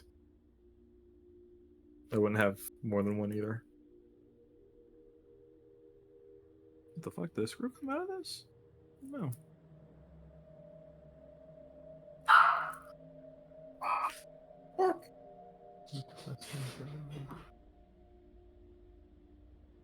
Yo, Coco, can I be cringe for a second? What? More than usual? So, like, Honkai Star, we got a character trailer that Sleepy got very excited about it. You should watch it sometime. It's pretty fun. I don't think I will. Bro, watch it. It's so creative. I think I just won't. Do you not play Honkai Coco? No. Plays its brother. Gotcha. It doesn't bother me either way. I'm just curious. I know you played Confirmed Genshin. based. I play Genshin. I don't play any other gachas because I just do not have time or energy. And I also just don't like most of the designs in Star Rail. Something about it just doesn't speak to me at all. Then again, I also don't like a lot of the designs in Genshin. But because I found... Genshin has the advantage of having 200 characters, so at least a few of them are gonna hit. No, I like the ones at the start. I don't like a lot of the newer ones, except for like obviously the recent ones in Fontaine. But I find most of the ones that they add are like... I like the ones in Mondstadt a lot because they were very simple designs and they got more complicated. And I feel like a lot of Star Rail designs are like really overly complicated or like just a really weird mishmash. Which reminds me of like characters in Genshin that I don't like. We finally left fucking space China planet and we went to a planet who was like 70s USA. Hmm. In Genshin or Honkai? Honkai. Huh. We basically went to a planet where it's Golden Age America and we're getting a lot of cool shit in there, like mafia designs. A girl from Space Japan, but whatever. Well, that actually does sound kind of cool, like a cool setting. Cole's gone taken in. No, I'm not gonna play a gacha. I gave Genshin a shot and it burned me. The gameplay for Genshin is really fun, but the gacha mechanics are hatred. Genshin takes so much time commitment, bro. I can't do it. Yeah. I would love, because that's the kind of game I could get addicted to, of like a big open world, so many things to explore, so many things to do. Like, it's a genuinely fun game, but the gacha mechanics hurt me so much. And they should. Gacha mechanics are not good. Here, this is a screenshot of the planet. See, that's the reason why I can play Genshin, is because I don't like most of the characters, or I don't care much for them. Pretty. So That's it's really like, pretty. if you don't like most of the characters, you don't have to worry about pulling for them and worrying about the gacha. I play most of the game without doing the gacha. So I don't suffer.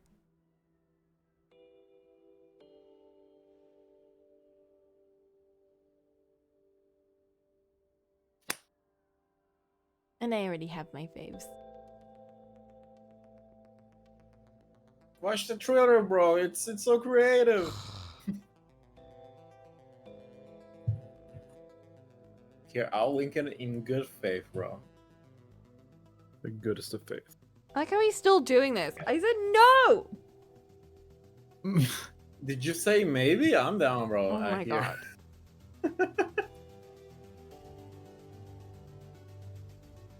Bro, Sleepy pull for this character. She's so into this twin tail girl. Sleepy has different tastes to me. Sometimes they align. Sometimes they align, yeah. Sleepy also plays Star Rail though. Oh, she was not playing Star Rail until until we left Space China, because Space China was very boring, design wise and everything.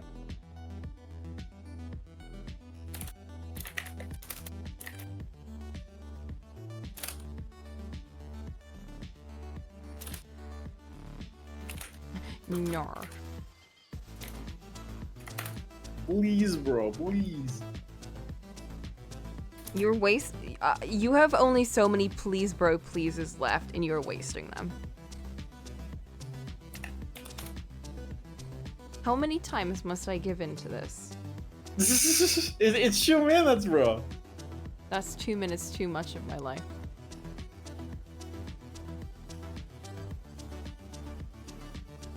Dude, this is a whole ass scene. Like, this better turn out beautiful or else. Or else what? Who are you gonna blame? Are you actually watching it? Because if you are, I need to say content warning. I'm not. Okay. Content warning, suicide. What the fuck? What the hell?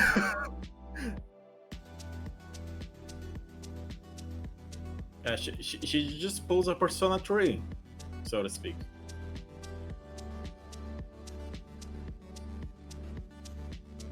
I'll leave it up to Mark. Mark, should we watch the Star Rail trailer? Mark, I'll give you free art if you say yes.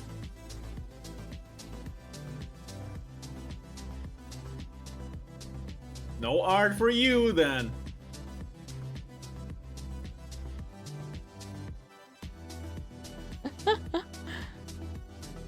It's not too late to change your answer.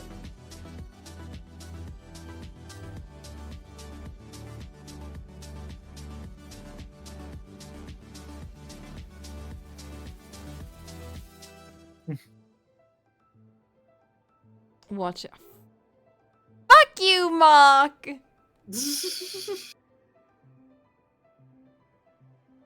We'll so do it. Content warning, there's suicide imagery on this.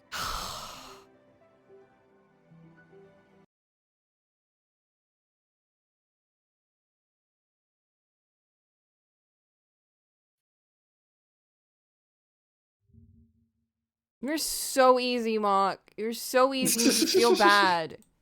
Wow. That was my last bleeze, bro, for the month.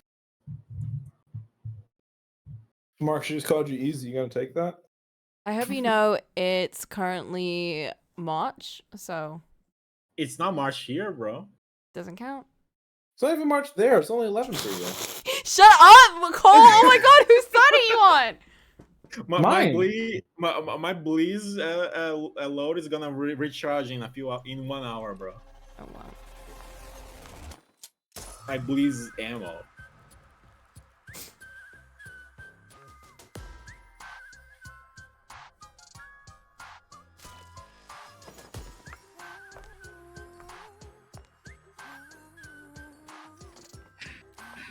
Why does this feel like cyberpunk? There's only one bullet left. Wanna play a game? What's your wager? The life of a faker. Her name is Sparkle. Looks like someone's in my way. So what?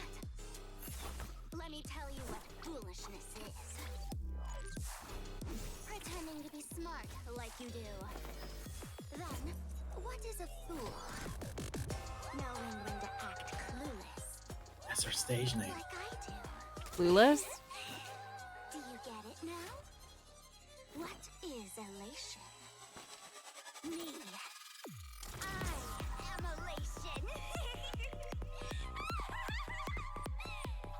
You should have given constant warning flashing lights.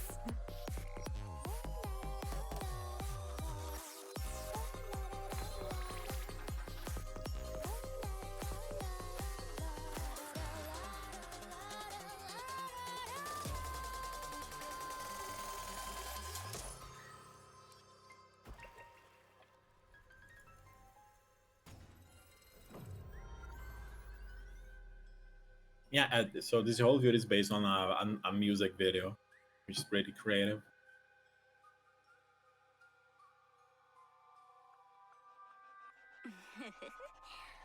Were you scared just now? Very cool, Ollie. Wasn't it Yeah, cool, I was though? gonna say, she reminds me of like girl from Kakegurui mixed with Hutao. There is actually a lot of fan art with her with Huta. It's pretty funny. It's because she looks like Hutao, but like a bit more busier. Yeah, as Sleepy really likes his character because she's quirky. God. I heard so many strange noises from downstairs. I got scared for a second. I think it's just Shelby trying to drag a bone up the stairs. A bone? Like a chew toy.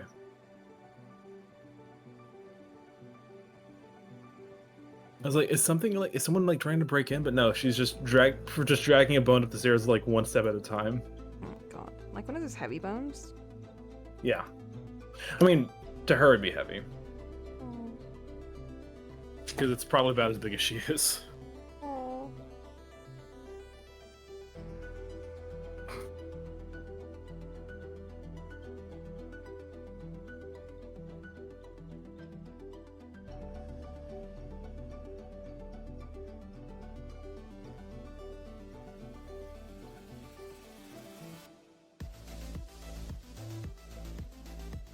I'm clearing. What should I put in the shelves?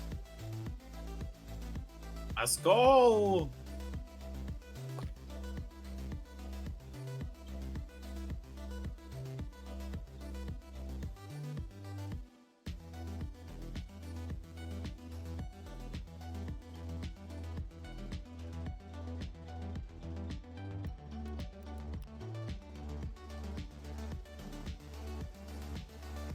Think of Elikin items. Because I can clutter wrap. I can't think of any Elikin items. Seashells. Oh, yeah, we could put some seashells. Just She because had she's her hammer. just because she's a fish person, that's fucked up. She had her hammer. She did have her hammer.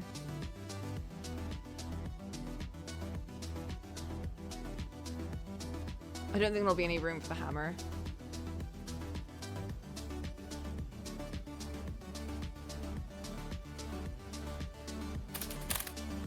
We'll put Ash's skull up here, maybe. And then maybe I'll put Helikin's stuff, like, yeah, like a big hammer. A small hammer. Let me see if she has anything in her inventory that would be helpful.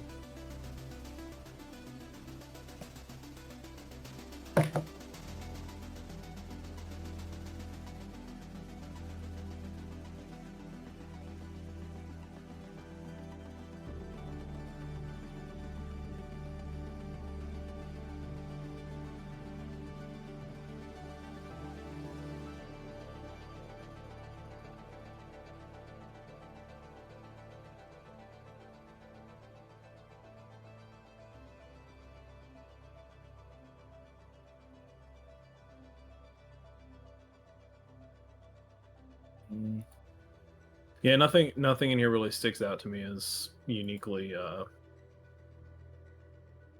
elegant. Alright. You didn't pull a Mickey and pick up everything you saw and labeled it on your inventory. No, if anything, I'd forget to put stuff in my inventory.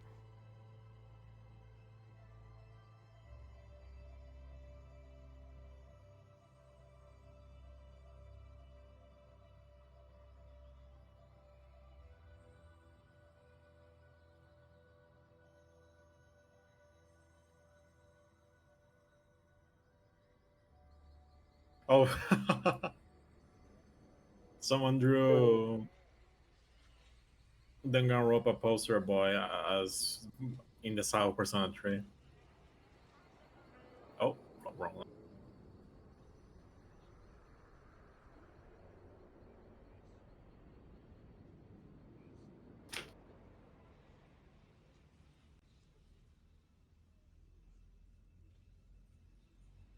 Yeah, I think Mickey just is a crow.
If anything, I haven't had this much fun in a while, especially drawing like a whole scene.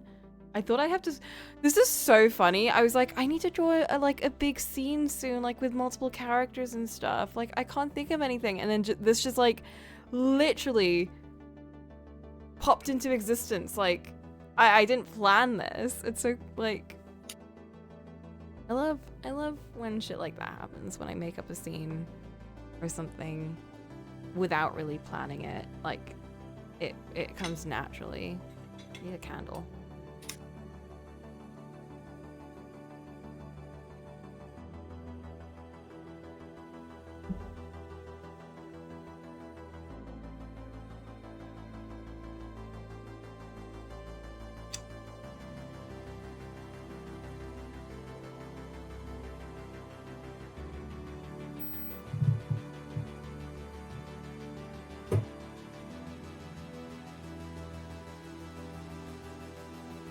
What is that?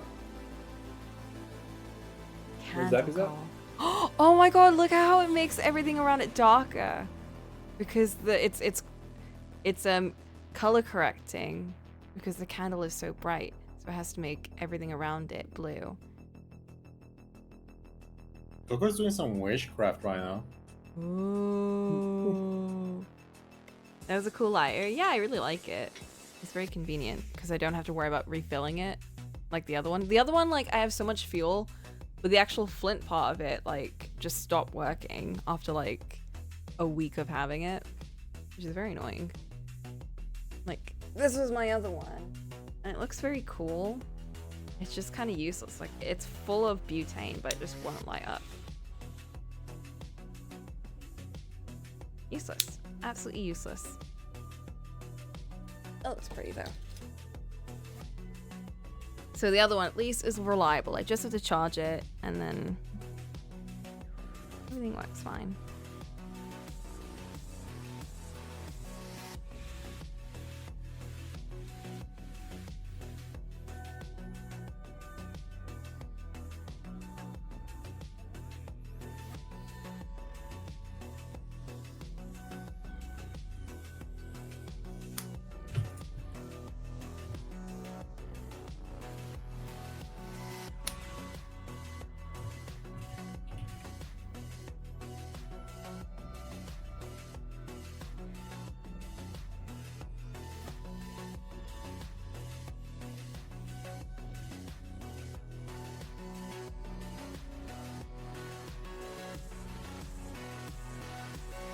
I know, the dynamic just works really well. I was wondering how they would all relate.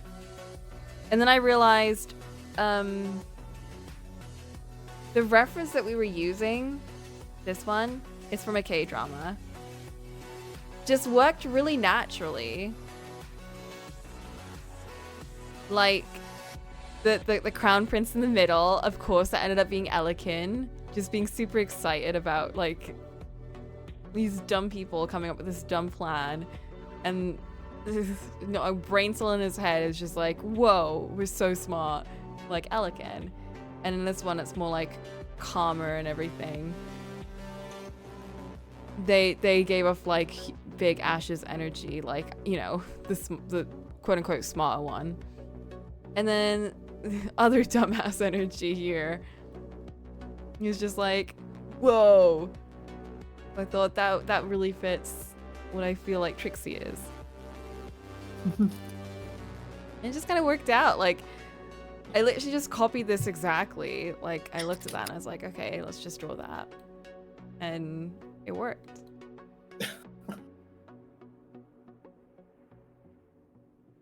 It's beautiful. It's beautiful. When things work out like that. Guys, it's Yeah? March for Coco now. No, it's not. So she still got 4 or 5 minutes. Huh? We got 4 or 5 minutes.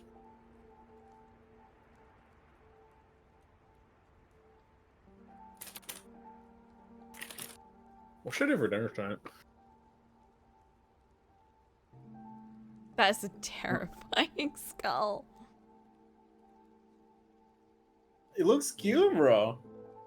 Such a happy skull.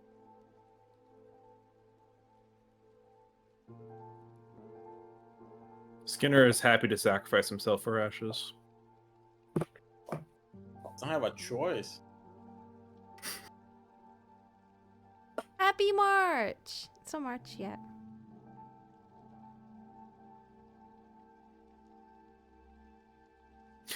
So, I think Mickey kind of answered the question when she said that's a crayon Trixie's holding. But what exactly is going on in this picture? Are they doing anything particular, or are they just vibing? They're drinking tea and coloring the map.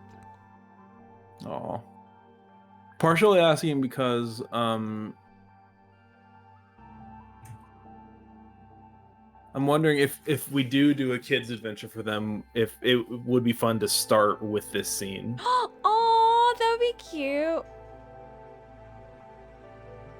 Like all the kids are dropped off at daycare and they meet they meet each other for the first time. Oh my god. All the adults of the Starlight Party are busy, so they send Ashes through a portal to another world. Like, Yeah, hey, yeah. watch her for a bit. Hey, fuck off.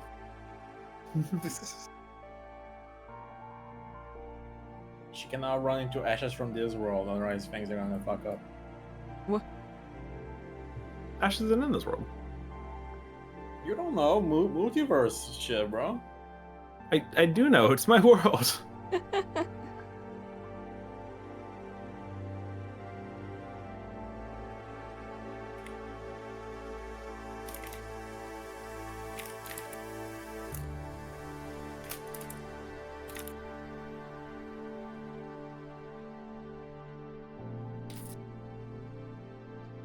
Oh god.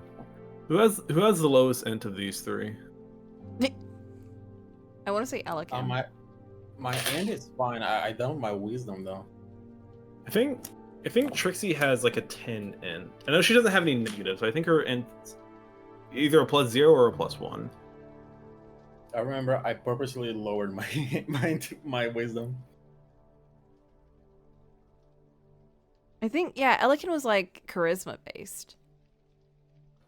For some reason. No, No, I think Trixie does have a +1 int. No, I think Alchemy was a cleric, so she's a wisdom based. Was she? She's wisdom.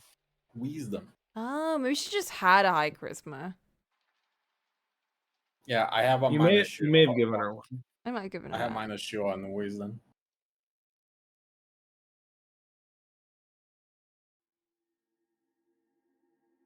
Like Coco, unless Coco built her wrong as a child. I probably did. No, I definitely remember her having wisdom. I'm pulling her up. Hold up. Enoki. No, you had Elikin had a 13 int. She didn't have any negative stats. Her lowest was Dex at 12, and then second lowest is int at 13. Elikin's highest stat was strength. I forgot What the about that. fuck? Yeah. Why was her highest strength? Why was it strength? I don't know. You have a 16 in wisdom and con, and a 17 in strength. Oh my god, Elikin.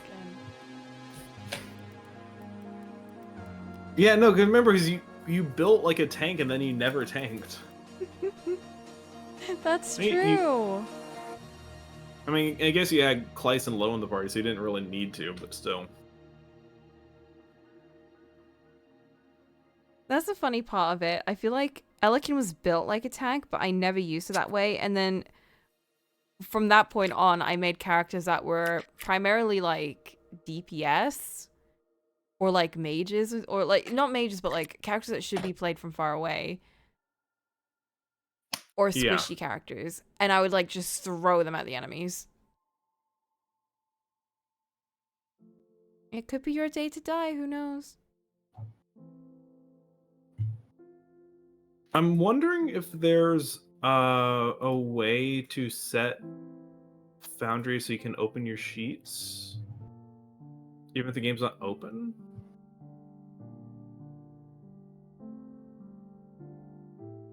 It feels like something that should be like, maybe if you can't adjust anything, fine, but I feel like it makes sense for them to at least let you access that much.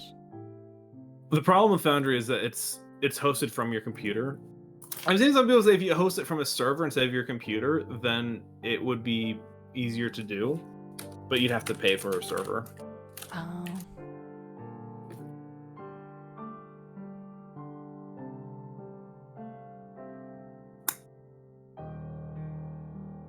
It's like $4 to $5 a month, so it's not terrible.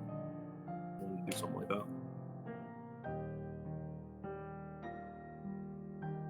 I don't know, maybe some. No, that's probably more than what a mod could reasonably do. All the kids have mediocre to average int. Yeah, that makes sense. There might be a way to sync sheets with D&D Beyond. Ooh. That might be something to look into. Okay, he had that hammer. I'm sure I had. Oh, I had this thing. You had like a flame. I don't remember what you call it. Flanged. That thing, yeah. Okay. All right, you're at Foundry open. Trixie. Ooh, Trixie has a +2 intelligence. She has 14. So 12, 13, 14 intelligence. Ooh. And Trixie also does not have any negative stats. Because I'm the only non-meta master here.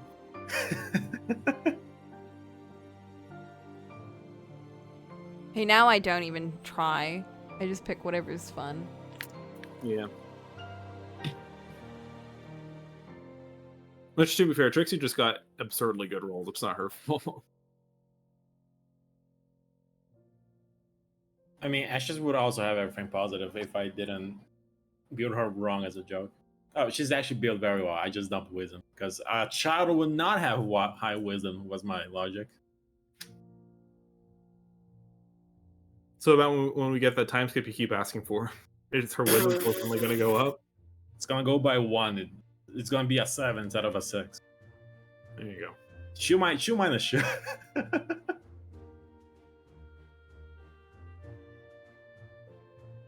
So let's see. The Wildlands party, unsurprisingly, Anton has the lowest int. Followed closely by Reese, actually. Hmm. Anton has 8 int, so he has a -1. Reese is 10, so he's at 0. Trixie's got 14 with +2, and then of course Lone has 15. So he's only a little bit smarter than Trixie.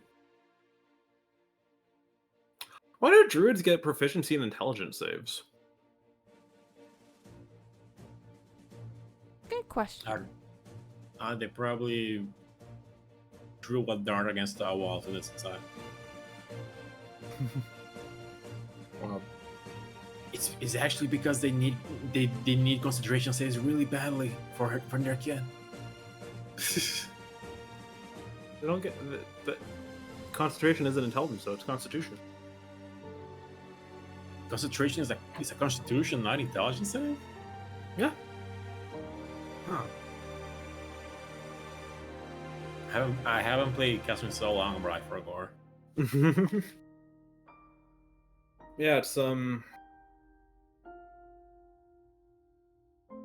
con saves are or concentration checks are just a constitution saving throw, with the DC being either 10 or half the damage you took, whichever one is higher. Which is basically impossible to fail. Hey, you say that. You're not the one who beat fucking Bulwark until he dropped it? Well, I had to specifically make a boss and punish him if he just walked up to the boss without thinking about it, which he did.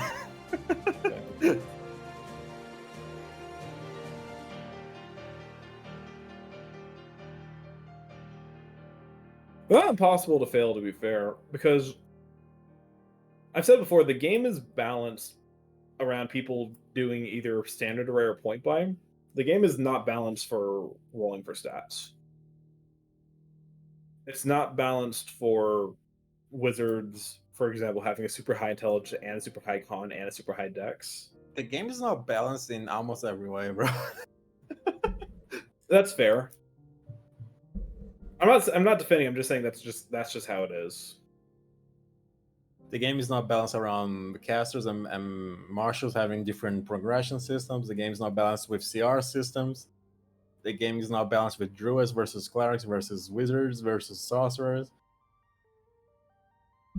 It's just a quirky ass game.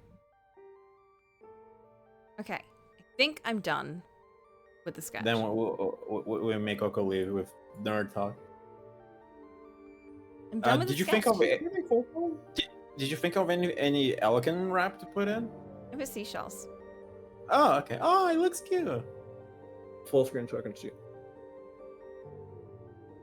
Yeah, I'm really happy with this actually. It's been a while That's since really I did. pretty, dude. I know. I love like the trees in the background too. Yeah, I put like a little window with like a view on the outside. And It's then we the main have like character right now. Those look like the pine trees in the mountains. ooh, yes, that was planned. I believe you. Let's just autofocus. There we go. We have on the left Trixie with her crayon, not a cigarette. And we got all of her teas, including the tea thing. The weird. And we got Alec in the middle. And she's just excited to be drinking high tea. Because for her it's like, whoa, this is what the land dwellers drink for the high teas and the, you know, their weird rituals. So she's super jazzed about that. We got some macaroons. Oh, and then crayons. Those are macaroons. Yeah. Love Gotta have macaroons. snacks. Gotta have snacks. And they got their crayons, and then I'm gonna draw the map, kind of roughly, and draw some like scribbles all over it. Ashes is gonna teach the child who can live to like 500 years the horrors of mortality. Wait, oh my god. Wait, I think the one-shot idea just happened. Ooh. Wow. Ashes somehow falls into this world and Trixie and Elikin are working on a map with her to try to help her find her way home. Because Trixie has experience with falling into other dimensions. Like she's skilled with this. That's really I like this that. is her thing. Ashes is just convinced that she died and this is the outro. I was just like, what? I don't think that's a proper map to take me home to my dimension. And they're like, no, I know where to go. Trixie is literally the resident expert on falling through dimensional portals. Yes. Okay, this is good. If anyone's gonna help Ashes get home, it's Trixie. Oh, wait, I thought of an Elikin thing. Yeah? Okay, get ready, get ready. You I'm probably ready. know, you know exactly what I'm gonna do. I don't. You know exactly what I'm gonna do. Wait, let me put this back on the stand.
Jeez, let's fucking go. Jeez.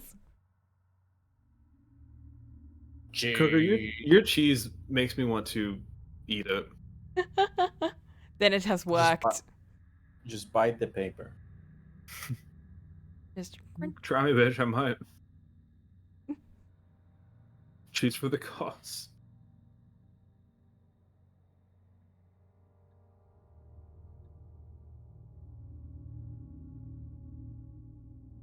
Alrighty, now we are done. Now we're done for the day. And So is next tomorrow time- coloring day? Or whenever? Maybe. To be honest, I'm in such an art mood. I might just do it tomorrow. She will not stop cooking. God damn. I'm not feeling like playing games. Like, not that I don't want to play those games, but like, I'm just not in a game mood. I'm in like a hobby mood. Hey, speaking of games and hobbies and friends, question mark. Yes. We still gotta. We gotta pick a day. Yeah. We do. and also actually Yeah. make it. Yeah. That's also true.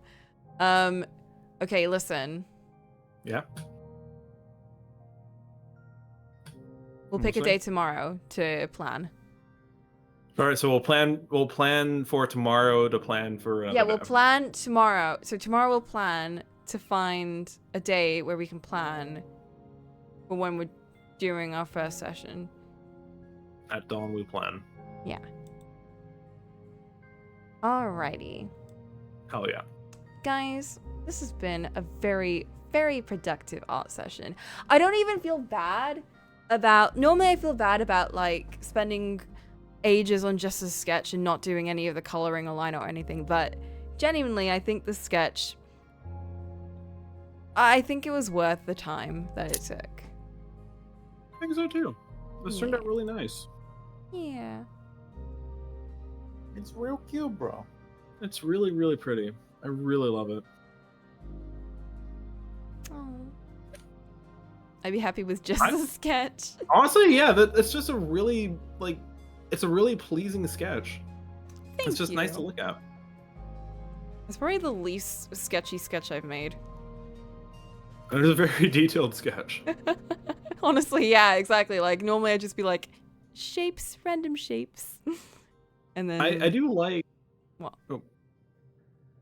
I was gonna say, as someone else pointed out, but I do like how each character has, like, their own distinct, like, even their own ear shape. Like, yeah. You've kind of got, like, your elf ear design, like, down pretty well, like, after seeing Kieran so much, and, like, Trixie still got that elf ear shape that you always use. Elikin's got her weird fish ears, and then Ashes has the unique, more, like, infernal vibe on the ears, which is awesome. Yeah. To be fair, I did give Ashes more of an elf ear, and then Ollie was like, no! Bro, oh yeah, yeah. Bro, I am particular about my Oshish, bro. Mm-hmm. Remind me, Ollie, Ashes has hooves, right? Who knows, bro? Ashes is an assassin? She's a tiefling. Some tieflings have hooves. Tieflings can have tails, hooves, wings, webbed fingers. It's basically anything you want that is like demon goat related you can have. Does she have a tail? Yeah, she has a basic, very thin tail. Actually, that's who's never it's funniest. She has fluid hooves. Like sometimes she does, sometimes she doesn't. Schrodinger's hooves. Schrodinger's hooves. God, her hooves are the Mandela effect.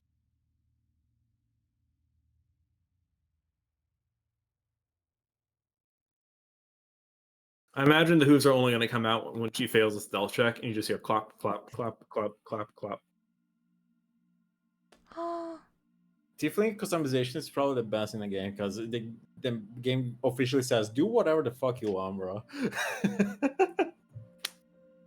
What you're telling me is that it is perfectly acceptable to make a tiefling with human-colored skin, human-colored hair, no horns, no tail, no wings, no sharp teeth. Yes, a actually. That in every way looks just like a human, but for some reason takes half damage from fire.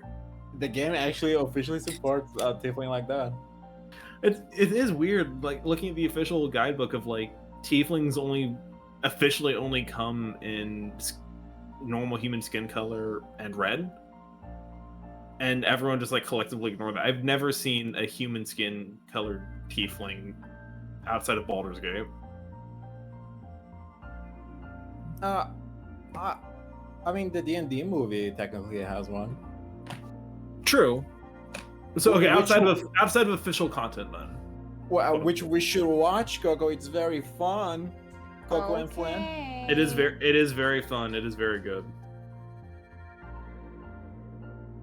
All right, gamers. See, the whole chat is saying it's a good movie, bro. Wait, what movie? What were we talking about? Bro. D&D. Dungeons and Dragons. Oh, I'm gonna be honest. I kind of like drifted away for a second. Give me the hippos and free my soul. I wanna get tossed in a fucking hole and drift away. To Anyway, wow, what a great session today. We did so well and we've made so much progress. And by we, I mean I, because you guys didn't do anything and I did all the work. We were moral support and we kept you grounded. You're fucking welcome. Yeah, I was your eyeing each detail you put into my Oshiro. Uh-huh. Which, by the way, these leaves are wrong. What do you mean? I'm joking, bro. It's good. Shut up. Okay, I want to raid someone that's also doing traditional art. Raid the biggest streamer you can find. They really need it. I don't think I'm gonna do that. I'm gonna see if someone's doing watercolors. Someone's doing watercolors. I'm gonna raid them. Oh, I opened the art tab and that's a naked anime girl. Okay. I don't see that. I don't know what you're seeing. You don't see this? Never mind. This is in the stream.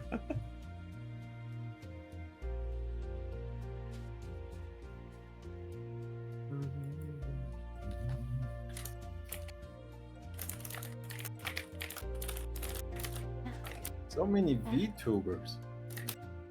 So many. So many options.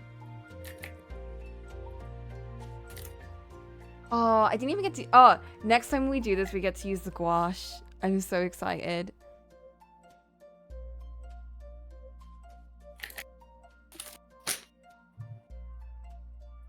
Mickey, how are you feeling, by the way? Are you still feeling sick or less sick? You weren't feeling well?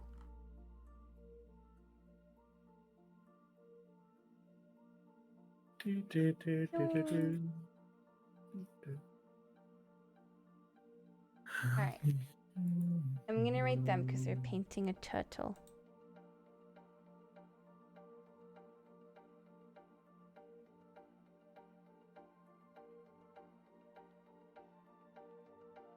Alright. Go look at turtle. Holy shit, 9 raiders? Hell yeah.